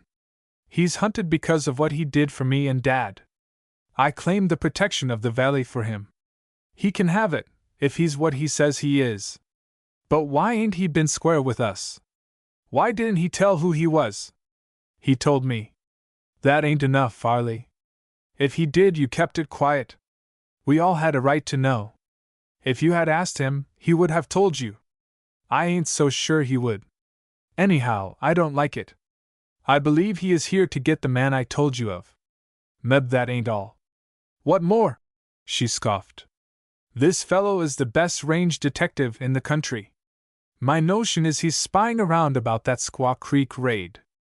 Under the dusky skin she flushed angrily. My notion is you're daffy, Jed. Talk sense, and I'll listen to you. You haven't a grain of proof. I may get some yet, he told her sulkily. She laughed her disbelief. When you do, let me know. And with that she gave her pony the signal to moor forward. Nevertheless, she met the ranger at the foot of the little hill with distinct coldness. When he came up to shake hands, she was too busy dismounting to notice. Your heart must be a good deal better. I suppose Lost Valley agrees with you. She had swung down on the other side of the horse, and her glance at him across the saddle seat was like a rapier thrust. He was aware at once of being in disgrace with her, and it chafed him that he had no adequate answer to her implied charge. My heart's all right, he said a little gruffly. Yes, it seems to be, Lieutenant. She trailed the reins and turned away at once to find her father. The girl was disappointed in him. He had, in effect, lied to her. That was bad enough, but she felt that his lie had concealed something, how much she scarce dared say. Her tangled thoughts were in chaos. One moment she was ready to believe the worst, the next, it was impossible to conceive such a man so vile a spy as to reward hospitality with treachery. Yet she remembered now that it had been while she was telling of the fate of the traitor Burke that she had driven him to his lie. Or had he not told it first when she pointed out Lost Valley at his feet? Yes, it was at that moment she had noticed his pallor. He had, at least, conscience enough to be ashamed of what he was doing. But she recognized a wide margin of difference between the possibilities of his guilt. It was one thing to come to the valley for an escaped murderer. It was quite another to use the hospitality of his host as a means to betray the friends of that host. Deep in her heart she could not find it possible to convict him of the latter alternative. He was too much a man, too vitally dynamic. No, whatever else he was, she felt sure he was not so hopelessly lost to decency. He had that electric spark of self-respect which may coexist with many faults, but not with treachery. Chapter 9. A Shot from Bold Knob. A bunch of young steers which had strayed from their range were to be driven to the Dillon Ranch, and the boss of the rodeo appointed France and Fraser to the task. You'll have company home, honey, he told his daughter, and you'll be able to give the boys a hand if they need it. These hill cattle are still some wild, though we've been working them a week. You're a heap better cowboy than some that works more steady at the business. Briscoe nodded. You bet. I ain't forgot that day Arlie rode Big Timber with me 2 years ago. She wasn't 16 then, but she herded them hill steers like they belonged to a milk bunch. He spoke his compliment patly enough, but somehow the girl had an impression that he was thinking of something else. She was right, for as he helped gather the drive his mind was busy with a problem. Presently he dismounted to tighten a cinch, and made a signal to a young fellow known as Slim Leroy. The latter was a new and tender recruit to Jed's band of miscreants. He drew up beside his leader, and examined one of the 4 hoofs of his pony. "Slim, I'm going to have Dillon send you for the mail today. When he tells you, that's the first you know about it. Understand? You'll have to take the hill cut to Jack Rabbit Run on your way in. At the cabin back of the Aspens, inquire for a man that calls himself Johnson. If he's there, give him this message, this afternoon from Bald Knob, remember. Just those words, and nothing more. If he isn't there, forget the message. You'll know the man you want because he is shy his trigger finger, and has a ragged scar across his right cheek. Make no mistake about this, Slim." "Sure I won't." Briscoe, having finished cinching, swung to his saddle and rode up to say goodbye to Arlie. "Hope you'll have no trouble with this bunch. If you push right along you'd ought to get home by night," he told her. Arlie agreed carelessly. "I don't expect any trouble with them. So long, Jed." It would not have been her choice to ride home with the lieutenant of Rangers, but since her father had made the appointment publicly she did not care to make objection. Yet she took care to let Fraser see that he was in her black books. The men rode toward the rear of the herd, one on each side, and Arlie fell in beside her old playmate Dick. She laughed and talked with him about 100 things in which Steve could have had no part, even if he had been close enough to catch more than 1 word out of 20. Not once did she even look his way. Quite plainly she had taken pains to forget his existence. "It was Briscoe's turn the other day," mused the Texan. "It's mine now. I wonder when it will be Dick's to get put out in the cold." Nevertheless, though he tried to act the philosopher, it cut him that the high-spirited girl had condemned him.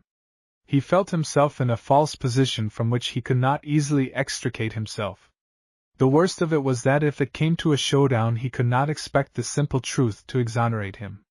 From where they rode there drifted to him occasionally the sound of the gay voices of the young people. It struck him for the first time that he was getting old. Arlie could not be over 18, and Dick perhaps 21. Maybe young people like that thought a fellow of 27 a Methuselah. After a time the thirsty cattle smelt water, and hit a beeline so steadily for it that they needed no watching.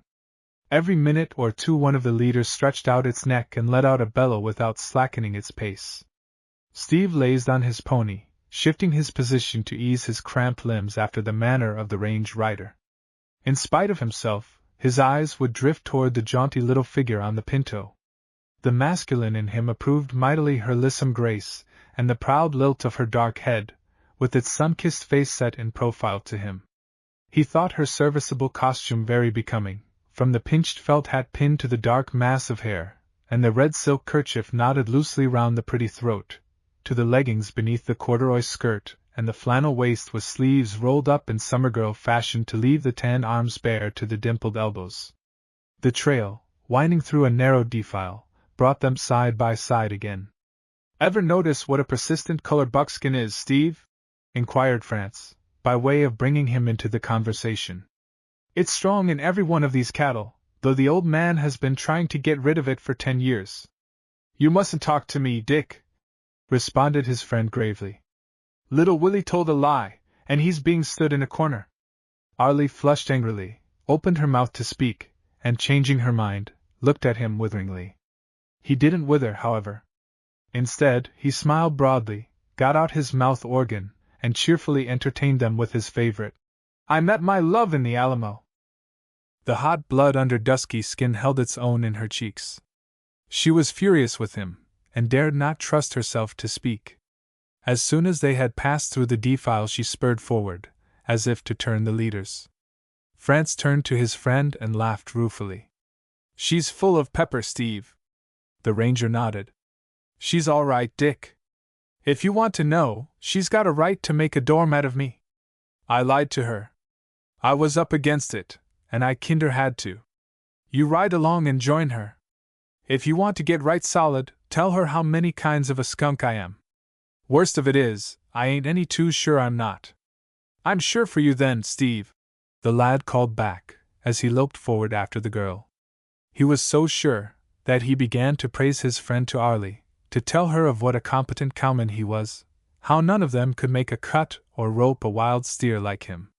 She presently wanted to know whether Dick could not find something more interesting to talk about. He could not help smiling at her downright manner. You've surely got it in for him, Arlie. I thought you liked him. She pulled up her horse, and looked at him. What made you think that? Did he tell you so? Dick fairly shouted. You do rub it in, girl, when you've got a down on a fellow. No, he didn't tell me. You did. Me? She protested indignantly. I never did. Oh, you didn't say so, but I don't need a church to fall on me before I can take a hint. You acted as though you liked him that day you and him came riding into camp. I didn't do any such thing, Dick France. I don't like him at all. Very decidedly. All the boys do, all but Jed. I don't reckon he does. Do I have to like him because the boys do? She demanded. Oh, course not. Dick stopped, trying to puzzle it out. He says you ain't to blame, that he lied to you. That seems right strange, too. It ain't like Steve to lie. How do you know so much about him? You haven't known him a week. That's what Jed says. I say it ain't a question of time. Some men I've knew 10 years I ain't half so sure of. He's a man from the ground up. Anyone could tell that, before they had seen him 5 minutes. Secretly, the girl was greatly pleased. She so wanted to believe that Dick was right. It was what she herself had thought. I wish you'd seen him the day he pulled Siegfried out of Lost Creek. Tell you, I thought they were both goners. Dick continued. I expect it was most ankle deep. She scoffed. Hello, we're past Bald Knob. They both came mighty nigh handing in their checks. I didn't know that, though I knew, of course, he was fearless, Arlie said. What's that? Dick drew in his horse sharply, and looked back. The sound of a rifle shot echoed from hillside to hillside. Like a streak of light, the girl's pinto flashed past him. He heard her give a sobbing cry of anguish. Then he saw that Steve was slipping very slowly from his saddle. A second shot rang out. The light was beginning to fail, but he made out a man's figure crouched among the small pines on the shoulder of Bald Knob. Dick jerked out his revolver as he rode back, and fired twice. He was quite out of pistol range, but he wanted the man in ambush to see that help was at hand. He saw Arlie fling herself from her pony in time to support the Texan just as he sank to the ground. She'll take care of Steve. It's me for that murderer, the young man thought. Acting upon that impulse, he slid from his horse and slipped into the sagebrush of the hillside. By good fortune he was wearing a gray shirt of a shade which melted into that of the underbrush. Night falls swiftly in the mountains, and already dusk was softly spreading itself over the hills. Dick went up a draw, where young pines huddled together in the trough, and from the upper end of this he emerged upon a steep ridge, eyes and ears alert for the least sign of human presence. A third shot had rung out while he was in the dense mass of foliage of the evergreens, but now silence lay heavy all about him. The gathering darkness blurred detail, so that any one of a dozen boulders might be a shield for a crouching man. Once, nerves at a wire edge from the strain on him, he thought he saw a moving figure. Throwing up his gun, he fired quickly. But he must have been mistaken, for, shortly afterward, he heard someone crashing through dead brush at a distance. He's on the run, whoever he is. Guess I'll get back to Steve, decided France wisely. He found his friend stretched on the ground, with his head in Arlie's lap. Is it very bad? He asked the girl. I don't know. There's no light. Whatever shall we do? She moaned. I'm a right smart of a nuisance, ain't I? Drawled the wounded man unexpectedly. She leaned forward quickly. Where are you hit? In the shoulder, ma'am. Can you ride, Steve? Do you reckon you could make out the 5 miles? Dick asked. Arlie answered for him. She had felt the inert weight of his heavy body and knew that he was beyond helping himself. No, is there no house near? There's Alec Howard's cabin. He's at the roundup, but I guess we had better take Steve there, if we could make out to get him that far. The girl took command quietly. Unsaddle Teddy. She had unloosened his shirt, and was tying her silk kerchief over the wound, from which blood was coming in little jets. We can't carry him, she decided. It's too far. We'll have to lift him to the back of the horse, and let him lie there. Steady, Dick. That's right. You must hold him on, while I lead the horse. Heavy as he was, they somehow hoisted him, and started. He had fainted again, and hung limply, with his face buried in the mane of the pony. It seemed an age before the cabin loomed, shadow-like, out of the darkness. They found the door unlocked, as usual, and carried him into the bed. Give me your knife, Dick, Arlie ordered quietly. And I want water. If that's a towel over there, bring it. Just a moment. I'll strike a light, and we'll see where we're at. No, we'll have to work in the dark. A light might bring them down on us. She had been cutting the band of the shirt, and now ripped it so as to expose the wounded shoulder. Dick took a bucket to the creek, and presently returned with it. In his right hand he carried his revolver. When he reached the cabin he gave an audible sigh of relief and quickly locked the door. Of course you'll have to go for help, Dick. Bring old Doc Lee. Why, Arlie, I can't leave you here alone. What are you talking about? You'll have to. It's the only thing to do. You'll have to give me your revolver. And oh, Dick, don't lose a moment on the way. He was plainly troubled. I just can't leave you here alone, girl. What would your father say if anything happened? I don't reckon anything will, but we can't tell. No, I'll stay here, too. Steve must take his chance. You'll not stay. She flamed round upon him, with the fierce passion of a tigress fighting for her young. You'll go this minute, this very minute. But don't you see I oughtn't to leave you? Anybody would tell you that, he pleaded. And you call yourself his friend, she cried, in a low, bitter voice. I call myself yours, too, he made answer doggedly. Then go.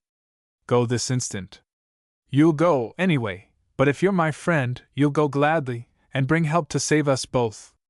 I wished I knew what to do, he groaned. Her palms fastened on his shoulders. She was a creature transformed. Such bravery, such feminine ferocity, such a burning passion of the spirit, was altogether outside of his experience of her or any other woman. He could no more resist her than he could fly to the top of Bald Knob. I'll go, Arlie. And bring help soon. Get Doc Lee here soon as you can. Leave word for armed men to follow. Don't wait for them. No. Take his Teddy horse. It can cover ground faster than yours. Yes. With plain misgivings he left her, and presently she heard the sound of his galloping horse. It seemed to her for a moment as if she must call him back, but she strangled the cry in her throat. She locked the door and bolted it, then turned back to the bed, upon which the wounded man was beginning to moan in his delirium. Chapter 10. Doc Lee. Arlie knew nothing of wounds or their treatment. All she could do was to wash the shoulder in cold water and bind it with strips torn from her white underskirt. When his face and hands grew hot with the fever, she bathed them with a wet towel. How badly he was hurt, whether he might not even die before Dick's return, she had no way of telling. His inconsequent babble at first frightened her, for she had never before seen a person in delirium, nor heard of the insistence with which one harps upon some fantasy seized upon by a diseased mind. She thinks you're a skunk, Steve. So you are. She's dead right, dead right, dead right. You lied to her, you coyote! Stand up in the corner, you liar, while she wangs at you with a 6-gun. You're a skunk, dead right. So he would run on in a variation of monotony, the strong, supple, masterful man as helpless as a child, all the splendid virility stricken from him by the pressure of an enemy's finger. The eyes that she had known so full of expression, now like half-scabbard steel, and now again bubbling from the inner mirth of him, were glazed and unmeaning. The girl had felt in him a capacity for silent self-containment, and here he was, picking at the coverlet with restless fingers, prattling foolishly, like an infant. She was a child of impulse, sensitive and plastic. Because she had been hard on him before he was struck down, her spirit ran open-armed to make amends. What manner of man he was she did not know. But what availed that to keep her, a creature of fire and dew, from the clutch of emotions strange and poignant? He had called himself a liar and a coyote, yet she knew it was not true, or at worst true in some qualified sense. He might be hard, reckless, even wicked in some ways. But vaguely, she felt that if he were a sinner he sinned with self-respect. He was in no moral collapse, at least. It was impossible to fit him to her conception of a spy. No, no! Anything but that. So she sat there, her fingers laced about her knee, as she leaned forward to wait upon the needs she could imagine for him, the dumb tragedy of despair in her childish face. The situation was one that made for terror. To be alone with a wounded man, his hurt undressed, to hear his delirium and not to know whether he might not die any minute, this would have been enough to cause apprehension. Add to it the darkness, her deep interest in him, the struggle of her soul, and the dread of unseen murder stalking in the silent night. Though her thought was of him, it was not wholly upon him. She sat where she could watch the window, Dick's revolver in another chair beside her. It was a still, starry night, and faintly she could see the hazy purple, mountain line. Somewhere beneath those uncaring stars was the man who had done this awful thing. Was he far, or was he near? Would he come to make sure he had not failed? Her fearful heart told her that he would come. She must have fought her fears nearly an hour before she heard the faintest of sounds outside. Her hand leaped to the revolver. She sat motionless, listening, with nerves taut. It came again presently, a deadened footfall, close to the door. Then, after an eternity, the latch clicked softly. Someone, with infinite care, was trying to discover whether the door was locked. His next move she anticipated. Her eyes fastened on the window, while she waited breathlessly. Her heart was stammering furiously. Moments passed, in which she had to set her teeth to keep from screaming aloud. The revolver was shaking so that she had to steady the barrel with her left hand. A shadow crossed one pane, the shadow of a head in profile, and pushed itself forward till shoulders, arm, and poised revolver covered the lower sash. Very, very slowly the head itself crept into sight. Arlie fired and screamed simultaneously. The thud of a fall, the scuffle of a man gathering himself to his feet again, the rush of retreating steps, all merged themselves in one single impression of fierce, exultant triumph. Her only regret was that she had not killed him. She was not even sure that she had hit him, for her bullet had gone through the glass within an inch of the inner woodwork. Nevertheless, she knew that he had had a shock that would carry him far. Unless he had accomplices with him, and of that there had been no evidence at the time of the attack from Bald Knob, he would not venture another attempt. Of one thing she was sure. The face that had looked in at the window was one she had never seen before. In this, too, she found relief, for she knew now that the face she had expected to see follow the shadow over the pane had been that of Jed Briscoe, and Jed had too much of the courage of Lucifer incarnate in him to give up because an unexpected revolver had been fired in his face. Time crept slowly, but it could hardly have been a quarter of an hour later that she heard the galloping of horses. "It is Dick!" she cried joyfully, and running to the door, she unbolted and unlocked it just as France dragged Teddy to a halt and flung himself to the ground. The young man gave a shout of gladness at sight of her. "Is it all right, Arlie?" "Yes. That is, I don't know. He is delirious. A man came to the window, and I shot at him. Oh, Dick, I'm so glad you're back." In her great joy, she put her arms round his neck and kissed him. Old Dr. Lee, dismounting more leisurely, drawled his protest. "Look-a-here, Arlie. I'm the doctor. Where do I come in? I'll kiss you, too, when you tell me he'll get well." The half-hysterical laugh died out of her voice, and she caught him fiercely by the arm. Doc, don't let him die," she begged. He had known her all her life, had been by the bedside when she came into the world, and he put his arm round her shoulders and gave her a little hug as they passed into the room. "We'll do our level best, little girl." She lit a lamp, and drew the window curtain, so that none could see from the outside. While the old doctor arranged his instruments and bandages on chairs, she waited on him. He noticed how white she was, for he said, not unkindly, "I don't want two patients right now, Arlie. If you're going to keel over in a faint right in the middle of it, I'll have Dick help." "No, no, I won't, Doc. Truly I won't," she promised. "All right, little girl. We'll see how game you are. Dick, hold the light. Hold it right there. See?" The Texan had ceased talking, and was silent, except for a low moan, repeated at regular intervals. The doctor showed Arlie how to administer the anesthetic after he had washed the wound. While he was searching for the bullet with his probe, she flinched as if he had touched a bare nerve, but she stuck to her work regardless of her feelings, until the lead was found and extracted and the wound dressed. Afterward, Dick found her seated on a rock outside crying hysterically. He did not attempt to cope with the situation, but returned to the house and told Lee. "Best thing for her. Her nerves are overwrought and unstrung. She'll be all right, once she has her cry out. I'll drift around, and jolly her along." The doctor presently came up and took a seat beside her. What do you think, doctor?" she sobbed.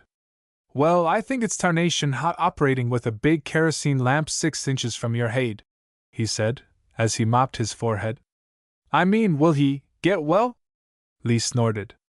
"Well, I'd be ashamed of him if he didn't. If he lets a nice, clean, flesh wound put him out of business, he don't deserve to live. Don't worry any about him, young lady. Say, I wish I had Zweig right now, Arlie." "You mean it? You're not just saying it to please me?" "Of course I mean it," he protested indignantly. "I wish I had 3. I mean, are you sure he'll get well?" she explained, a faint smile touching her wan face. "Yes, I mean that too, but right now I mean the beer most. Now, honest, haven't I earned a beer? You've earned 100,000, Doc. You're the kindest and dearest man that ever lived," she cried. "Ain't that rather a large order, my dear?" he protested mildly. "I couldn't really use 100,000. And I'd hate to be better than Job and Moses and Pharaoh and them Bible characters. Wouldn't I have to give up chewing? Somehow, a halo don't seem to fit my head. It's most too bald to carry one graceful. You may do that again if you want to." This last, apropos of the promised reward which had just been paid in full. Arlie found she could manage a little laugh by this time. "Well, if you ain't going to, we might as well go in and have a look at that false alarm patient of ours," he continued. "We'll have to sit up all night with him. I was 63 yesterday. I'm going to quit this doctor game. I'm too old to go racing round the country nights just because you young folks enjoy shooting each other up. Yes, ma'am, I'm going to quit. I serve notice right here.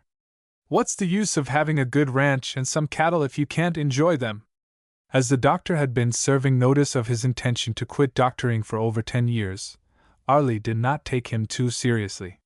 She knew him for what he was, a whimsical old fellow, who would drop in the saddle before he would let a patient suffer, one of the old school, who loved his work but liked to grumble over it. "Maybe you'll be able to take a rest soon. You know that young doctor from Denver, who was talking about settling here." This, as she knew, was a sore point with him. "So you're tired of me, are you? Want a newfangled appendix cutter from Denver, do you? Time to shove old Doc Lee aside, eh?" "I didn't say that, Doc," she repented. "Huh! You meant it. Wonder how many times he'd get up at midnight and plow through 3-foot snow for 6 miles to see the most ungrateful, squalling little brat." "Was it me, Doc?" she ungrammatically demanded. "It was you, Miss Impudence." They had reached the door, but she held him there a moment, while she laughed delightedly and hugged him. "I knew it was me. As if we'd let our old Doc go, or have anything to do with a young ignoramus from Denver.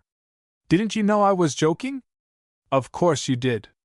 He still pretended severity. "Oh, I know you.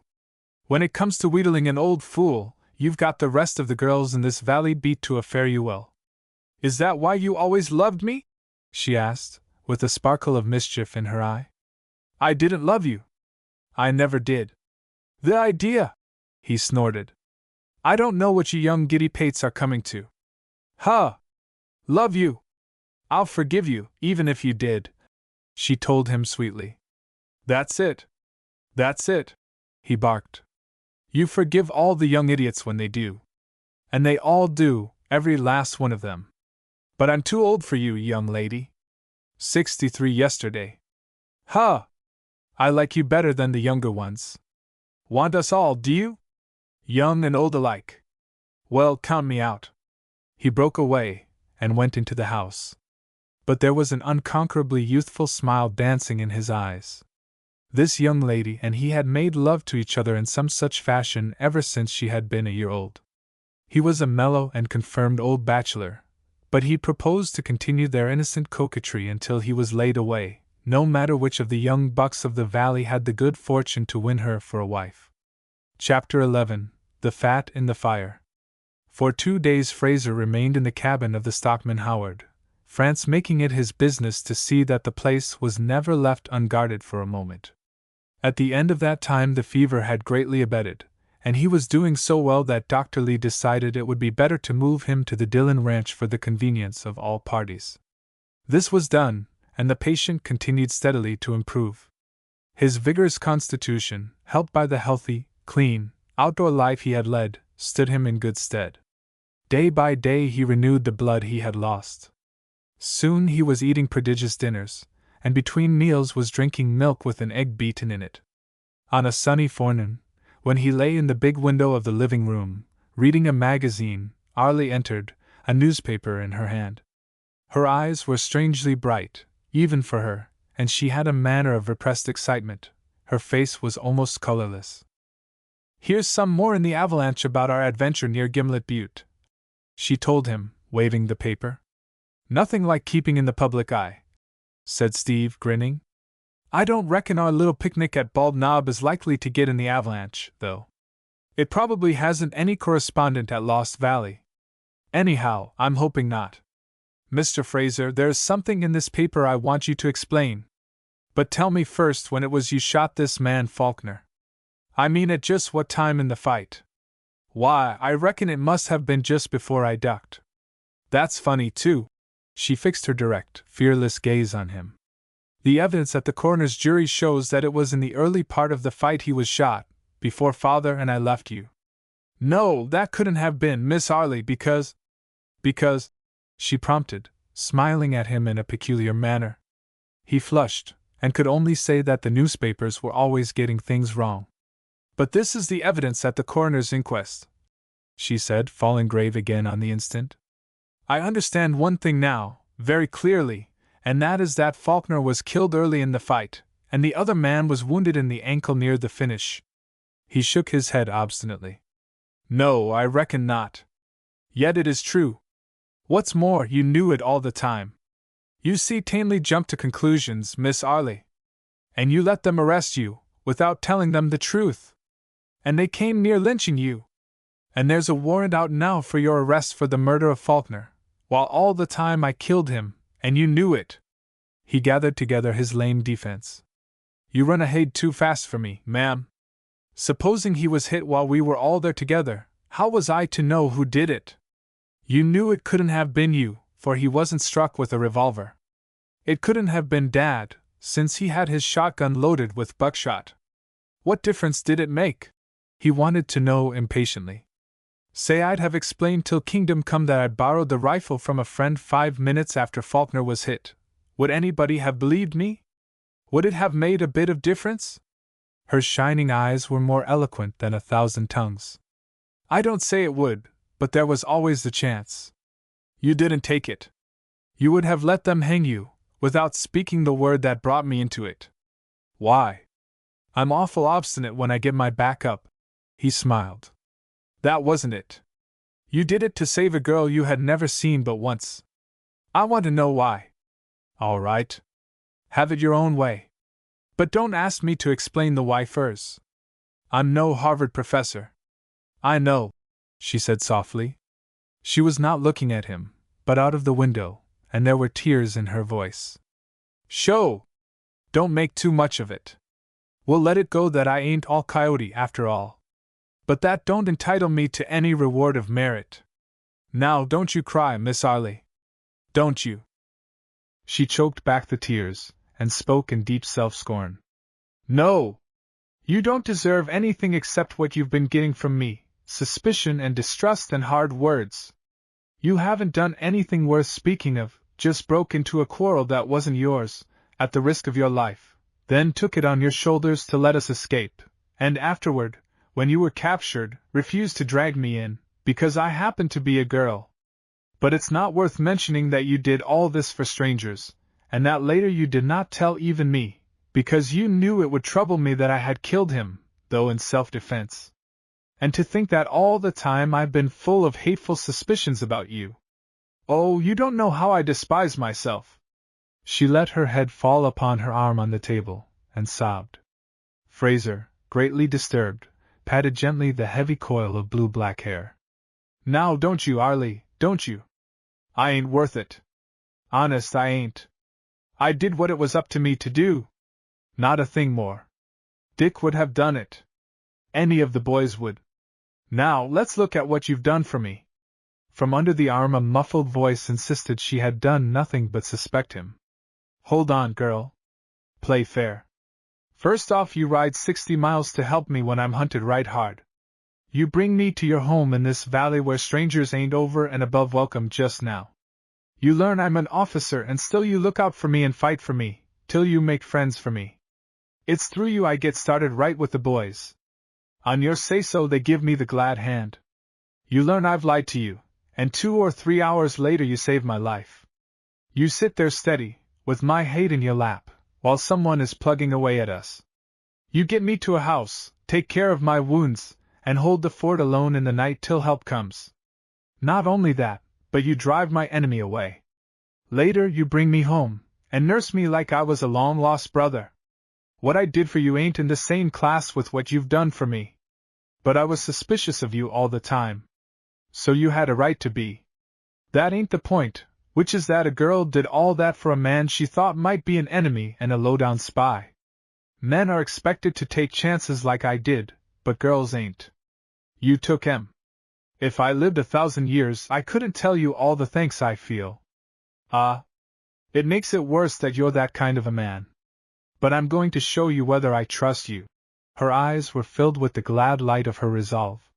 She spoke with a sort of proud humility.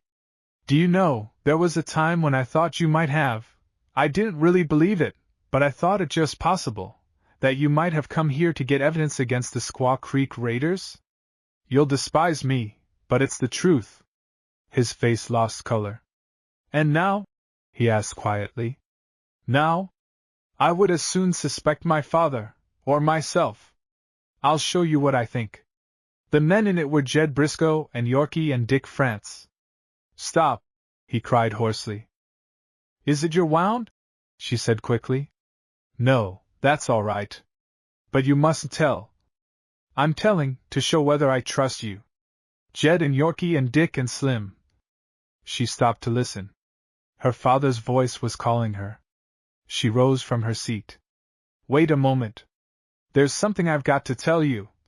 The Texan groaned. "I'll be back in a moment. Dad wants to see me about some letters." And with that she was gone. Whatever the business was, it detained her longer than she expected.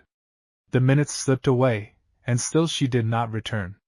A step sounded in the hall, a door opened, and Jed Briscoe stood before him. "You're here, are you?" he said. The Texan measured looks with him. "Yes, I'm here. Grand standing still, I reckon. If you could only learn to mind your own affairs," the Texan suggested evenly. "You'll wish I could before I'm through with you. Am I to thank you for that little courtesy from Bald Knob the other evening?" "Not directly. At 300 yards I could have shot a heap straighter than that. The fool must have been drunk. You'll have to excuse him. It was beginning to get dark. His intentions were good." There was a quick light step behind him, and Arlie came into the room.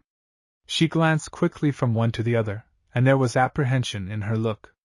"I've come to see Lieutenant Fraser on business," Briscoe explained, with an air patently triumphant. Arlie made no offer to leave the room. He's hardly up to business yet, is he? She asked, as carelessly as she could. Then we'll give it another name. I'm making a neighborly call to ask how he is, and to return some things he lost.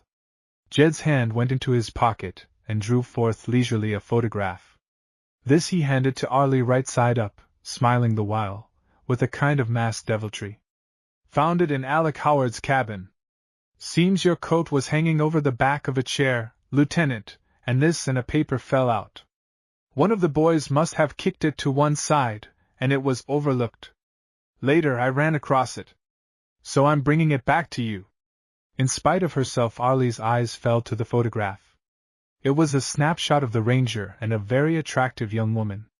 They were smiling into each other's eyes with a manner of perfect and friendly understanding. To see it gave Arlie a pang. Flushing at her mistake, she turned the card over and handed it to the owner. Sorry. I looked without thinking, she said in a low voice. Fraser nodded his acceptance of her apology, but his words and his eyes were for his enemy. You mentioned something else you had found, seems to me. Behind drooping eyelids Jed was malevolently feline. Seems to me I did. From his pocket came slowly a folded paper. He opened and looked it over at leisure before his mocking eyes lifted again to the wounded man. This belongs to you too, but I know you'll excuse me if I keep it to show to the boys before returning it. So you've read it? Arlie broke in scornfully.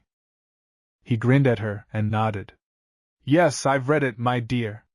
I had to read it, to find out whose it was. Taken by and large, it's a right interesting document, too. He smiled at the ranger maliciously, yet with a certain cat-like pleasure in tormenting his victim. Arlie began to feel a tightening of her throat, a sinking of the heart. But Fraser looked at the man with a quiet, scornful steadfastness. He knew what was coming, and had decided upon his course. Seems to be a kind of map, Lieutenant. Here's Gimlet Butte and the halfway house and Sweetwater Dam and the blasted pine. Looks like it might be a map from the Butte to this part of the country. Mr. Fraser from Texas? And if it is? Then I should have to ask you how you come by it, seeing as the map is drawn on Sheriff Brandt's official stationery. Jed rasped swiftly. I got it from Sheriff Brandt, Mr. Briscoe, since you want to know. You're not entitled to the information, but I'll make you a gift of it. He gave it to me to guide me here. Even Briscoe was taken aback. He had expected evasion, denial, anything but a bold acceptance of his challenge. His foe watched the wariness settle upon him by the narrowing of his eyes. So the sheriff knew you were coming? Yes. I thought you broke jail. That was the story I had dished up to me. I did, with the help of the sheriff. Oh, with the help of the sheriff? Come to think of it, that sounds right funny, a sheriff helping his prisoner to escape. Yet it is true as it happens. I don't doubt it, Lieutenant. Fact is, I had some such notion all the time. Now I wonder why for he took so friendly an interest in you. I had a letter of introduction to him from a friend in Texas. When he knew who I was, he decided he couldn't afford to have me lynched without trying to save me. I see. And the map? This was the only part of the country in which I would be safe from capture. He knew I had a claim on some of the Cedar Mountain people, because it was to help them I had got into trouble. Yes, I can see that. Arlie nodded quickly.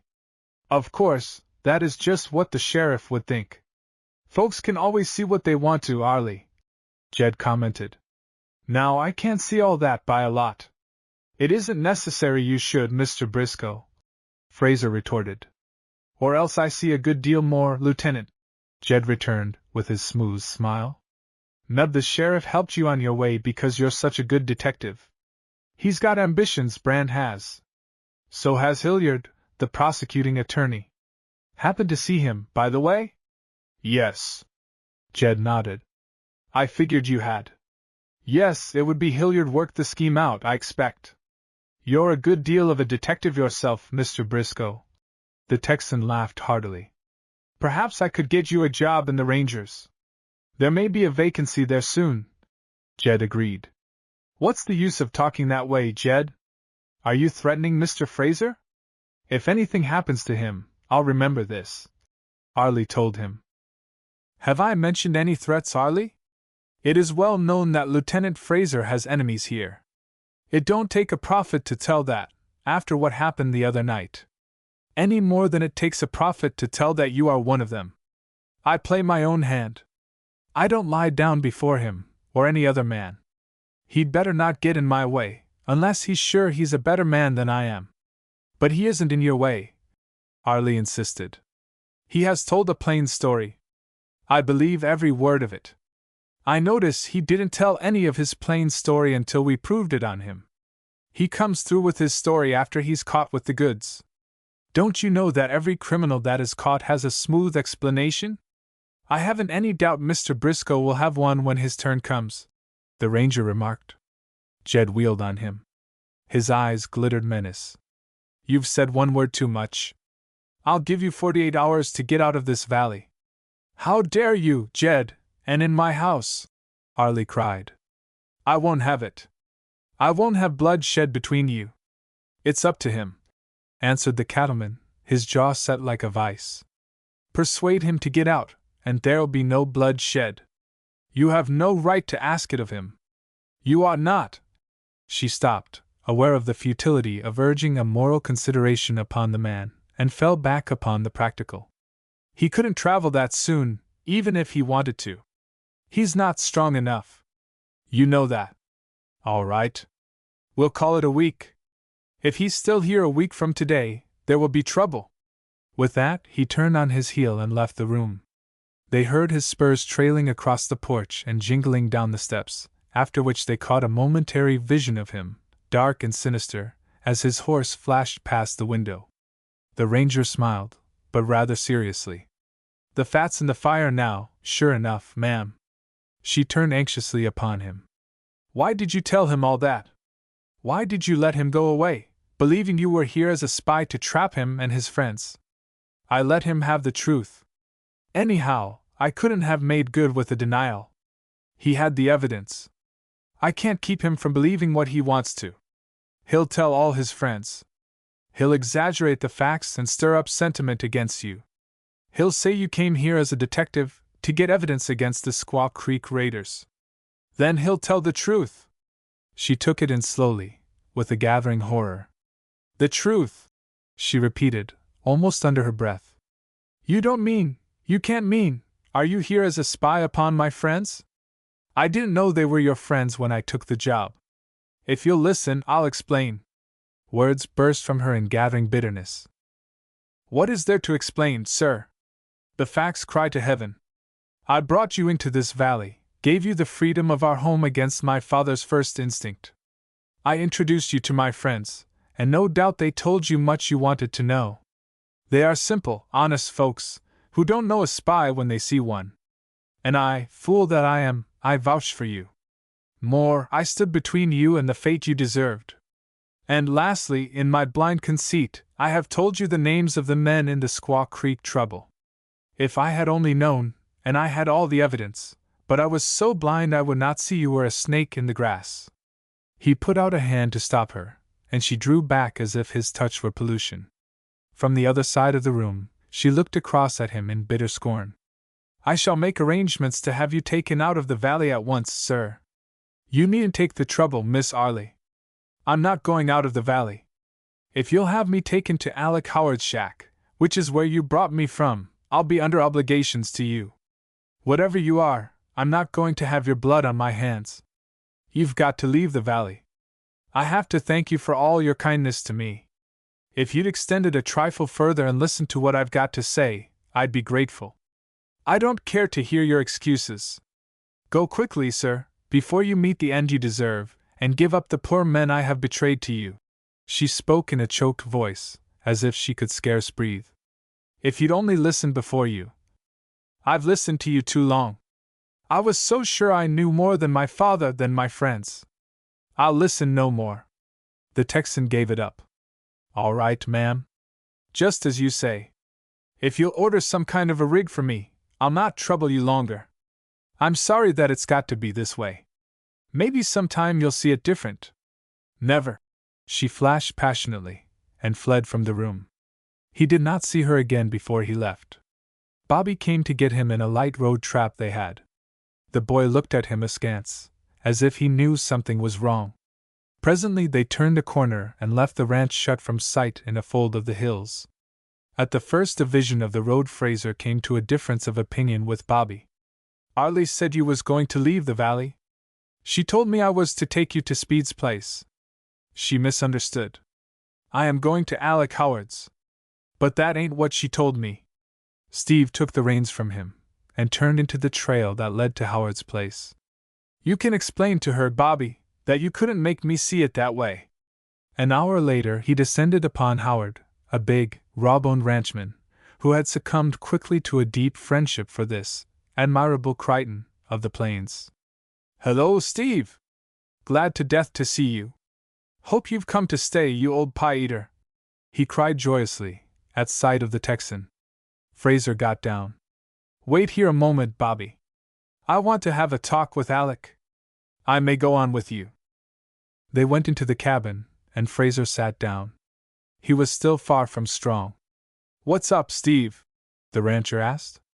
"You asked me to stay, Alec? Before I say whether I will or not, I've got a story to tell you. After I've told it, you can ask me again if you want me to stop with you. If you don't ask me, I'll ride off with the boy." "All right. Fire ahead, old hoss. I'll ask you fast enough." The Texan told his story from the beginning. Only one thing he omitted, that Arlie had told him the name of the Squaw Creek raiders. "There are the facts, Alec. You've got them from beginning to end. It's up to you. Do you want me here?" "Before I answer that, I'll have to put a question myself, Steve. Why do you want to stay? Why not leave the valley while you're still able to?" "Because Jed Briscoe put it up to me that I'd got to leave within a week. I'll go when I'm good and ready." Alec nodded his appreciation of the point. "Sure. You don't want to sneak out, with your tail betwixt your legs. That brings up another question, Steve. What about the Squaw Creek sheep raiders? Just for argument, we'll put it that some of them are my friends. You understand, just for argument. Are you still aiming to run them down?" Fraser met his frank question frankly. "No, Alec, I've had to give up that notion long since, soon as I began to guess they were friends of Miss Arlie. I'm going back to tell Hilliard so. But I ain't going to be run out by Briscoe." "Good enough. Put her there, son. This shack's your home till hell freezes over, Steve. You haven't any doubts about me, Alec? If you have, better say so now." "Doubts? I reckon not. Don't I know a man when I see one? I'm plumb surprised at Arlie." He strode to the door and called to Bobby. "Roll along home, son. Your passenger is going to stay a spell with me." "Of course, I understand what this means, Alec. Jed and his crowd aren't going to be any too well pleased when they learn you have taken me in. They may make you trouble," the ranger said. The big cowman laughed. "Oh, cut it out, Steve. Jed don't have to okay my guest list. Not on your life. I'm about ready for a ruction with that young man, anyway. He's too blamed bossy. I ain't wearing his brand. Fact is, I've been having notions this valley has been suffering from too much Briscoe. Others are sharing that opinion with me. Ask Dick France? Ask Arlie, for that matter. I'm afraid I'm off that young lady's list of friends. Sho! She'll come round. She's some hothead. It always was her way to get mad first, and find out why afterward. But don't make any mistake about her, Steve. She's the salt of the earth, Arlie Dillon is. She figured it out you wasn't playing it quite on the square with her. Onct she's milled it around a spell, she'll see things different. I've knowed her since she was knee-high, and I tell you she's a game little thoroughbred." The Texan looked at him a moment, then stared out of the window. "We won't quarrel about that any, Alec. I'll endorse those sentiments, and then some, even if she did call me a snake in the grass." Chapter 12, The Dance. The day after Fraser changed his quarters, Dick France rode up to the Howard ranch. Without alighting, he nodded casually to Alec, and then to his guest. "Hello, Steve! How's the shoulder?" "Fine and dandy. You moved, I see." The puncher grinned. "If you see it for yourself, I'll not attempt to deny it. Being stood in the corner some more, looks like. Little Willie been telling some more lies? Come in, Dick, and I'll put you wise. Steve went over the story again. When he mentioned the Squaw Creek raid, he observed that his two friends looked quickly at each other, and then away. He saw, however, that Dick took his pledge in regard to the raiders at face value, without the least question of doubt. He made only one comment on the situation. If Jed has served notice that he's going after you, Steve, he'll see tamely back the play. What's more, he won't be any too particular how he gets you, just so he gets you. He may come a shooting in the open. Then, again, he may not. All according to how the notion strikes him. That's about it, agreed Howard. While it's fresh on my mind, I'll unload some more comfort. You've got an enemy in this valley you don't know about. The one that shot me? I ain't been told that. I was to say, one enemy more than he knows of. Who told you to say it? I was to forget to tell you that, Steve. Then I must have a friend more than I know of, too. I ain't so sure about that.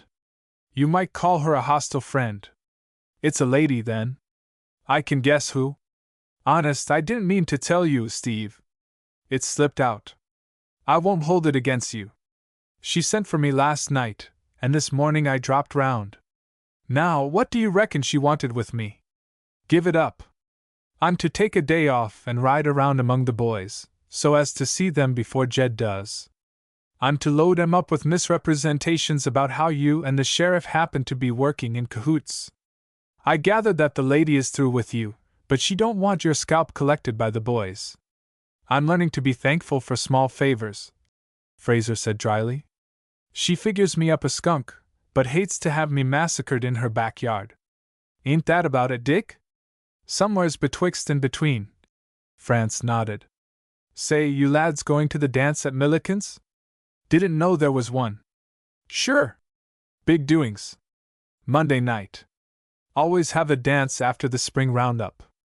Jed and his friends will be there. That ought to fetch you. Dick grinned. I haven't noticed any pressing invitation to my address yet, said Steve. I'm extending it right now. Milliken told me to pass the word among the boys. Everybody and his neighbor invited. Dick lit a cigar and gathered up his reins. So long, boys. I got to be going. Over his shoulder he fired another joyous shot as he cantered away. I reckon that hostile friend will be there, too, Steve, if that's any inducement. Whether it was an inducement is not a matter of record, but certain it is that the Texan found it easy to decide to go. Everybody in the valley would be there, and absence on his part would be construed as weakness, even as a confession of guilt. He had often observed that a man's friends are strong for him only when he is strong for himself. Howard and his guest drove to Milliken's draw, for the wound of the latter was still too new to stand so long a horseback ride. They arrived late, and the dance was already in full swing. As they stabled and fed the team, they could hear the high notes of the fiddles and the sing-song chant of the caller. Ale main left. Right hand to your partner, and gran right and left. Everybody swing. The ranch house was a large one, the most pretentious in the valley.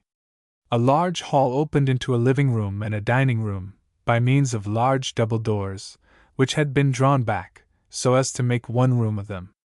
As they pushed their way through the crowd of rough young fellows who clustered round the door, as if afraid their escape might be cut off, Fraser observed that the floor was already crowded with dancers.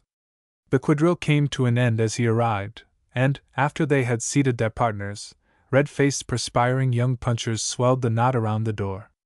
Alec stayed to chaff with them, while the Texan sauntered across the floor and took a seat on one of the benches which lined the walls.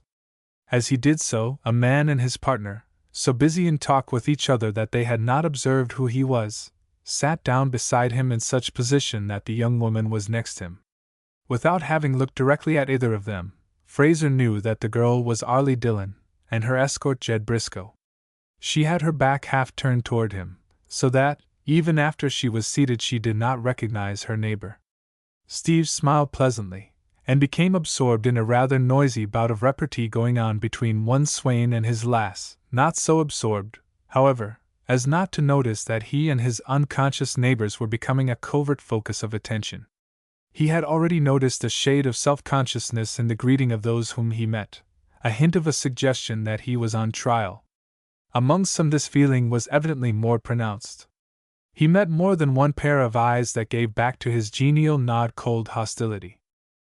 At such an affair as this, Jed Briscoe was always at his best. He was one of the few men in the valley who knew how to waltz well, and music and rhythm always brought out in him a gay charm women liked. His lithe grace, his assurance, his ease of manner and speech, always differentiated him from the other ranchmen. No wonder rumor had coupled his name with that of Arlie as her future husband. He knew how to make light love by implication, to skate around the subject skillfully and boldly with innuendo and suggestion. Arlie knew him for what he was, a man passionate and revengeful, the leader of that side of the valley's life which she deplored. She did not trust him. Nevertheless, she felt his fascination. He made that appeal to her which a graceless young villain often does to a good woman who lets herself become interested in trying to understand the sinner and his sins. There was another reason why just now she showed him special favor. She wanted to blunt the edge of his anger against the Texan Ranger, though her reason for this she did not admit even to herself. She had, she was quite sure of this, no longer any interest in Fraser except the impersonal desire to save his life. Having thought it all over, she was convinced that her friends had nothing to fear from him as a spy. That was what he had tried to tell her when she would not listen. Deep in her heart she knew why she had not listened. It had to do with that picture of a pretty girl smiling up happily into his eyes, a thing she had not forgotten for one waking moment since. Like a knife the certainty had stabbed her heart that they were lovers. Her experience had been limited. Kodaks had not yet reached Lost Valley as common possessions. In the mountains no girl had her photograph taken beside a man unless they had a special interest in each other. And the manner of these two had implied the possession of a secret not known to the world.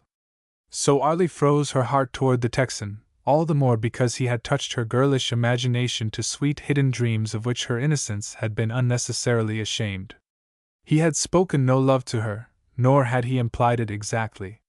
There had been times she had thought something more than friendship lay under his warm smile. But now she scourged herself for her folly, believed she had been unmaidenly, and set her heart to be like flint against him. She had been ready to give him what he had not wanted. Before she would let him guess it she would rather die, 1,000 times rather, she told herself passionately. She presently became aware that attention was being directed toward her and Jed and somebody who sat on the other side of her. Without looking round, she mentioned the fact in a low voice to her partner of the dance just finished. Jed looked up, and for the first time observed the man behind her. Instantly the gaiety was sponged from his face. "Who is it?" she asked. "That man from Texas." Arlie felt the blood sting her cheeks. The musicians were just starting a waltz. She leaned slightly toward Jed and said in a low voice, "Did you ask me to dance this with you?" He had not, but he did now. He got to his feet, with shining eyes, and whirled her off. The girl did not look toward the Texan. Nevertheless, as they circled the room, she was constantly aware of him. Sitting there, with a smile on his strong face, apparently unperturbed, he gave no hint of the stern fact that he was circled by enemies, any one of whom might carry his death in a hip pocket. His gaze was serene, unabashed, even amused. The young woman was irritably suspicious that he found her anger amusing, just as he seemed to find the dangerous position in which he was placed. Yet her resentment coexisted with a sympathy for him that would not down. She believed he was marked for death by a coterie of those present, chief of whom was the man smiling down into her face from half-shut, smoldering eyes. Her heart was a flame of protest against their decree, all the more so because she held herself partly responsible for it. In a panic of repentance, she had told Dick of her confession to the ranger of the names of the Squaw Creek Raiders, and France had warned his Confederates. He had done this, not because he distrusted Fraser, but because he felt it was their due to get a chance to escape if they wanted to do so. Always a creature of impulse, Arlie had repented her repentance when too late. Now she would have fought to save the Texan, but the horror of it was that she could not guess how the blow would fall. She tried to believe he was safe, at least until the week was up. When Dick strolled across the floor, sat down beside Steve, and began casually to chat with him, she could have thanked the boy with tears. It was equivalent to a public declaration of his intentions. At least, the ranger was not friendless. One of the raiders was going to stand by him. Besides Dick, he might count on Howard, perhaps on others. Jed was in high good humor. All along the line he seemed to be winning. Arlie had discarded this intruder from Texas, and was showing herself very friendly to the cattleman. The suspicion of Fraser which he had disseminated was bearing fruit, and so, more potently, was the word the girl had dropped incautiously. He had only to wait in order to see his rival wiped out. So that, when Arlie put in her little plea, he felt it would not cost him anything to affect a large generosity. "Let him go, Jed. He is discredited. Folks are all on their guard before him now. He can't do any harm here. Dick says he is only waiting out his week because of your threat. Don't make trouble. Let him sneak back home, like a whipped cur," she begged. "I don't want any trouble with him, girl. All I ask is that he leave the valley. Let Dick arrange that, and I'll give him a chance." She thanked him, with a look that said more than words. It was 2 hours later, when she was waltzing with Jed again, that Arlie caught sight of a face that disturbed her greatly. It was a countenance disfigured by a ragged scar, running from the bridge of the nose. She had last seen it gazing into the window of Alec Howard's cabin on a certain never-to-be-forgotten night. "Who is that man, the one leaning against the door jamb, just behind Slim Leroy?" she asked. "He's a fellow that calls himself Johnson. His real name is Struve," Jed answered carelessly. "He's the man that shot the Texas lieutenant," she said. "I dare say. He's got a good reason for shooting him. The man broke out of the Arizona penitentiary, and Fraser came north to rearrest him. At least, that's my guess. He wouldn't have been here tonight if he hadn't figured Fraser too sick to come. Watch him duck when he learns the ranger's here." At the first opportunity, Arlie signaled to Dick that she wanted to see him. Fraser, she observed, was no longer in the dancing rooms. Dick took her out from the hot room to the porch. "Let's walk a little, Dick. I want to tell you something." They sauntered toward the fine grove of pines that ran up the hillside back of the house. "Did you notice that man with the scar, Dick?" she presently asked. "Yes. I ain't seen him before. Must be one of the Rabbit Run guys, I take it. I've seen him. He's the man that shot your friend. He was the man I shot at when he looked in the window." "Sure, Arlie?" "Dead sure, Dick. He's an escaped convict, and he has a grudge at your friend.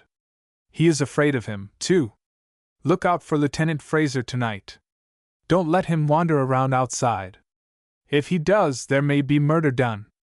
Even as she spoke, there came a sound from the wooded hillside, the sound of a stifled cry, followed by an imprecation and the heavy shuffling of feet. "Listen, Dick!" For an instant he listened. Then, "There's trouble in the grove, and I'm not armed," he cried. "Never mind!" "Go, go!"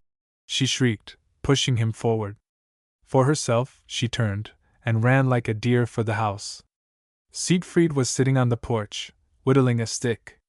They're killing Steve, in the grove," she panted.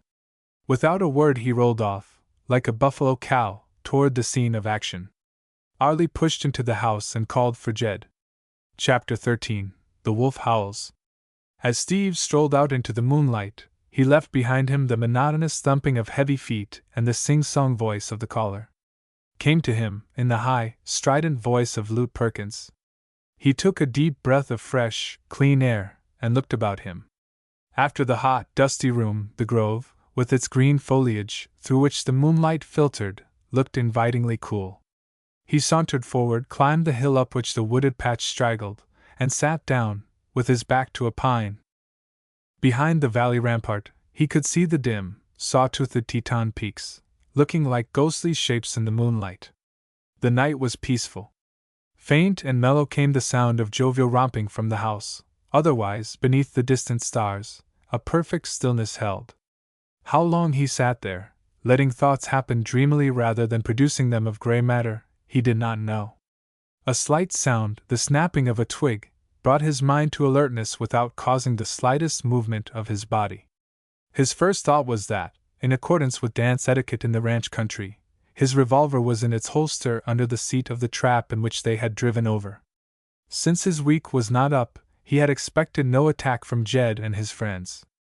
As for the enemy, of whom Arlie had advised him, surely a public dance was the last place to tempt one who apparently preferred to attack from cover. But his instinct was certain. He did not need to look round to know he was trapped. "I'm unarmed. You'd better come round and shoot me from in front. It will look better at the inquest," he said quietly. "Don't move. You're surrounded," a voice answered. A rope snaked forward and descended over the ranger's head, to be jerked tight, with a suddenness that sent a pain like a knife thrust through the wounded shoulder. The instinct for self-preservation was already at work in him. He fought his left arm free from the rope that pressed it to his side, and dived toward the figure at the end of the rope. Even as he plunged, he found time to be surprised that no revolver shot echoed through the night, and to know that the reason was because his enemies preferred to do their work in silence. The man upon whom he leaped gave a startled oath and stumbled backward over a root. Fraser, his hand already upon the man's throat, went down too. Upon him charged men from all directions. In the shadows, they must have hampered each other, for the ranger, despite his wound, his shoulder was screaming with pain, got to his knees, and slowly from his knees to his feet, shaking the clinging bodies from him. Wrenching his other hand from under the rope, he fought them back as a hurt grizzly does the wolf pack gathered for the kill. None but a very powerful man could ever have reached his feet. None less agile and sinewy than a panther could have beaten them back as at first he did. They fought in grim silence, yet the grove was full of the sounds of battle. The heavy breathing, the beat of shifting feet, the soft impact of flesh striking flesh, the thud of falling bodies, of these the air was vocal. Yet, save for the gasps of sudden pain, no man broke silence save once. "The snake will get away yet!" a hoarse voice cried, not loudly, but with an emphasis that indicated strong conviction. Impossible as it seemed, the ranger might have done it but for an accident. In the struggle, the rope had slipped to a point just below his knees. Fighting his way down the hill, foot by foot, the Texan felt the rope tighten. One of his attackers flung himself against his chest, and he was tripped. The pack was on him again. Here there was more light, and though for a time the mass swayed back and forth, at last they hammered him down by main strength. He was bound hand and foot, and dragged back to the grove. They faced their victim, panting deeply from their exertions. Fraser looked round upon the circle of distorted faces, and stopped at one. Seen now, with the fury and malignancy of its triumph painted upon it, the face was one to bring bad dreams. The lieutenant, his chest still laboring heavily, racked with the torture of his torn shoulder, looked into that face out of the only calm eyes in the group. "So it's you, Struve?" "Yes, it's me and my friends. I've been looking for you high and low." "Well, you've found me," came the immediate exultant answer. "I reckon I'm indebted to you for this." Fraser moved his shoulder slightly. "You'll owe me a heap more than that before the night's over. Your intentions were good then, I expect. Being shy a trigger finger spoils a man's aim." "Not always. Didn't like to risk another shot from Bald Knob, eh? Must be some discouraging to hit only once out of 3 times at 300 yards, and a scratch at that." The convict swore. "I'll not miss this time, Mr. Lieutenant." "You'd better not, or I'll take you back to the penitentiary where I put you before." "You'll never put another man there, you meddling spy!" Struve cried furiously. "I'm not so sure of that. I know what you've got against me, but I should like to know what kick your friends have coming," the ranger retorted. "You may have mine, right off the reel, Mr. Fraser, or whatever you call yourself. You came into this valley with a lie on your lips. We played you for a friend, and you played us for suckers. All the time you was in a deal with the sheriff for you know what. I hate a spy like I do a rattlesnake." It was the man Yorkie that spoke. Steve's eyes met his. "So I'm a spy, am I? You know best. Anyhow, you're going to shoot me first, and find out afterward? Wrong guess. We're going to hang you. Struve, unable to keep back longer his bitter spleen, hissed this at him. Yes, that's about your size, Struve. You can crow loud now, when the odds are 6-1, with the one unarmed and tied at that. But what I want to know is, are you playing fair with your friends? Have you told them that every man in tonight's business will hang, sure as fate? Have you told them of those cowardly murders you did in Arizona and Texas? Have you told them that your life is forfeit, anyway? Do they know you're trying to drag them into your troubles? No? You didn't tell them that. I'm surprised at you, Struve. My name's Johnson. Not in Arizona, it isn't. Wolf Struve it is there, wanted for murder and other sundries. He turned swiftly from him to his confederates. You fools, you're putting your heads into a noose. He's in already, and wants you in, too. Test him. Throw the end of that rope over the limb, and stand back, while he pulls me up alone. He daren't, not for his life, he daren't. He knows that whoever pulls on that rope hangs himself as surely as he hangs me. The men looked at each other, and at Struve. Were they being led into trouble to pay this man's scores off for him? Suspicion stirred uneasily in them. That's right, too. Let Johnson pull him up, Slim Leroy said sullenly. Sure. You've got more at stake than we have. It's up to you, Johnson, Yorkie agreed. That's right, a third chipped in. We'll all pull together, boys, Struve insinuated. It's only a bluff of his. Don't let him scare you off. He ain't scaring me off any, declared Yorkie. He's a spy, and he's getting what is coming to him. But you're a stranger too, Johnson. I don't trust you any, not any farther than I can see you, my friend. I'll stand for being an aider and abetter, but I reckon if there's any hanging to be done you'll have to be the sheriff, replied Yorkie stiffly. Struve turned his sinister face on one and another of them. His lips were drawn back, so that the wolfish teeth gleamed in the moonlight. He felt himself being driven into a trap, from which there was no escape. He dared not let Fraser go with his life, for he knew that, sooner or later, the ranger would run him to earth, and drag him back to the punishment that was awaiting him in the South. Nor did he want to shoulder the responsibility of murdering this man before 5 witnesses. Came the sound of running footsteps. What's that? Asked Slim nervously. Where are you, Steve? Called a voice. Here, the ranger shouted back. A moment later Dick France burst into the group. What's doing? He panted. The ranger laughed heartily. Nothing, Dick. Nothing at all. Some of the boys had notions of a necktie party, but they're a little shy of sand. Have you met Mr. Struve, Dick? I know you're acquainted with the others. Mr. Struve is from Yuma. An old friend of mine.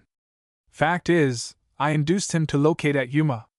Dick caught at the rope, but Yorkie flung him roughly back. This ain't your put-in, France, he said. It's up to Johnson. And to the latter. Get busy if you're going to. He's a spy on you all, just the same as he is on me, blurted the convict. That's a lie, Struve, pronounced the lieutenant evenly. I'm going to take you back with me, but I've got nothing against these men.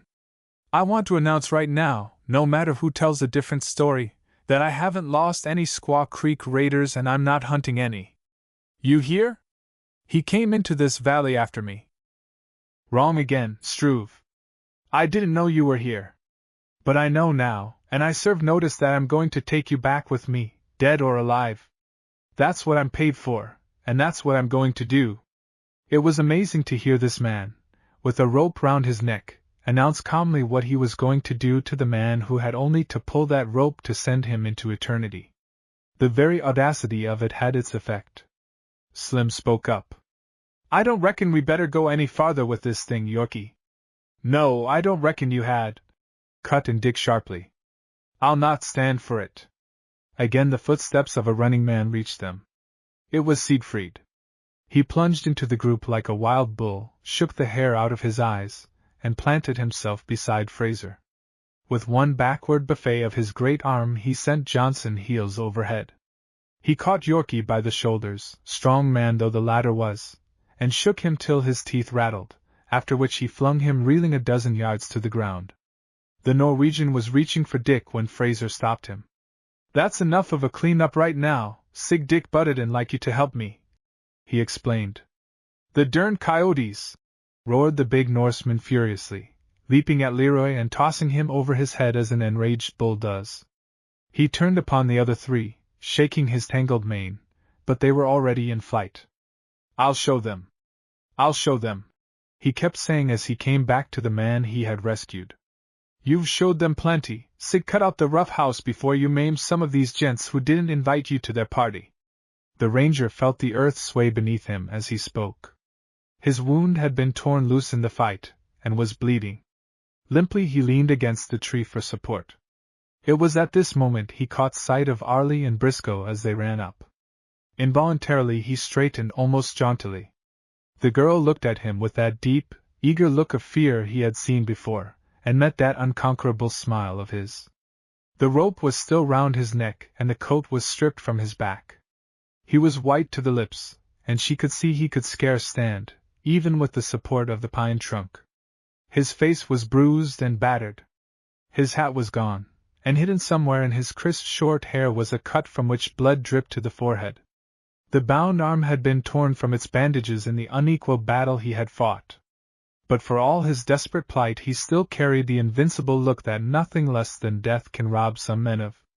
The fretted moonlight, shifting with the gentle motion of the foliage above, fell full upon him now and showed a wet, red stain against the white shirt. Simultaneously outraged nature collapsed, and he began to sink to the ground. Arlie gave a little cry and ran forward. Before he reached the ground he had fainted, yet scarcely before she was on her knees beside him with his head in her arms. "Bring water, Dick, and tell Doc Lee to come at once. He'll be in the back room smoking. Hurry!" She looked fiercely round upon the men assembled. "I think they have killed him. Who did this? Was it you, Yorkie? Was it you that murdered him?" "I bane tink it take 100 of them to do it," said Siegfried. "Dat faller, Johnson, he bane at the bottom of it." "Then why didn't you kill him? Aren't you Steve's friend? Didn't he save your life?" she panted, passion burning in her beautiful eyes. Siegfried nodded. "I bane Steve's friend, yeah. And I bane kill Johnson if Steve dies." Briscoe, furious at this turn of the tide which had swept Arlie's sympathies back to his enemy, followed Struve as he sneaked deeper into the shadow of the trees. The convict was nursing a sprained wrist when Jed reached him. "What do you think you've been trying to do, you sap-headed idiot?" Jed demanded. "Haven't you sense enough to choose a better time than one when the whole settlement is gathered to help him? And can't you ever make a clean job of it, you chuckle-minded son of a greaser?" Struve turned snarling on him. "That'll be enough from you, Briscoe. I've stood about all I'm going to stand just now." "You'll stand for whatever I say," retorted Jed. "You've cooked your goose in this valley by tonight's fool play. I'm the only man that can pull you through. Bite on that fact, Mr. Struve, before you unload your bile on me." The convict's heart sank. He felt it to be the truth. The last thing he had heard was Siegfried's threat to kill him. Whether Fraser lived or died, he was in a precarious position, and he knew it. "I know you're my friend, Jed," he whined. "I'll do what you say. Stand by me and I'll sure work with you. Then if you take my advice you'll sneak down to the corral, get your horse, and light out for the run. Lie there till I see you. And Siegfried? The Swede won't trouble you unless this Texan dies. I'll send you word in time if he does." Later a skulking shadow sneaked into the corral and out again. Once out of hearing, it leaped to the back of the horse and galloped wildly into the night. Chapter 14. Howard Explains. 2 horsemen rode into Milliken's draw and drew up in front of the big ranch house. To the girl who stepped to the porch to meet them they gave friendly greeting. One of them asked, "How are things coming, Arlie?" "Better and better every day, Dick. Yesterday the doctor said he was out of danger." "It's been a tough fight for Steve," the other broke in. "Proper nursing is what pulled him through." "Doc says so?" "Did he say that, Alec?" "I'll always think it was Doc. He fought for that life mighty hard, boys." Alec Howard nodded. Doc Lee's the stuff. Here he comes now, talking of angels. Dr. Lee dismounted and grinned. Which of you lads is she making love to now? Arlie laughed.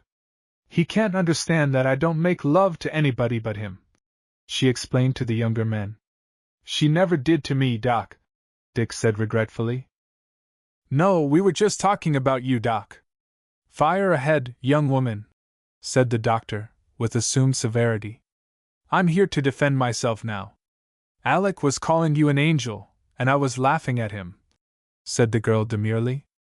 An angel, ha! He snorted. I never knew an angel that chewed tobacco, or one that could swear the way you do when you're mad, continued Arlie. I don't reckon your acquaintance with angels is much greater than mine, Miss Arlie Dillon. How's the patient? He's always wanting something to eat, and he's cross as a bear. Good for him. Give him 2 weeks now and he'll be ready to whip his weight in wild cats. The doctor disappeared within, and presently they could hear his loud, cheerful voice pretending to berate the patient. Arlie sat down on the top step of the porch.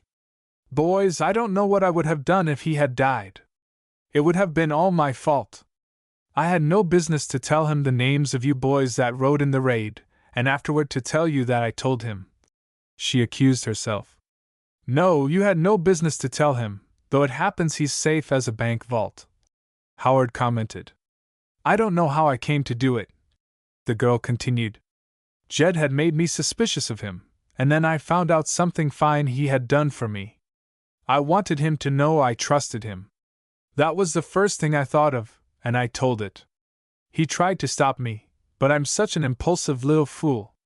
We all make breaks, Arlie. You'll not do it again anyhow, France comforted. Dr. Lee presently came out and pronounced that the wounded man was doing well. Wants to see you boys. Don't stay more than half an hour. If they get in your way, sweep 'em out, Arlie.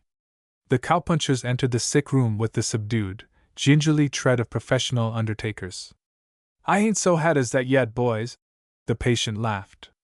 You're allowed to speak above a whisper. Doc thinks I'll last till night, Meb, if I'm careful. They told him all the gossip of the range, how young Ford had run off with Sally London and got married to her down at the Butte, how Siegfried had gone up and down the valley swearing he would clean out Jack Rabbit Run if Steve died, how Johnson had had another row with Jed and had chosen to take water rather than draw. Both of his visitors, however, had something on their minds they found some difficulty in expressing. Alec Howard finally broached it.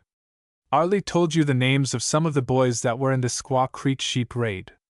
She made a mistake in telling you anything, but we'll let that go in the discard. It ain't necessary that you should know the names of the others, but I'm going to tell you one of them, Steve. No, I don't want to know. This is my say-so. His name is Alec Howard. I'm sorry to hear that, Alec. I don't know why you have told me. Because I want you to know the facts of that raid, Steve. No killing was on the program. That came about in a way none of us could foresee. This is how it was, Steve, explained Dick. Word came that Campo was going to move his sheep into the Squaw Creek district. Sheep never had run there. It was understood the range there was for our cattle. We had set a dead line, and warned them not to cross it. Naturally, it made us sore when we heard about Campo. So some of us gathered together hastily and rode over. Our intentions were declared. We meant to drive the sheep back and patrol the dead line. It was solemnly agreed that there was to be no shooting, not even of sheep. The story halted here for a moment before Howard took it up again. Things don't always come out the way you figure them. We didn't anticipate any trouble. We outnumbered them 2-1. We had the advantage of the surprise. You couldn't guess that for anything but a cinch, could you? And it turned out different. One of us stumbled over a rock as we were creeping forward. Campo heard us and drew. The first shot came from them. Now I'm going to tell you something you're to keep under your own hat. It will surprise you a heap when I tell you that one man on our side did all the damage. He was at the head of the line, and it happens he is a dead shot. He is liable to rages, when he acts like a crazy man. He got one now. Before we could put a stopper on him, he had killed Campo and Jennings, and wounded the herders. The whole thing was done before you could wink an eye 6 times. For just about that long we stood there like roped calves. Then we downed the man in his tracks, slammed him with the butt of a revolver. Howard stopped and looked at the ranger before he spoke again. His voice was rough and hoarse. Steve, I've seen men killed before, but I never saw anything so awful as that. It was just like they had been struck by lightning for suddenness.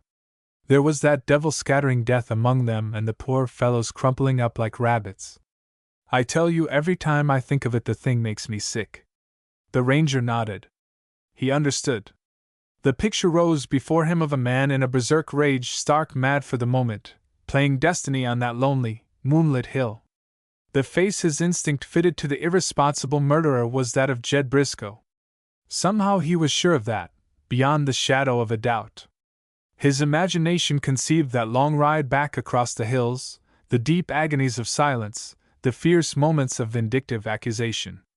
No doubt for long the tug of conscience was with them in all their waking hours, for these men were mostly simple-minded cattlemen caught in the web of evil chance. That's how it was, Steve. In as long as it takes to empty a Winchester, we were every one of us guilty of a murder we'd each have given a leg to have stopped. We were all in it, all tied together, because we had broke the law to go raiding in the first place. Technically, the man that emptied that rifle wasn't any more guilty than us poor wretches that stood frozen there while he did it. Put it that we might shave the gallows, even then the penitentiary would bury us. There was only one thing to do. We agreed to stand together and keep mum. Is that why you're telling me, Alec? Fraser smiled. We ain't telling you, not legally, the cowpuncher answered coolly. If you was ever to say we had, Dick and me would deny it.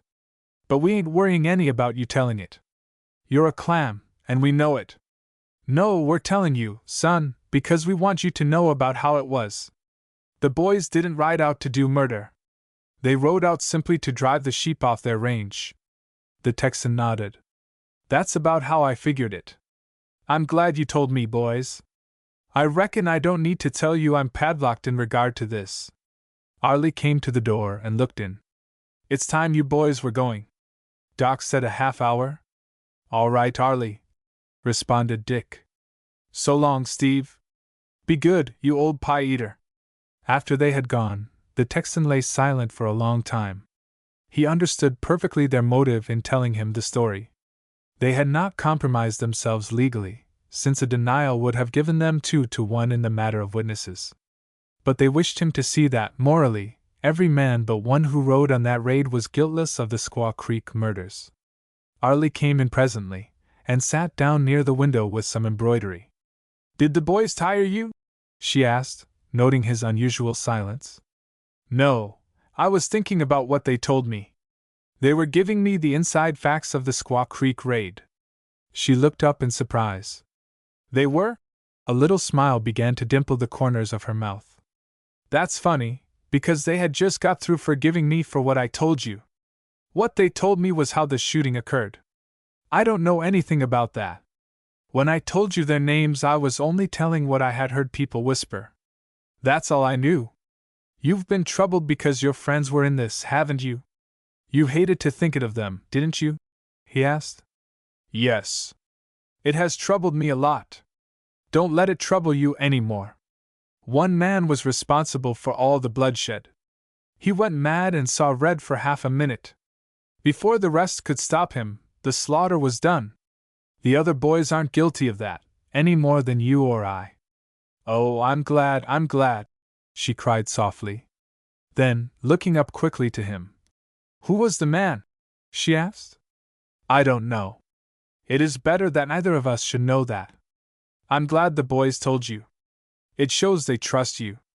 They figure me out a white man, he answered carelessly. Ah, that's where I made my mistake. She looked at him bravely, though the color began to beat into her cheeks beneath the dusky tan. Yet I knew it all the time, in my heart. At least, after I had given myself time to think it over. I knew you couldn't be that. If I had given you time to explain, but I always think too late. His eyes, usually so clear and steely, softened at her words. I'm satisfied if you knew, in your heart. I meant, she began, with a flush. Now don't spoil it, please, he begged. Under his steady, half-smiling gaze, her eyes fell. 2 weeks ago she had been a splendid young creature, as untaught of life as one of the wild forest animals, and as unconsciously eager for it. But there had come a change over her, a birth of womanhood from that night when she had stood between Stephen Fraser and death. No doubt she would often regret it, but she had begun to live more deeply. She could never go back to the carefree days when she could look all men in the face with candid, girlish eyes. The time had come to her, as it must to all sensitive of life, when she must drink of it, whether she would or no. "Because I'd rather you would know it in your heart than in your mind," he said.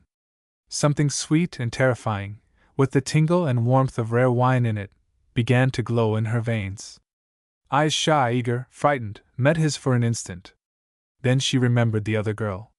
Something hard as steel ran through her. She turned on her heel and left the room. Chapter 15. The Texan Pays a Visit. From that day Fraser had a new nurse. Arlie disappeared, and her aunt replaced her a few hours later and took charge of the patient. Steve took her desertion as an irritable convalescent does, but he did not let his disappointment make him unpleasant to Miss Ruth Dillon. "I'm a chump," he told himself, with deep disgust. "Hadn't any more sense than to go scaring off the little girl by handing out a line of talk she ain't used to. I reckon now she's done with me proper." He continued to improve so rapidly that within the prescribed 2 weeks he was on horseback again, though still a little weak and washed out. His first ride of any length was to the Dillon ranch. Siegfried accompanied him, and across the Norwegian's saddle lay a very businesslike rifle. As they were passing the mouth of a cannon, the ranger put a casual question. "This Jack Rabbit run, Sig?" "Yeah. More men wanted bane lost in that gulch than any place I knows of." "That's so? I'm going in there tomorrow to find that man Struve," his friend announced carelessly. The big blond giant looked at him. "You bain't, Steve?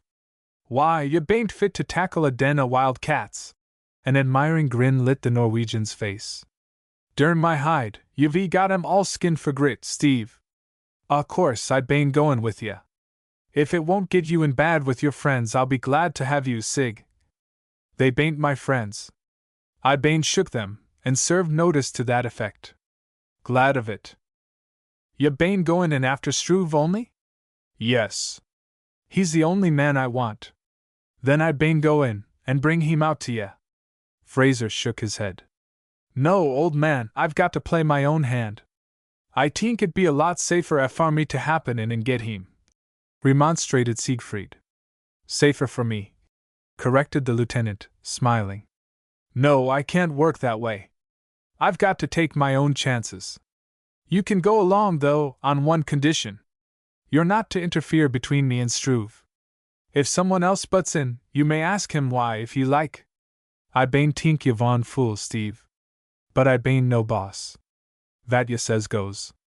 They found Arlie watering geraniums in front of the house. Siegfried merely nodded to her and passed on to the stables with the horses. Fraser dismounted, offering her his hand and his warm smile. He had caught her without warning, and she was a little shy of him. Not only was she embarrassed, but she saw that he knew it. He sat down on the step, while she continued to water her flowers. "You see your bad penny turned up again, Miss Arlie," he said. "I didn't know you were able to ride yet, Lieutenant Fraser. This is my first try at it. Thought I'd run over and say thank you to my nurse." "I'll call Auntie," she said quickly. He shook his head. "Not necessary, Miss Arlie. I settled up with her. I was thinking of the nurse that ran off and left me. She was beginning to recover herself. You want to thank her for leaving while there was still hope," she said with a quick little smile. "Why did you do it?" "I've been mighty lonesome the past 2 weeks," he said quietly. "You would be, of course. You are used to an active outdoor life, and I suppose the boys couldn't get round to see you very often." "I wasn't thinking of the boys." He meditated aloud. Arlie blushed, and to hide her embarrassment she called to Jimmy, who was passing, "Bring up Lieutenant Fraser's Teddy. I want him to see how well we're caring for his horse." As a diversion, Teddy served very well. Horse and owner were both mightily pleased to see each other. While the animal rubbed its nose against his coat, the ranger teased and petted it. "Hello, you old Teddy Haws. How are things comin', pardner?" he drawled, with a reversion to his Texas speech. "Plumb tickled to death to meet up with your old master, ain't you? How come it you ain't fallen in love with this young lady and forgot Steve?" "He thinks a lot of me, too," Arlie claimed promptly. "Don't blame you a bit, Teddy.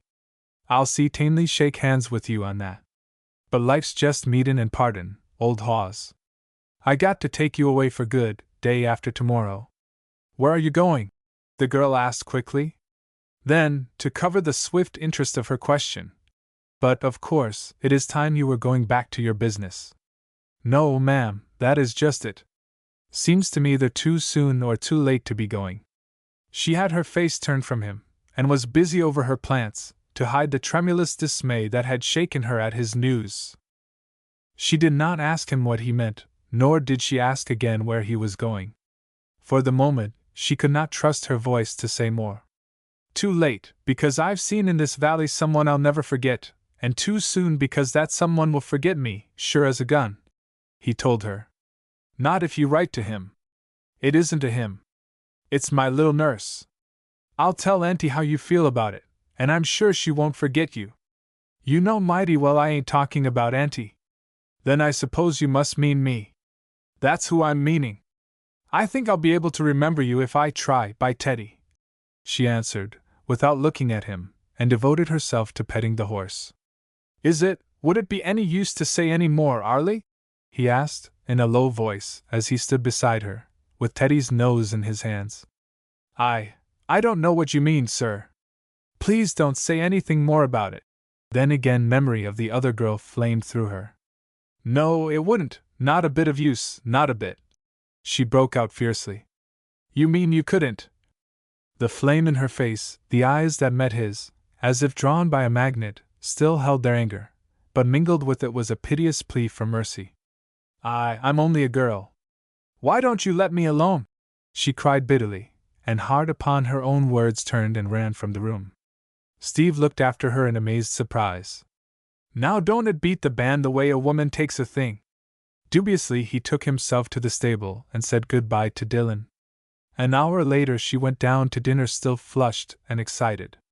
Before she had been in the room 2 minutes her father gave her a piece of startling news. "I'd been talking to Steve.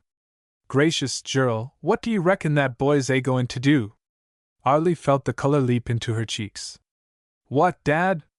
"He's going back to Gimlet Butte, to give himself up to Brant, day after tomorrow."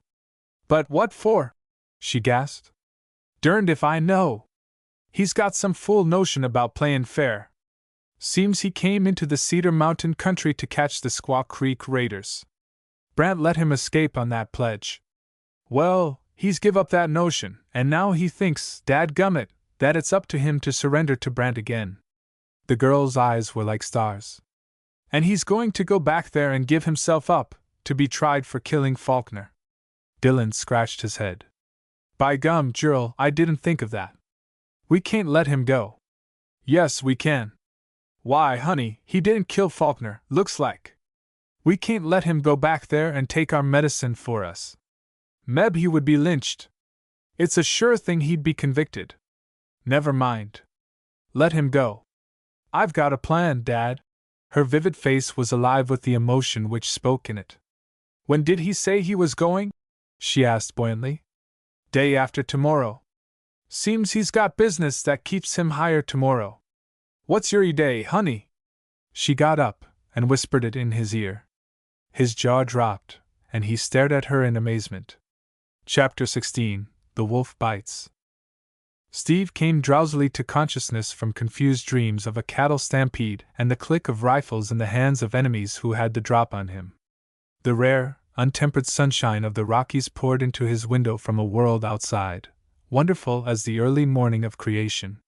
The hillside opposite was bathed miraculously in a flood of light, in which grasshoppers fiddled triumphantly their joy in life. The sources of his dreams discovered themselves in the bawl of thirsty cattle and the regular clicking of a windmill. A glance at his watch told him that it was 6 o'clock. Time to get up, Steve, he told himself, and forthwith did. He chose a rough crash towel, slipped on a pair of Howard's moccasins, and went down to the river through an ambient that had the sparkle and exhilaration of champagne. The mountain air was still finely crisp with the frost, in spite of the sun warmth that was beginning to mellow it. Flinging aside the Indian blanket he had caught up before leaving the cabin, he stood for an instant on the bank, a human being with the physical poise, compactness, and lithe-muscled smoothness of a tiger. Even as he plunged, a rifle cracked. While he dived through the air, before the shock of the icy water tingled through him, he was planning his escape. The opposite bank rose 10 feet above the stream. He kept under the water until he came close to this, then swam swiftly along it with only his head showing, so as to keep him out of sight as much as possible. Half a stone's throw farther the bank fell again to the water's edge, the river having broadened and grown shallow, as mountain creeks do. The ranger ran, stooping, along the bank, till it afforded him no more protection, then dashed across the stony-bottomed stream to the shelter of the thick aspens beyond. Just as he expected, a shot rang from far up the mountainside. In another instant he was safe in the foliage of the young aspens. In the sheer exhilaration of his escape he laughed aloud. "Last show to score gone, Mr. Struve. I figured it just right. He waited too long for his first shot. Then the bank hit me. He wasn't expecting to see me away down the stream, so he hadn't time to sight his second one." Steve wound his way in and out among the aspens, working toward the tail of them, which ran up the hill a little way and dropped down almost to the back door of the cabin. Upon this he was presently pounding. Howard let him in. He had a revolver in his hand, the first weapon he could snatch up. "You derned old idiot! It's a wonder you ain't dead 3 ways for Sunday," he shouted joyfully at sight of him. "Ain't I told you 16 times to do what bathin' you got to do, right here in the shack?" The Texan laughed again. Naked as that of Father Adam, his splendid body was glowing with the bath and the exercise. "He's certainly the worst chump ever, Alec. Had me in sight all the way down to the creek, but waited till I wasn't moving. Reckon he was nervous. Anyhow, he waited just 1/10 of a second too late. Shot just as I leaned forward for my dive. He gave me a free haircut though." A swath showed where the bullet had mowed a furrow of hair so close that in one place it had slightly torn the scalp. "He shot again, didn't he?" "Yep. I swam along the far bank, so that he couldn't get at me, and crossed into the aspens. He got another chance as I was crossing, but he had to take it on the fly, and missed." The cavalman surveyed the hillside cautiously through the front window. "I reckon he's pulled his freight, most likely. But we'll stay coop for a while, on the chance. You're the luckiest cuss I ever did see. More lives than a cat." Howard laid his revolver down within reach, and proceeded to light a fire in the stove, from which rose presently the pleasant odors of aromatic coffee and fried ham and eggs. "Come and get it, Steve," said Howard by way of announcing breakfast. "No, you don't. I'll take the window seat, and at that we'll have the curtain drawn." They were just finishing breakfast when Siegfried cantered up. "You bane ready, Steve?" he called in. Howard appeared in the doorway. "Say, Sig, go down to the corral and saddle up Teddy for Steve, will you? Some of his friends have been pot-shotting at him again. No damage done, except to my feelings, but there's nothing like being careful." Siegfried's face darkened. "I bane like for know who advass?" Howard laughed. "Now, if you'll tell Steve that he'll give you as much as 6 bits, Sig, he's got notions, but they ain't worth any more than yours or mine. Say, where you boys going today? I've a notion to go along." "Oh, just out for a little pyre," Steve answered casually. "Thought you were going to work on your south fence today. Well, I reckon I better. It sure needs fixing. You lads take good care of yourselves. I don't need to tell you not to pass anywhere near the run, Sig." He grinned, with the manner of one giving a superfluous warning. Fraser looked at Siegfried, with a smile in his eyes. "No, we'll not pass the run today, Alec." A quarter of an hour later they were in the saddle and away. Siegfried did not lead his friend directly up the canon that opened into Jack Rabbit Run, but across the hills to a pass, which had to be taken on foot. They left the horses picketed on a grassy slope, and climbed the faint trail that went steeply up the boulder-strewn mountain. The ascent was so steep that the last bit had to be done on all fours. It was a rock face, though by no means an impossible one, since projecting ledges and knobs offered a foothold all the way. From the summit, the trail edged its way down so precipitously that twice fallen pines had to be used as ladders for the descent. As soon as they were off the rocks, the big blonde gave the signal for silence. "I bane tink we might meet up wi' someone," he whispered, and urged Steve to follow him as closely as possible. It was half an hour later that Sig pointed out a small clearing ahead of them. "Cabin's right oop on the edge of the aspens. See it?" The ranger nodded assent. "I bane go down first and see how tings look." When the Norwegian entered the cabin, he saw two men seated at a table, playing 7-up. The one facing him was Tommy the cook, the other was an awkward heavy-set fellow, whom he knew for the man he wanted, even before the scarred, villainous face was twisted toward him. Struve leaped instantly to his feet, overturning his chair in his haste.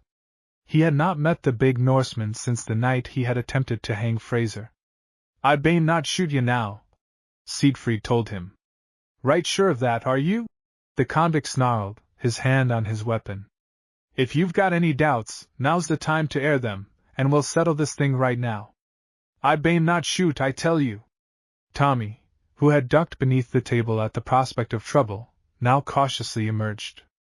"I ain't lost any pills from either of your guns, gents," he explained, with a face so laughably and frankly frightened that both of the others smiled. "Have a drink, Siegfried," suggested Struve, by way of sealing the treaty. "Tommy, get out that bottle." "I bane tink I look to my horse first," the Norwegian answered, and immediately left by way of the back door not 3 minutes before Jed Briscoe entered by the front one. Jed shut the door behind him and looked at the convict. "Well?" he demanded. Struve faced him sullenly, without answering. "Tommy, vamos," hinted Briscoe gently, and as soon as the cook had disappeared, he repeated his monosyllable. "Well? It didn't come off," muttered the other sulkily. "Just what I expected." "Why not?" Struve broke into a string of furious oaths. "Because I missed him twice, when he was standing there naked before me. He was coming down to the creek to take a bath, and I waited till he was close. I had a sure bead on him, and he dived just as I fired. I got another chance, when he was running across, farther down, and, by thunder, I missed again." Jed laughed, and the sound of it was sinister. "Couldn't hit the side of a house, could you? You're nothing but a cheap skate, a tin-horn gambler, run down at the heels. All right. I'm through with you. Lieutenant Fraser, from Texas, can come along and collect whenever he likes. I'll not protect a false alarm like you any longer." Struve looked at him, as a cornered wolf might have done. "What will you do?" "I'll give you up to him. I'll tell him to come in and get you. I'll show him the way in, you white-livered cur," bullied the cattleman, giving way to one of his rages. "You'd better not," snarled the convict. "Not if you want to live." As they stood facing each other in a panting fury, the door opened, to let in Siegfried and the ranger. Jed's rage against Struve died on the spot. He saw his enemy, the ranger, before him, and leaped to the conclusion that he had come to this hidden retreat to run him down for the Squaw Creek murders. Instantly his hand swept to the hilt of his revolver. That motion sealed his doom.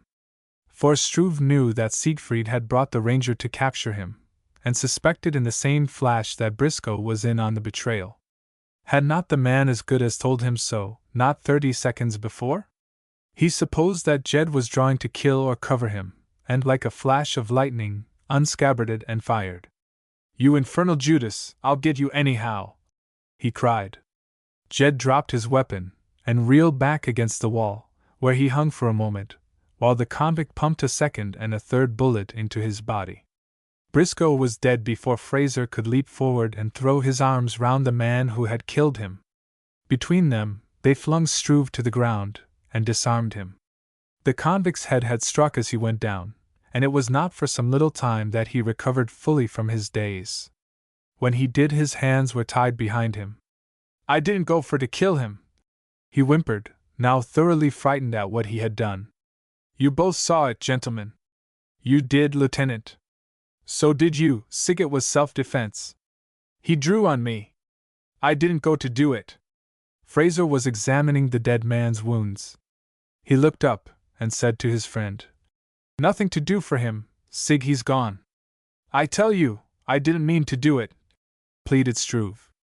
Why, Lieutenant, that man has been trying to get me to ambush you for weeks. I'll swear it. The convict was in a panic of terror, ready to curry favor with the man whom he held his deadliest enemy. Yes, Lieutenant, ever since you came here. He's been egging me on to kill you. And you tried it 3 times? No, sir. He pointed vindicatively at the dead man, lying face up on the floor. It was him that ambushed you this morning. I hadn't a thing to do with it. Don't lie, you coward. They carried the body to the next room and put it on a bed. Tommy was dispatched on a fast horse for help. Late in the afternoon he brought back with him Dr. Lee, and half an hour after sunset Yorkie and Slim galloped up. They were for settling the matter out of hand by stringing the convict Struve up to the nearest pine, but they found the ranger so very much on the spot that they reconsidered. He's my prisoner, gentlemen. I came in here and took him, that is, with the help of my friend Siegfried. I reckon if you mill it over a spell, you'll find you don't want him half as bad as we do, he said mildly. What's the matter with all of us going in on this thing, Lieutenant? Proposed Yorkie. I never did see such a fellow for necktie parties as you are, Yorkie. Not 3 weeks ago, you was inviting me to be chief mourner at one of your little affairs, and your friend Johnson was to be master of ceremonies. Now you've got the parts reversed. No, I reckon we'll have to disappoint you this trip. What are you going to do with him? Asked Yorkie, with plain dissatisfaction. I'm going to take him down to Gimlet Butte. Arizona and Wyoming and Texas will have to scrap it out for him there. When you get him there, Yorkie said significantly. Yes, when I get him there, answered the Texan blandly, carefully oblivious of the other's implication. The moon was beginning to show itself over a hill before the Texan and Siegfried took the road with their captive. Fraser had carelessly let drop a remark to the effect that they would spend the night at the Dillon Ranch. His watch showed 11 o'clock before they reached the ranch, but he pushed on without turning in and did not stop until they came to the Howard place. They roused Alec from sleep, and he cooked them a post-midnight supper, after which he saddled his cow pony, buckled on his belt, and took down his old rifle from the rack. I'll jog along with you lads and see the fun, he said. Their prisoner had not eaten. The best he could do was to gulp down some coffee, for he was in a nervous chill of apprehension. Every gust of wind seemed to carry to him the patter of pursuit. The hooting of an owl sent a tremor through him. Don't you reckon we had better hurry? He had asked with dry lips more than once, while the others were eating. He asked it again as they were setting off. Howard looked him over with rising disgust, without answering. Presently he remarked, apropos of nothing, Are all your Texas wolves coyotes, Steve? He would have liked to know at least that it was a man whose life he was protecting, even though the fellow was also a villain. But this crumb of satisfaction was denied him. Chapter 17. On the road to Gimlet Butte. We'll go out by the river way, said Howard tentatively. What thinks Sig? It's longer, but Yorkie will be expecting us to take the short cut over the pass. The Norwegian agreed. It bane von chance anyhow. By unfrequented trails they traversed the valley till they reached the cannon down which poured Squaw Creek on its way to the outside world. A road ran alongside this for a mile or two, but disappeared into the stream when the gulch narrowed. The first faint streaks of gray dawn were lightening the sky enough for Fraser to see this. He was riding in advance, and commented upon it to Siegfried, who rode with him. The Norwegian laughed. I bane tink we do somewhat and dot. They swung off to the right, and a little later splashed through the water for a few minutes, and came out into a spreading valley beyond the sheer walls of the retreat they had left. Taking the road again, they traveled faster than they had been able to do before. Who left the valley yesterday for Gimlet Butte, Sig? Howard asked, after it was light enough to see. I noticed tracks of 2 horses. I'd bane wandering. I think meb west over. I reckon not. This ain't the track of his big bay. Must have been yesterday, too, because it rained the night before. For some hours they could see occasionally the tracks of the two horses, but eventually lost them where two trails forked. Taking the Sweetwater cutout to the butte, I reckon, Howard surmised. They traveled all day, except for a stop about 10 o'clock for breakfast, and another late in the afternoon, to rest the horses. At night, they put up at a ranch house, and were in the saddle again early in the morning. Before noon, they struck a telephone line, and Fraser called up Brant at a ranch. "Hello? This Sheriff Brant? Lieutenant Fraser, of the Texas Rangers, is talking. I'm on my way to town with a prisoner. We're at Christie's, now. There will, perhaps, be an attempt to take him from us. I'll explain the circumstances later. Yes. We can hold him, I think, but there may be trouble. Yes, that's it. We have no legal right to detain him, I suppose. That's what I was going to suggest. Better send about 4 men to meet us. We'll come in on the blasted Pine Road. About 9 tonight, I should think." As they rode easily along the dusty road, the Texan explained his plan to his friends. "We don't want any trouble with Yorkie's crowd. We ain't any of us deputies, and my commission doesn't run in Wyoming, of course. My notion is to lie low in the hills 2 or 3 hours this afternoon, and give Brant a chance to send his men out to meet us. The responsibility will be on them, and we can be sworn in as deputies, too." They rested in a grassy draw, about 15 miles from town, and took the trail again shortly after dark. It was an hour later that Fraser, who had an extraordinary quick ear, heard the sound of men riding toward them. He drew his party quickly into the shadows of the hills, a little distance from the road. They could hear voices of the advancing party, and presently could make out words. "I tell you, they've got to come in on this road, Slim," one of the men was saying dogmatically. "We're bound to meet up with them. That's all there is to it." "Yorkie," whispered Howard in the ranger's ear. They rode past in pairs, 6 of them in all. As chance would have it, Siegfried's pony, perhaps recognizing a friend among those passing, nickered shrilly its greeting. Instantly, the riders drew up. "Where did that come from?" Yorkie asked, in a low voice. "From over to the right. I see men there now, see. Up against that hill." Slim pointed toward the group in the shadow. Yorkie hailed them. "That you, Sig?" "Je bane von good guesser," answered the Norwegian. "How many of you are there?" "4, Yorkie," Fraser replied. "There are 6 of us. We've got you outnumbered, boys." Very faintly there came to the lieutenant the beat of horses' feet. He sparred for time. "What do you want, Yorkie?" "You know what we want. That murderer you've got there, that's what we want. We're taking him in to be tried, Yorkie. Justice will be done to him. Not at Gimlet Butte, it won't. No jury will convict him for killing Jed Briscoe, from Lost Valley. We're going to hang him, right now. You'll have to fight for him, my friend, and before you do that I want you to understand the facts. We understand all the facts we need to right now." The lieutenant rode forward alone. He knew that soon they too would hear the rhythmic beat of the advancing posse.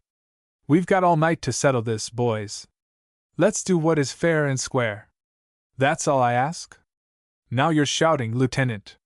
That's all we ask?" "It depends on what you mean by fair and square." Another one spoke up. The ranger nodded amiably at him. "That you, Harris? Well, let's look at the facts right.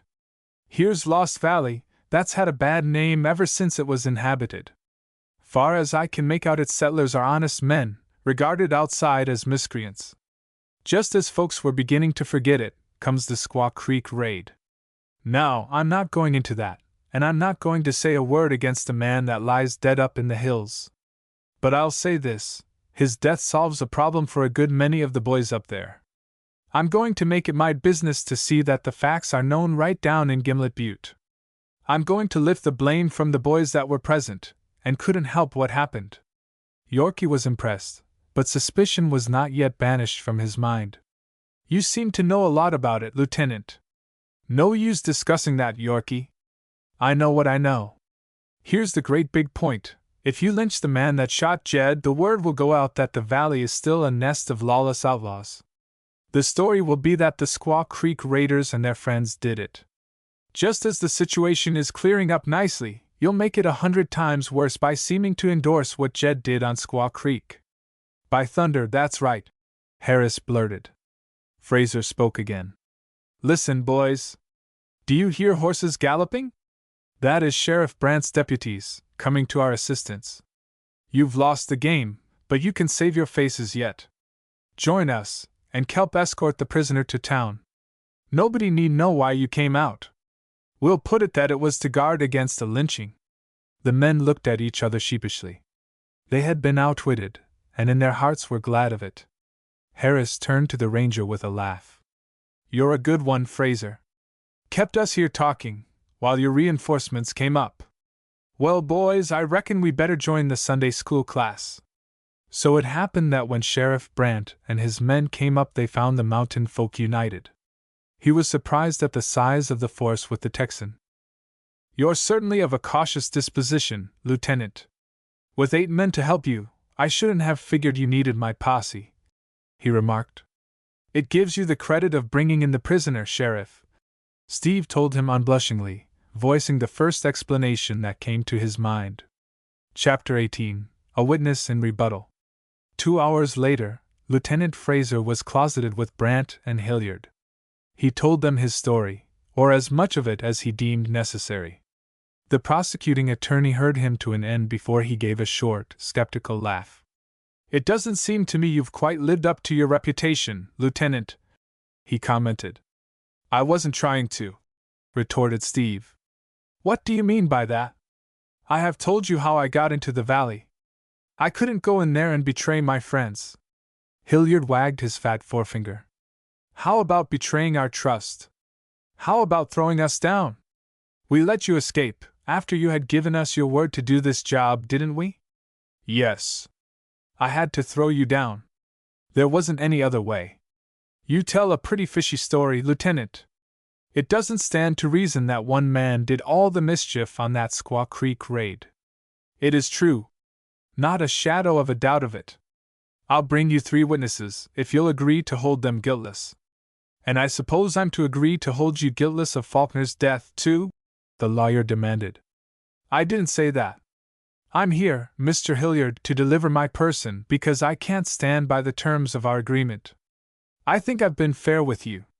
Hilliard looked at Brandt, with twinkling eyes. It struck Fraser that they had between them some joke in which he was not a sharer. You're willing to assume full responsibility for the death of Faulkner, are you? Ready to plead guilty, eh? Fraser laughed. Just a moment. I didn't say that. What I said was that I'm here to stand my trial. It's up to you to prove me guilty. But, in point of fact, you practically admit it. In point of fact, I would prefer not to say so. Prove it if you can. I have witnesses here, ready to swear to the truth, Lieutenant. Aren't your witnesses prejudiced a little? Maybe. The smile on Hilliard's fat face broadened. 2 of them are right here. Suppose we find out. He stepped to the door of the inner office and opened it. From the room emerged Dillon and his daughter. The Texan looked at Arlie in blank amazement. This young lady says she was present, Lieutenant, and knows who fired the shot that killed Faulkner. The ranger saw only Arlie. His gaze was full of deep reproach. You came down here to save me, he said in the manner of one stating a fact. Why shouldn't I? Ought I to have let you suffer for me? Did you think I was so base? You oughtn't to have done it. You have brought trouble on yourself. Her eyes glowed with deep fires. I don't care. I have done what was right. Did you think Dad and I would sit still and let you pay forfeit for us? The lieutenant's spirits rejoiced at the thing she had done, but his mind could not forget what she must go through. I'm glad and I'm sorry, he said simply. Hilliard came, smiling, to relieve the situation. I've got a piece of good news for both of you. 2 of the boys that were in that shooting scrap 3 miles from town came to my office the other day and admitted that they attacked you. It got noise around that there was a girl in it, and they were anxious to have the thing dropped. I don't think either of you need worry about it any more. Dylan gave a shout. Glory, hallelujah! He had been much troubled, and his relief shone on his face. I say, gentlemen, that's the best news I've heard in 20 years. Let's go celebrate it with just one. Brant and Hilliard joined him, but the Texan lingered.